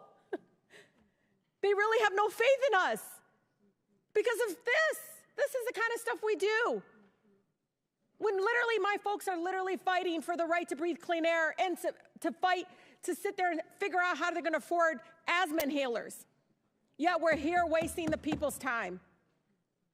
Will the gentlelady yield? Yes, Mr. Chair. And I say this out of somebody that's a social worker at heart. We could do so many things in bipartisan in this committee. I know it. And I think we're right now really missing out an opportunity to do that. We really are. Ms. Tlaib, I yield to Mr. Well, it's for a question I just wanted to ask you, because you've had tremendous success in trying to clean up dirty water across America. We can actually get things done, right? Absolutely. And, you know, I know my colleague on the other side, we all have a crisis of the clean water crisis. We could literally bring in folks in the EPA, bring folks into this chamber right now and ask, where is the Biden administration on the development of their lead abatement initiative? These are the things that I think very much many of my mayors, my local electeds, many of the state folks are asking, what can we do as members of Congress to basically have more transparency in where the priorities are? But again, I really say this sincerely to all of you. We can do better. We deserve to do better. I remember Chairman Cummings constantly reminding us that we can be better.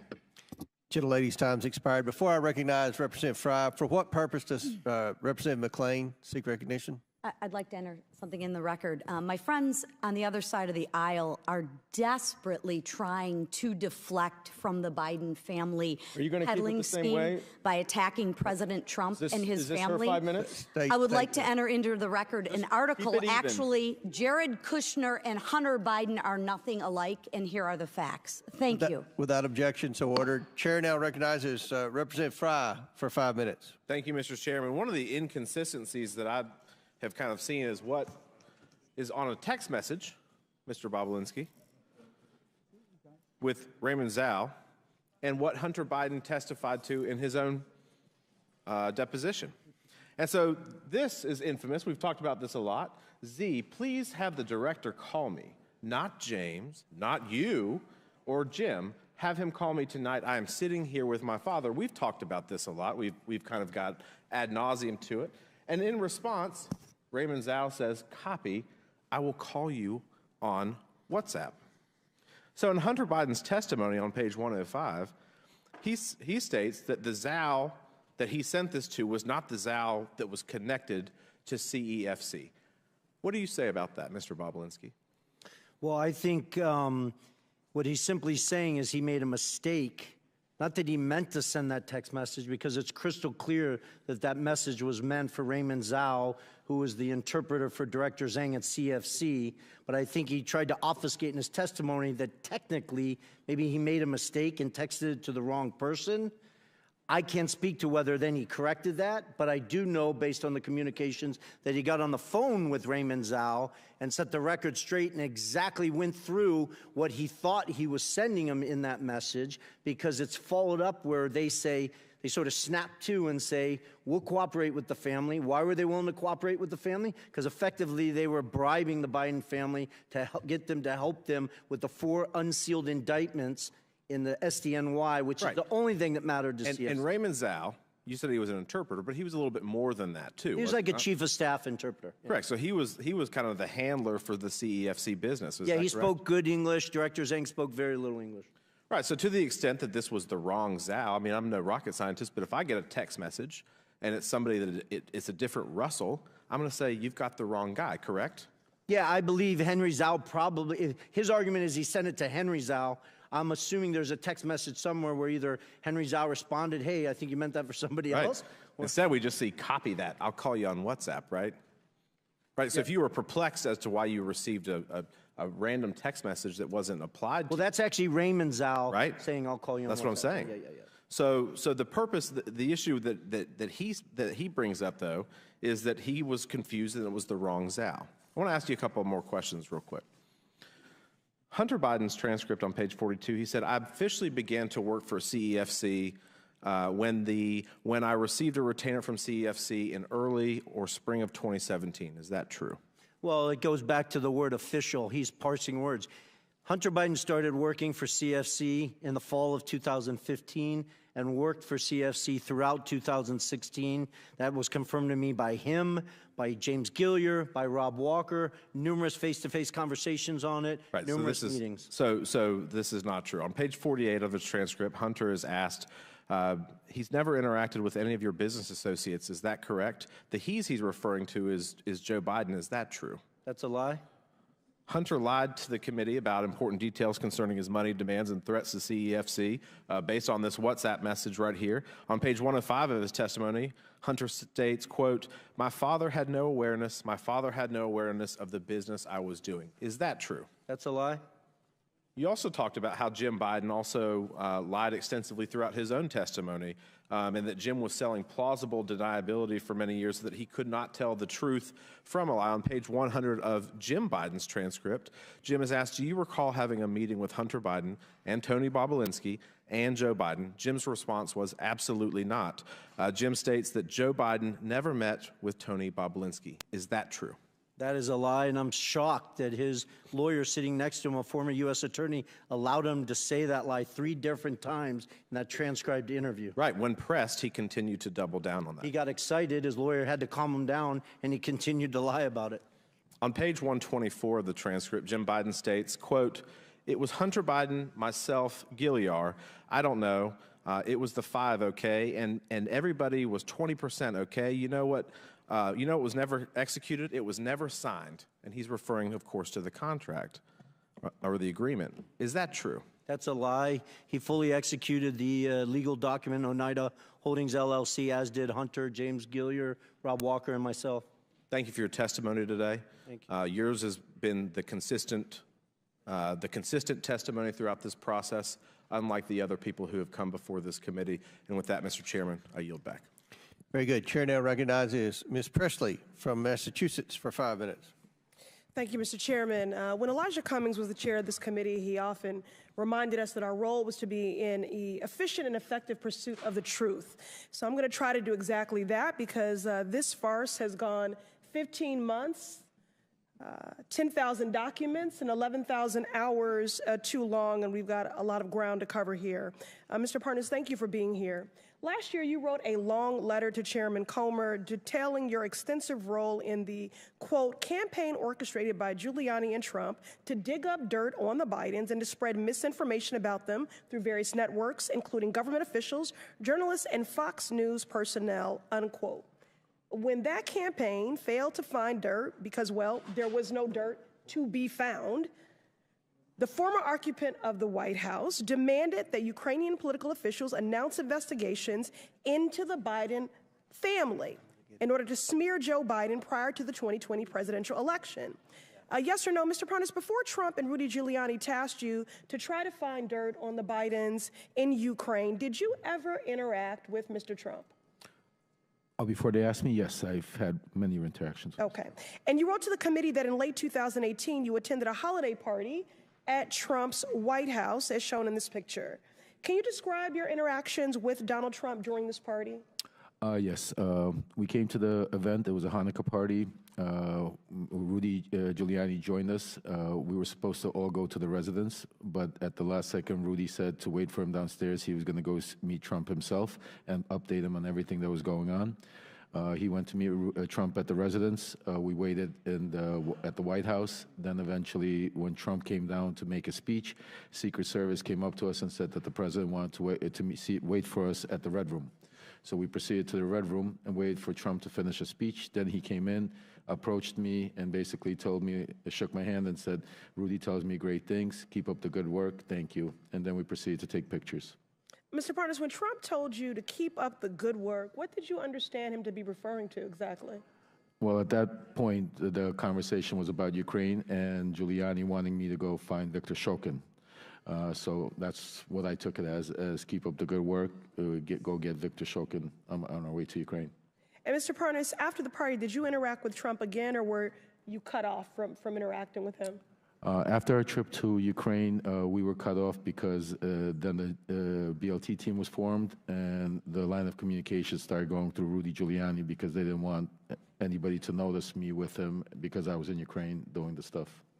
I see. So is it fair to say, Mr. Parnas, that you think you were no longer invited to interact with Trump to create a buffer between President Trump and your work with Giuliani to generate evidence of Joe Biden's misconduct in Ukraine? Oh, I was told that. Not that I wasn't invited. I was told that you're going to stop going to the events, to the private events and stuff like that because, well, you're doing this. I see. So despite President Trump's efforts to insulate himself from associating with you as you sought evidence of Biden corruption in Ukraine, you maintained your contacts with individuals in Trump's innermost circle, including Donald Trump Jr., correct? Absolutely, yes. Well, you know, as the saying goes, a leopard can't change their spots. And so, Mr. Parnas, you're a prime example of Donald Trump's habit of welcoming people into his inner circle and then creating distance or the appearance of it from them as he relies on them to commit improper acts. Now, Donald Trump has demanded that Joe Biden be impeached, has enlisted oversight Republicans to do his dirty work in an attempt to try to win the 2024 presidential election by promoting the same lies about President Biden, lies that are firmly rooted in Russia's disinformation and propaganda effort to influence U.S. elections and undermine Ukraine in the midst of a vicious Russian invasion. I yield to Mr. Goldman. Thank you very much, Ms. Presley. I want to get back to this photograph here that I got cut off from before. You, Mr. Bobulinski, called a number of people liars, 6 FBI agents. I did not call this as 6 FBI agents liars. I'm talking. If you go to page... Well, you know better, Mr. Goldman. Okay, go to page 174 of the transcript, and you said it's not an accurate statement. It's a lie related to an FBI report. I didn't call them liars. Sorry, I don't have time. Be quiet. Lie. Now, this is a photo that was provided by Cassidy Hutchinson after you called her a liar when she said that you met with Mark Meadows and received an envelope. Do you see this photo? Do you acknowledge that is Mark Meadows in the red hat? Didn't you tell me to be quiet? I don't... I asked the question, do you acknowledge that that's Mark Meadows? I don't... Maybe you're a person can walk it closer so I can see it?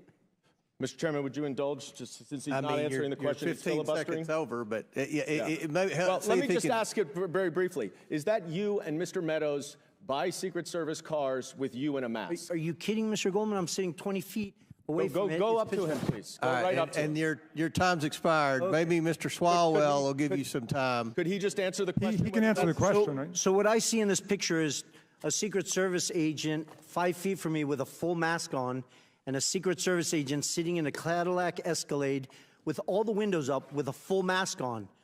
Is that you making it a big deal? The person in the red hat? It's the back of his head. I don't. Is that you talking to the person in the red hat? Why don't you ask me this, Mr. Goldman? Did I meet Mr. Meadows at a Trump rally in Rome, Georgia? I did. I acknowledge that. Is it you? Mr. Goldman. I did. Mr. Goldman. But Cassidy Hutchinson is a liar. Cassidy Hutchinson's a liar because she said that he handed me an envelope. Mr. Meadows didn't give me a single thing. Now, Chair recognizes... Glad we have the clear story. Your time's expired. Maybe Mr. Swalwell will yield you some time. Chair now recognizes Mr. Langworthy from Buffalo for 5 minutes. Thank you very much, Mr. Chairman. Glad it's so quiet in here. On the first day of the Biden presidency, then Press Secretary Jen Psaki claimed that President Biden's objective and his commitment was to bring, quote, transparency and truth back to government, to share the truth even when it's hard to hear. That is obviously laughable, just about as laughable as when Hunter Biden claimed that he was trying to avoid wire fees when he had Rob Walker launder a $1 million payment from a Chinese company through 16 different bank wires to Hunter, Hallie, and Jim Biden's accounts. If you're trying to avoid wire fees, then why send 4 different wires over 3 months to the same account?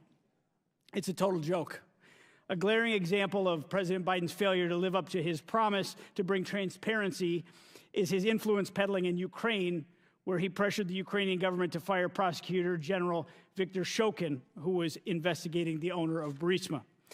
While Joe Biden was vice president in 2014, his son Hunter Biden was asked by Burisma's owners to join the board, a paid position. The committee has sought documents from the administration regarding Vice President Biden's influence peddling in the Ukraine. The administration, which claims transparency, has failed to produce these documents. I'll give you an example. On September of 2015, the United States was steadfast in its belief that the owner of Burisma was the face of corruption in Ukraine. The administration vowed to work with the Prosecutor General to tackle corruption in the country. However, that all changed after a phone call from Hunter Biden and the owner of Burisma to Hunter's Washington, D.C. associates in 2015. A few days later, Vice President Biden delivered a speech to the Ukrainian legislature and privately pressured the Ukrainian president to fire the Prosecutor General. The Oversight Committee has asked the White House for drafts of Vice President Biden's speech to the Ukrainian legislature from 2015. They have withheld those draft speeches for nearly 7 months. To this date, we have not been able to review them. We all want to know whether there were edits to the speech after Hunter called D.C. We all want to know whether the then vice president, changed course to protect his son and his corrupt business associates. We all want to know whether the Biden family's business dealings affected American policy towards the Ukraine. The White House claims to be committed to bringing truth and transparency to government. It just seems like it's only interested when it's convenient for his administration. Now, Mr. Bobulinski, did Hunter ever tell you at any point the value of the Burisma income to him? Call him ever mentioning that to me. Okay, did he ever say it was his only income at that time? Oh, okay. Actually, I stand corrected. There's a text message. I never discussed it with him. I was in Monaco at the Grand Prix. He was in Monaco for the Burisma board meeting. He set up a meeting with me. He didn't show up at that meeting. Obviously, you can imagine I wasn't too happy. And he responded to a text me asking him what's going on. And in that text, he states he's on the back of Kola's yacht fighting for the only income he has, but it wasn't from Burisma, it's from the Kazakh deal that he's talking about. I never discussed that with him after that. That was a single exchange between him and I.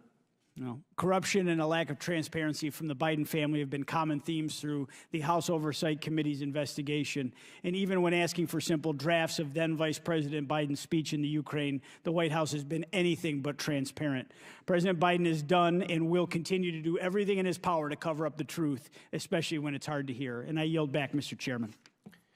The gentleman yields back. Mr. Bobulinski yields back to me for 1 minute. Is there anything that you want to respond to? No, you don't worry about Mr. Goldman. We don't pay any attention to Mr. Goldman either. But is there anything that anyone said up here that you want to take about 55 seconds to respond to?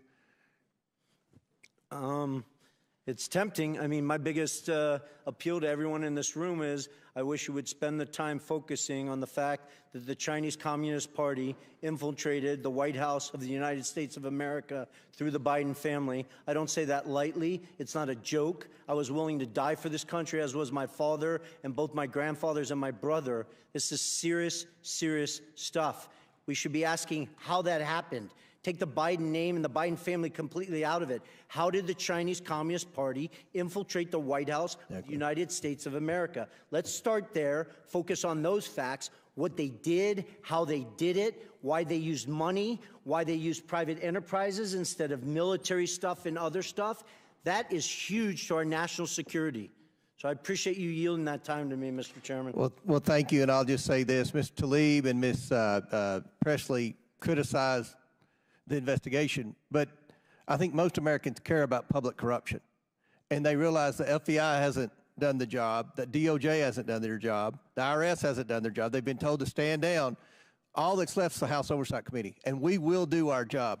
And pursuant to the previous order, because votes have been called again, the committee stands in recess subject to the call of the chair. The committee will reconvene 5 minutes after floor votes. Reconvene. Chair recognizes Mr. Swalwell for 5 minutes. Mr. Bobulinski, in your interactions with the Biden family, which you've told us all about throughout the day, did you ever observe the Chinese government grant 22 patents to any of Joe Biden's children while Joe Biden was in office? I did not. Did you ever observe the Chinese government, did you ever observe Joe Biden ever own or operate any hotels while he was in public office and take millions of dollars from foreign governments?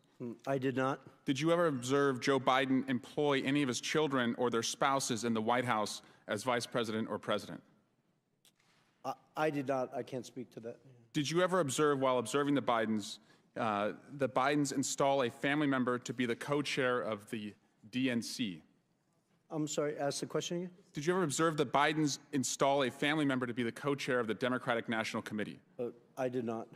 Did President Biden or anyone in his family take $2 billion from the Saudi government? Not that I'm aware of.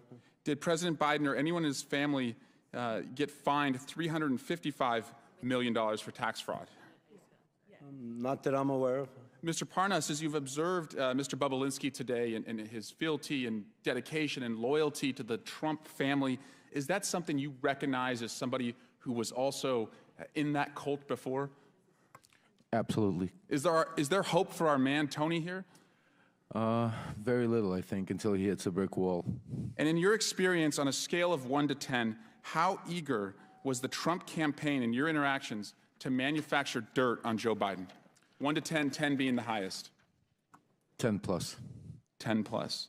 Would it surprise you, Mr. Parnas, that the Russians and in their disinformation campaign outlets have often cited Chairman Comer's testimony and allegations against the Biden family to make their own allegations against Joe Biden? No, it doesn't surprise me because that's exactly what they want to happen. Mr. Chairman, it's over. It's over. It's time to pack it up. And I want to give you the top 10 reasons why impeachment is dead. Number 10, your key witness today is testifying from the slammer. Number 9, key evidence of a bribe that you all relied on. The guy who said that has been indicted for lying about that bribe, and he's a Russian asset. Number 8, another key witness has been indicted as a Chinese agent. Number 7, during the Hunter Biden interview, Mr. Chairman, you didn't even stay for the whole time. Number 6, Chairman Jason Smith didn't show up at all to the Hunter Biden interview. The same day, number 5, Darrell Issa said it's a big nothing. Number 4, today Jim Jordan began his remarks not by relying on any evidence for this investigation, but he went off attacking the DOJ about what they're doing with the Catholics. Number 3, you all still have not sent the articles of impeachment for the Mayorkas impeachment to the Senate, and that happened last month. Number 2, you're now talking about a criminal referral, but if you had evidence for a criminal referral, then you have evidence to impeach somebody for high crimes and misdemeanors. And number 1, and I'm sorry to say this, Fox News isn't even carrying this today. In fact, one of their anchors, as they broke away 10 minutes in, said, this is the same hearing over and over and over. At what point are you going to fish or cut bait? So I just have to tell you, it's over. Impeachment's over. Dunzo. Bye-bye. Rigor mortis. Lights out. Curtain drop. Mic drop. Peace. Adios. Sayonara. Au revoir. Or a language that you all understand. Doi sivdanya. Did I say that right, Mr. Parnas? Yes. I dare you to impeach, but you won't because you don't have the evidence. And because you don't have the evidence, you don't have the votes. Guys, it's dead. And so I'm here to pronounce the time of death.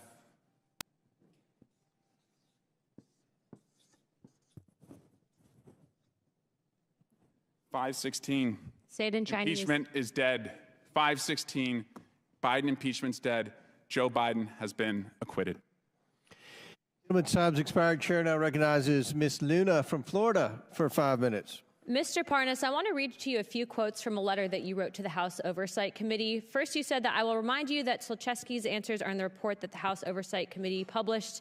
In this document, he stated that Hunter Biden was never asked or assigned to speak with anyone in the U.S. on behalf of Burisma. Mr. Parnas, are you aware that according to Amos Hochstein, a U.S. State Department official, in a transcribed interview with the Senate, Hunter Biden requested to have a meeting with him in November of 2015? Mr. Hochstein testified that he met with Hunter Biden and they spoke about Burisma. So yes or no, that statement that you made to House Oversight was incorrect?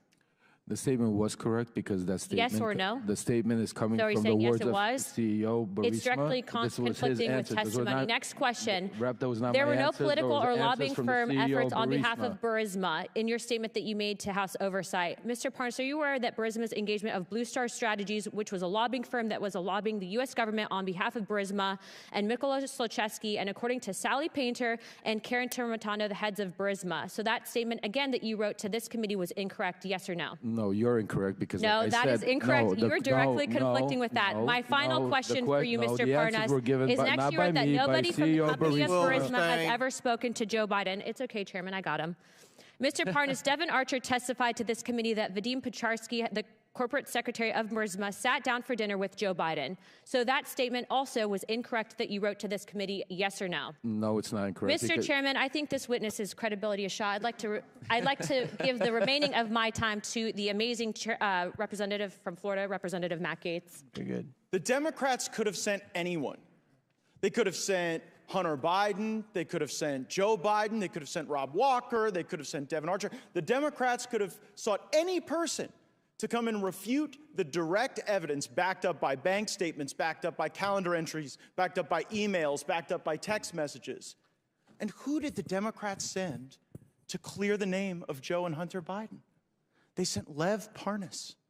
Lev Parnas, who was charged with enough crimes and violating our campaign finance laws to, serve 50 years, but he gets 4 months.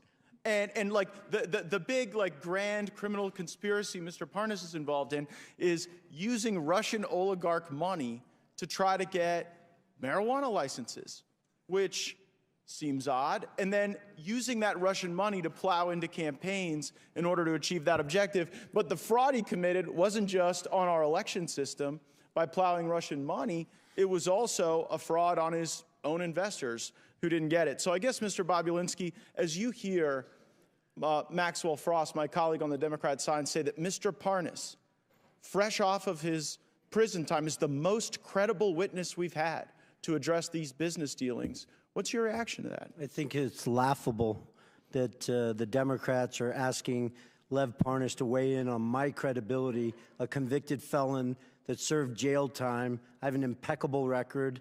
Now, he warned me earlier in this hearing that they're coming for me. I didn't worry. I said just keep talking. You'll be there soon. I look forward to that, Mr. Parnas. Keep lying. You'll be there soon. Well, and is that a threat, Mr. Parnas? No, it's just the truth. No, did you say they were coming for me? No, I said if you keep lying, you will end up in prison. I'm not lying. You're the one who was lying. You have nothing to say. You're the one who went to prison for lying. What am I lying for? Tell me what we're lying for, Mr. Bobulinski. What? You don't even know what you're talking about. What am I lying? You went to prison for lying and defrauding your investors. What am I lying here? What am I lying here? Oh, the list is long. We don't have enough time. I think Mr. Gaetz only has a minute. I think you're a little scared, just like Mr. Gaetz. Because Mr. Gaetz doesn't even ask a question. You're filibustering. I've been here for 6 hours, and not one of your committee members has asked me one question. You want to hear the truth? I asked a question about your illegal business I've been here for 7 hours. Mr. Bobulinski, ask me some questions. Fraud is a crime, right? Go ahead. Correct. Fraud is a crime. Fraud is a crime, and you observed fraud on the part of the Bidens, right? I did, crystal clear. So much so I had an independent law firm spend $300,000 to analyze that fraud and put together a fully ready, fileable lawsuit against the Biden family. And bribery is a crime, right? Correct. And what you observed with Joe Biden trying to get you into this business deal with Hunter Biden, what you later learned about that business deal and how the money was flowing from the Chinese Communist Party to Hunter Biden, to other members of the Biden family, did that concern you as a potential feature of money laundering?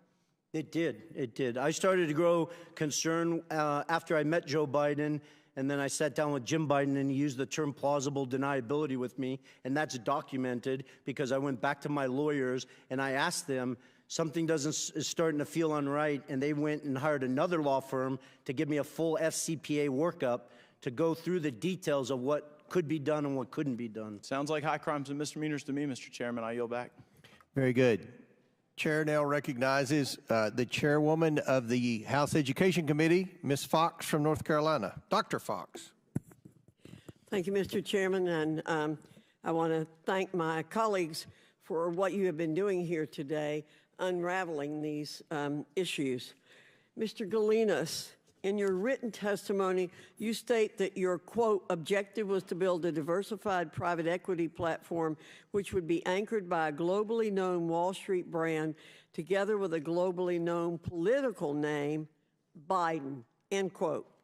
Is it correct that Harvest Fund Management, a $300 billion Chinese financial services company closely connected to the Chinese Communist Party, CCP, was interested in partnering with you and your business partners? Yes, that's correct. Thank you.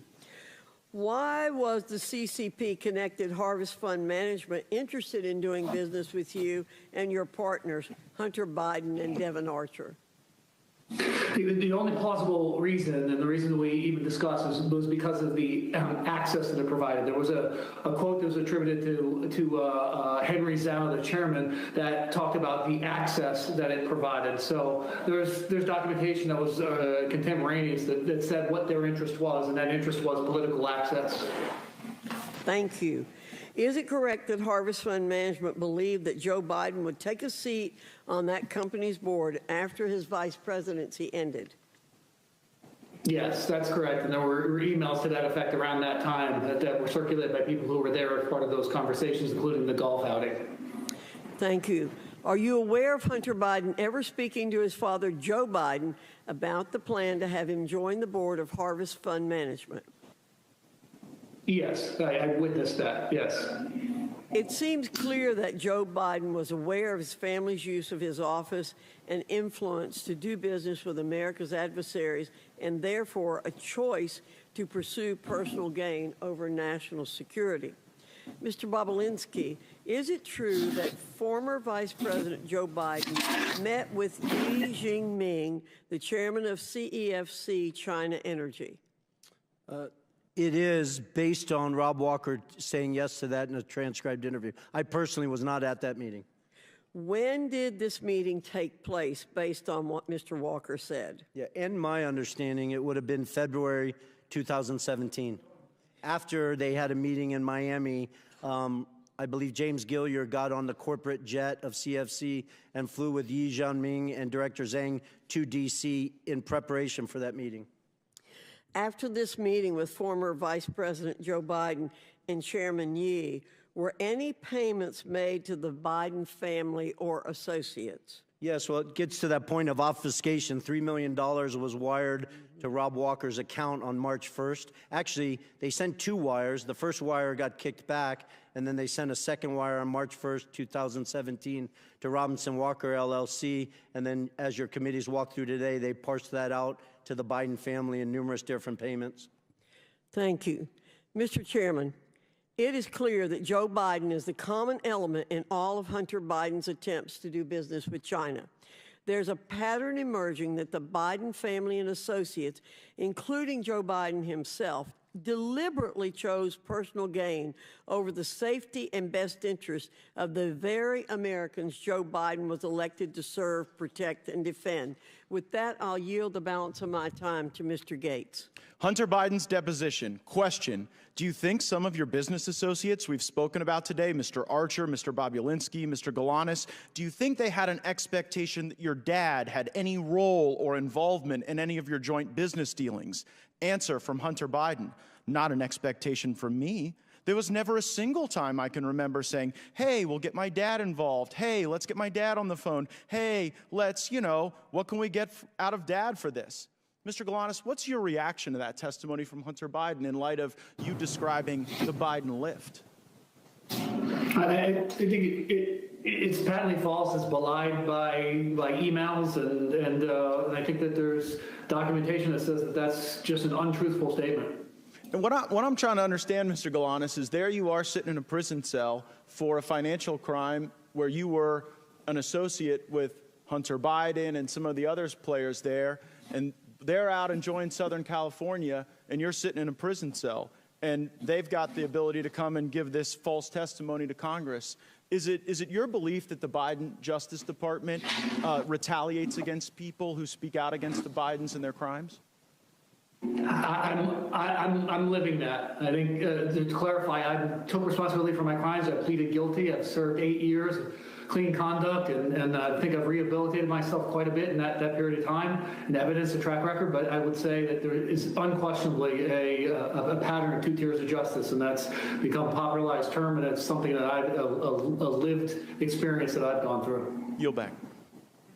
Before I recognize Mr. Waltz, for what purpose does Mr. Bigg seek recognition? I want to include an article in a record.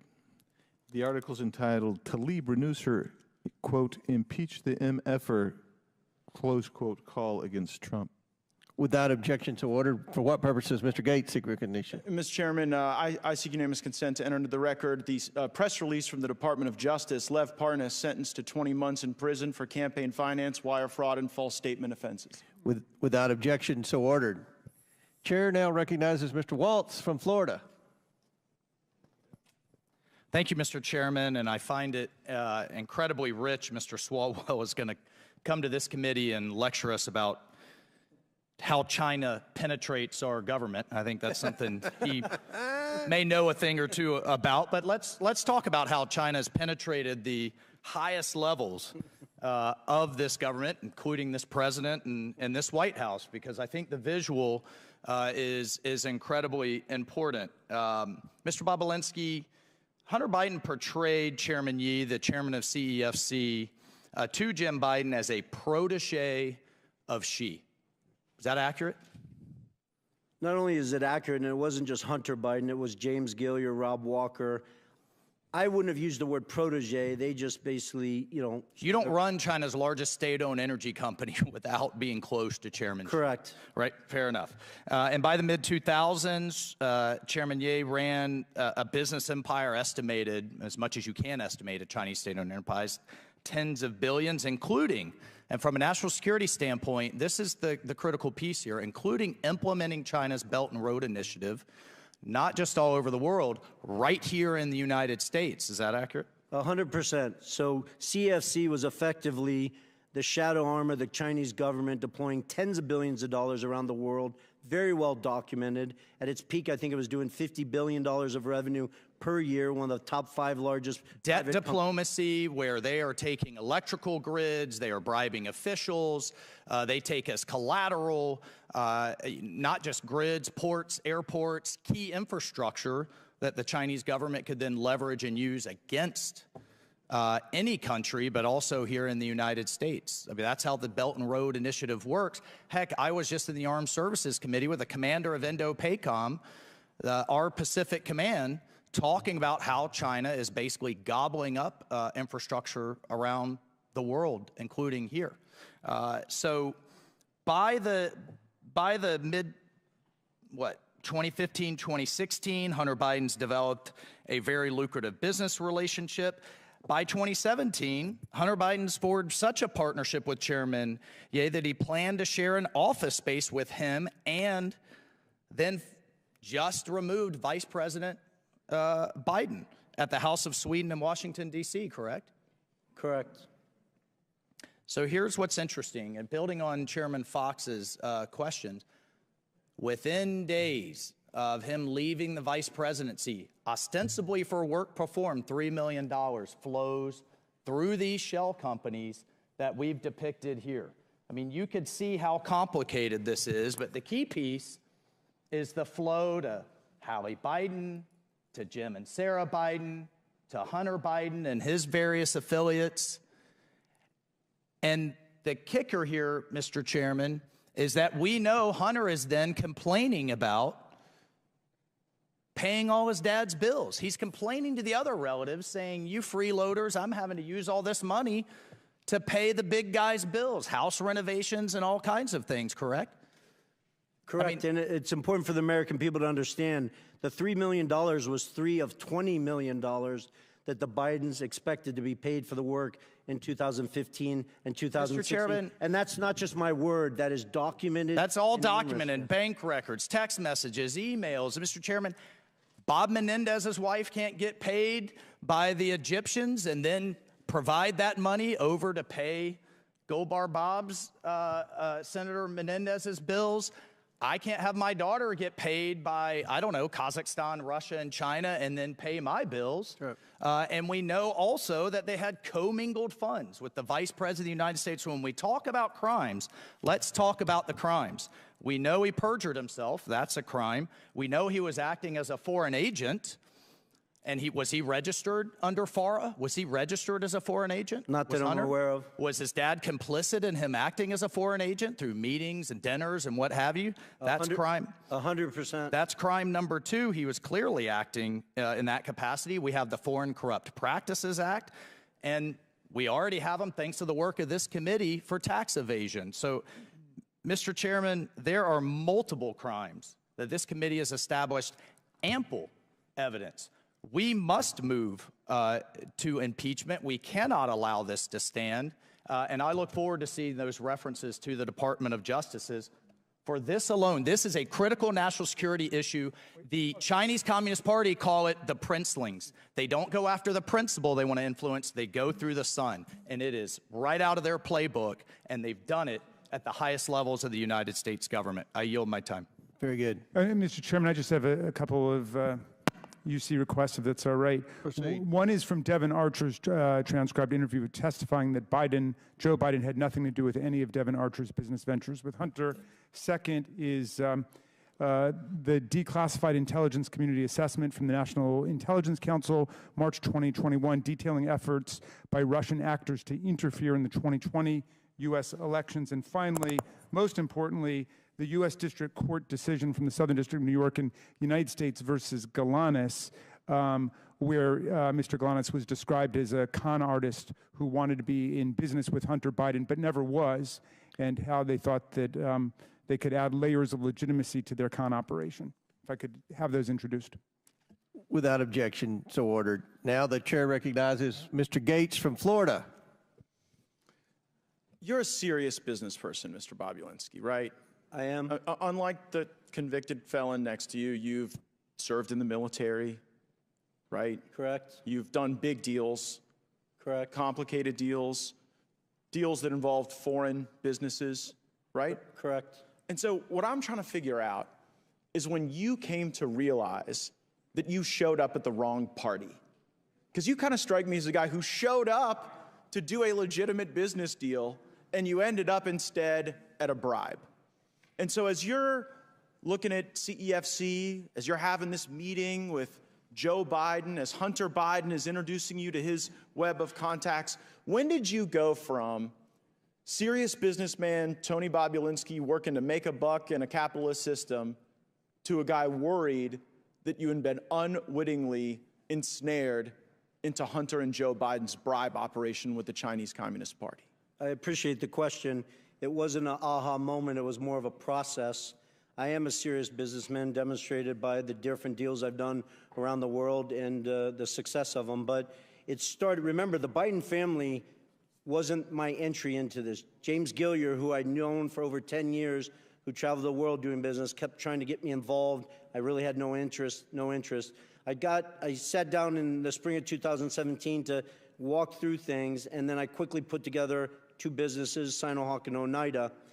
After the meetings in Los Angeles with Hunter and Joe Biden, it started to sort of, bells and whistles started to go off when Jim Biden used the term plausible deniability. Plausible deniability is the first moment, straight from the lips of Jim Biden, right on the heels of your discussion with Joe Biden, where you start to think, this might not be legit. Correct. And my lawyers at the time could attest to that because I reached out to them saying, listen, I'm a former naval officer.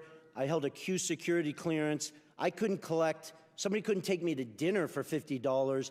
This just does not make sense to me. But you proceed, and then later this thing starts to get a lot uglier. What's the moment you go from, okay, your spidey senses are up, you're analyzing this, to now you know this is a crime that you are bearing witness to? The end of July, when the Biden family put them right front and center in the middle of a $9 billion transaction between the Russian state-owned energy company Rosneft and CFC, a surrogate for the Chinese Communist Party. And was there ever a time in the deals you were involved in where you started to see the money move around the legitimate business enterprise and toward the pockets of the Bidens? Well, the challenge, Mr. Gates, with that is at the time they moved the money, right? You guys have the text messages where Hunter Biden shook down Director Zhang, but I was not aware of that. I spent a year asking questions of, this doesn't make sense to me. Where's the money? I stepped in and had lawyers work to dissolve the two entities.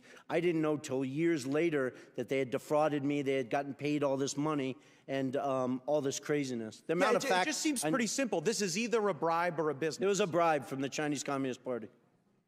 And I don't say that lightly. There's 1,200 pages, 8 days of testimony in the Southern District of New York. I encourage everyone watching me, hearing me say this, they're publicly available. Go read them. Our Department of Justice outlines in intimate detail the corruption and bribes that CFC was deploying to political officials all over the world. It wasn't just in the United States. I'm here to believe that they did this in every other country, but with the Biden family, it was pristine. It was an actual clean business. That's absurd. And you came to know that, and that's when you blew the whistle, right? That's when you started to get worried, when you saw Joe Biden. I stepped away from it. There's the whistleblowers. I can't give them kudos enough for the bravery and the risk they put their family in. They publish stuff where I am voicing the concern of the Rosneft deal. And you animated your concerns when you saw that this wasn't just a corrupt bribe, a corrupt business deal happening to a guy who used to be vice president. When you see that everyone's made a big deal like you're a bad guy, that you showed up at the debate, or you're trying to give life to these facts that you've observed, that it's so bad that you did that during a political contest. But observing this, it kind of seems like it would be unpatriotic for you to stay quiet. Of course. And so, I mean, Joe Biden running for president clearly motivated the Chinese to consummate this bribe. Did it also motivate you? Well, I didn't want to go public. I wanted to simply unload all the facts, personal experiences. It's funny, there's 18 people on this committee with law degrees, including, I think, Mr. Swalwell. Evidence, firsthand testimony, is the most powerful evidence you have. I've given it, Mr. Galanis has given it, along with a whole host of other witnesses. Then, on top of that, I have thousands of documents and pages of legals and stuff like that. That's what's interesting, I wanted Mr. to simply Bobulinski. give this information. Yeah, Congressmen and senators. No one questioned any of your facts. Yeah. No one brought a single piece of evidence that even for a moment discredited any of the truthful testimony that you've given us. No, they did not. My time's expired. I yield back. Gentleman yields back. That concludes our questioning. Again, want to thank the witnesses. We are going to close now, and I will yield to the ranking member for a brief closing statement. Great, and I'll take an extra 32 seconds, as Mr. Gates did. Well, and while we're on Mr. Gates, he seemed to be upset about a couple different things. One was fraud, which was fascinating to me, given that his hero, Donald Trump, has just been convicted civilly of bank and insurance fraud in New York in a civil case, and now owes, I think it's $454 million, unless that's gone up with interest. I think he's having a hard time making that, but I'm sure that Mr. Gates' constituents will help him out as they're shaking down Republican voters. You can pay either for Donald Trump's criminal lawyers or his civil lawyers. That's the big political choice, I suppose. He's also upset about China. Well, if you check out the Democrats' report, White House for Sale, how princes, prime ministers, and premiers paid off President Trump, you'll find that China actually gave more than $5 million to Donald Trump while he was president of the United States in direct violation of the Emoluments Clause, which says that nobody in federal office shall accept a present, an emolument, which means a payment, an office, or title of any kind whatever from a king, a prince, or a foreign state. And we spent the day, again, jawboning about Hunter Biden, who has never held public office, and he's never done business with a government. And yet we have right in front of us, in front of our very eyes, mammoth corruption, unprecedented in U.S. history by Donald Trump as president, and my friends don't say a single word about it, but he wants to lecture Mr. Parnas about the illegal donations he made on behalf of pro-Trump super PACs.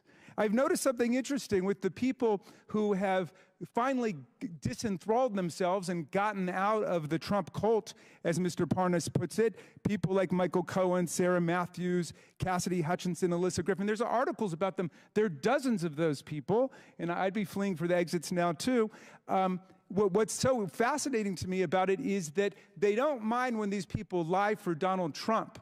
Then when they get out and start telling the truth, that's when they call them liars for what they did when they worked for Donald Trump. Mr. Parnas, they're not mad that you lied and went to prison for it and did your time. They're mad that you stopped lying for Donald Trump. Absolutely, Congressman Raskin. So when I was a state assistant attorney general, Mr. Chairman, I saw a judge on my very first day of work castigate a lawyer by saying, son, you forgot the very first rule of lawyering.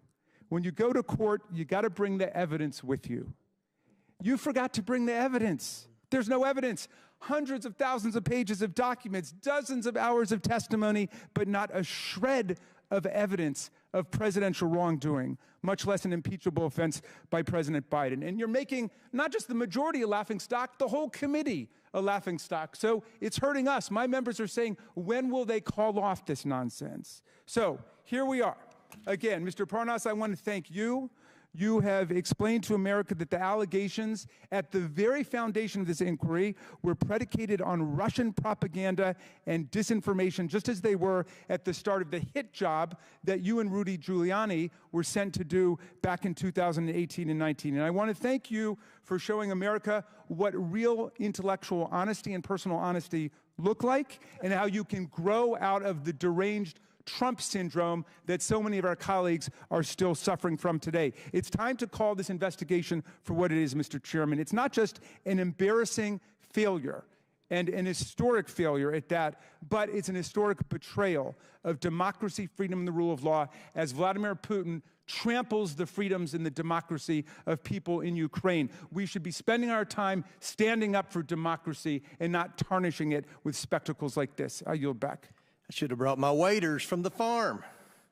I want to thank our witnesses for being here today. Mr. Bobulinski, Mr. Galanis have delivered testimony in front of the American people directly implicating President Biden and his family's influence peddling schemes. Schemes that brought over $24 million into the Biden family and their business associates' pockets. For what?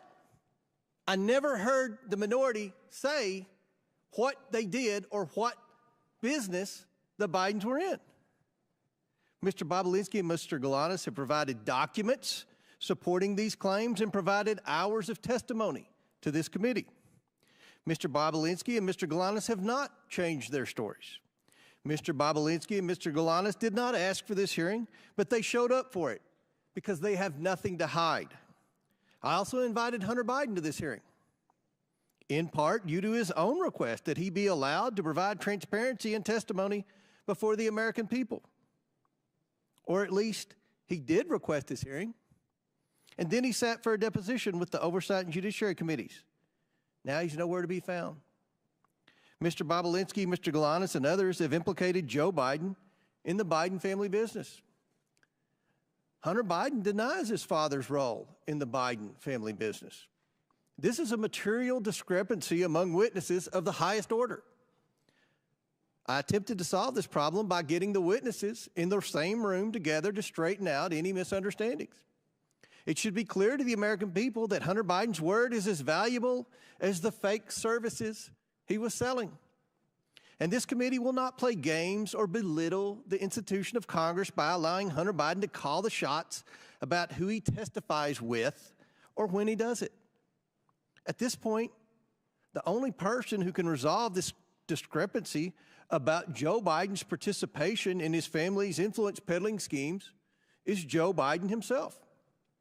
As I said at the beginning of this hearing, Joe Biden was either used by his family over and over again and paraded in front of his business partners to rake in millions of dollars, or he knew exactly what he was doing to enrich his family. Joe Biden was either complicit or incompetent. And the American people deserve to know which one it is, which one it was.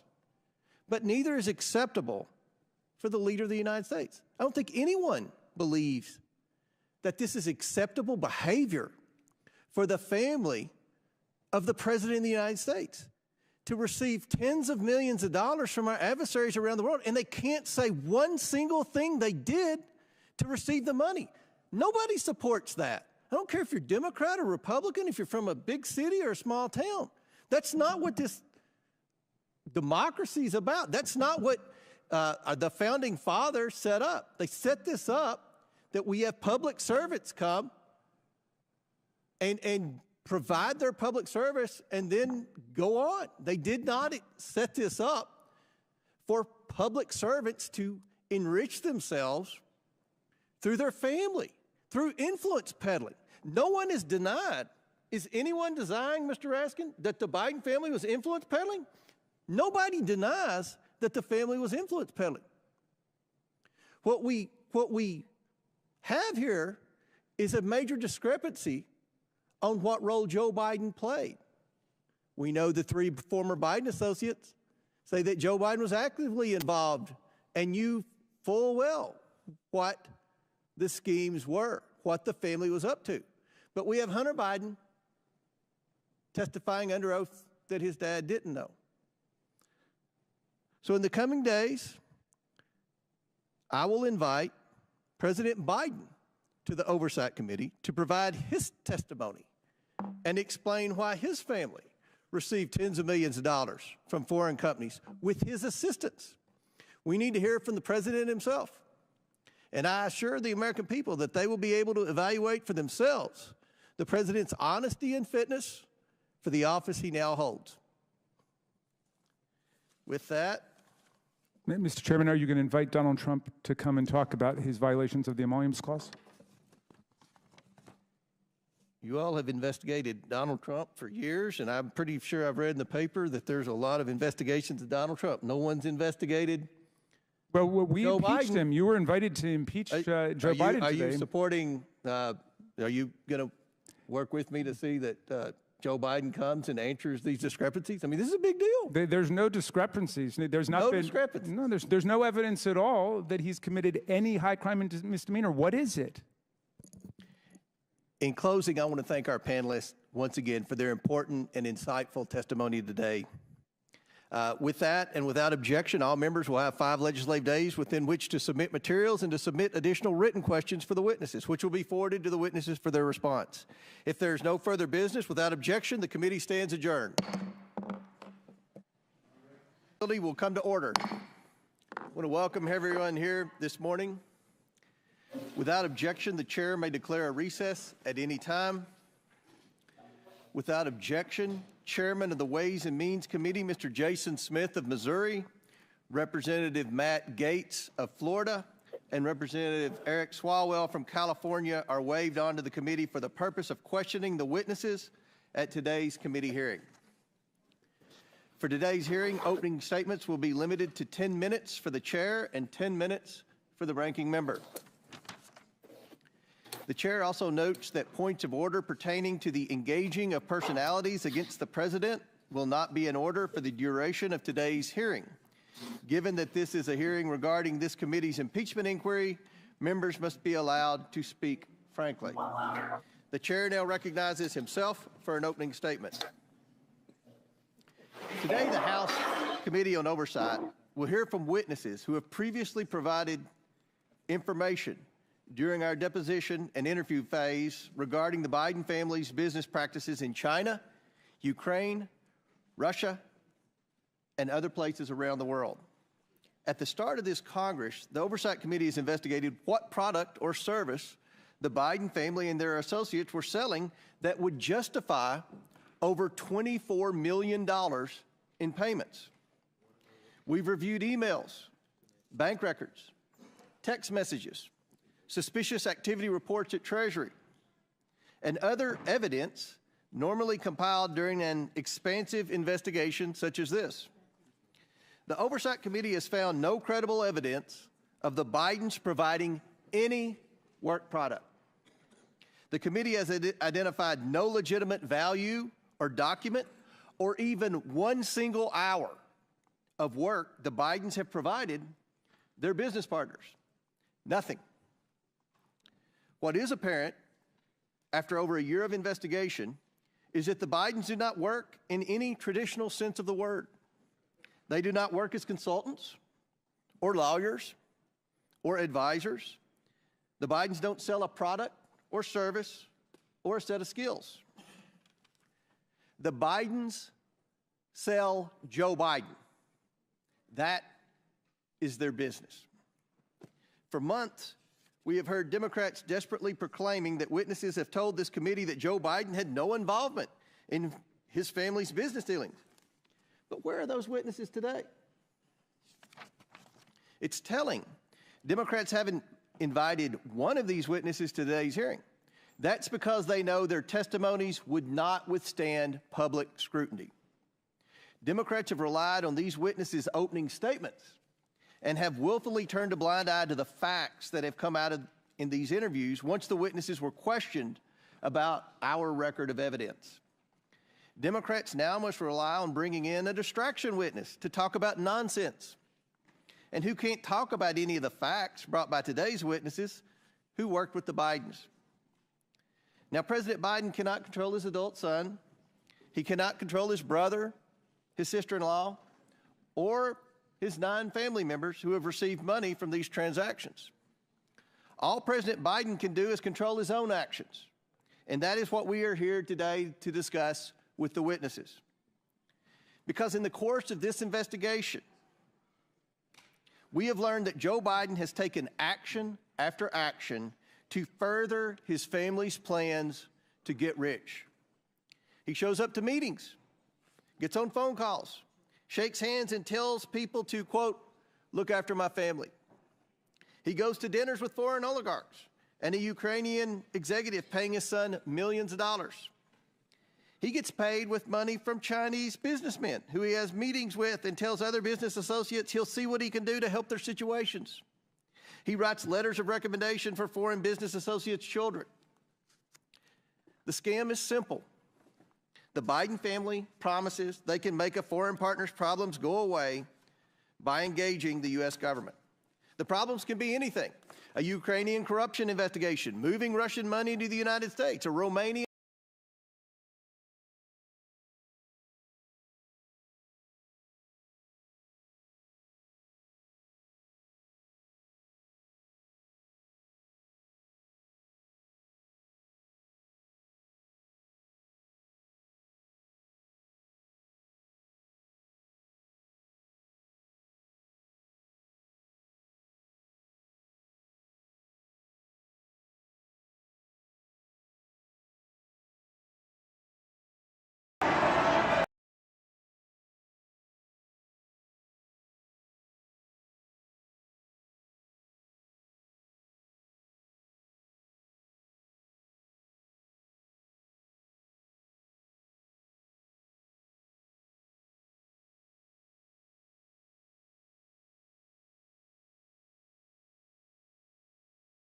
Shri Rahul Gandhi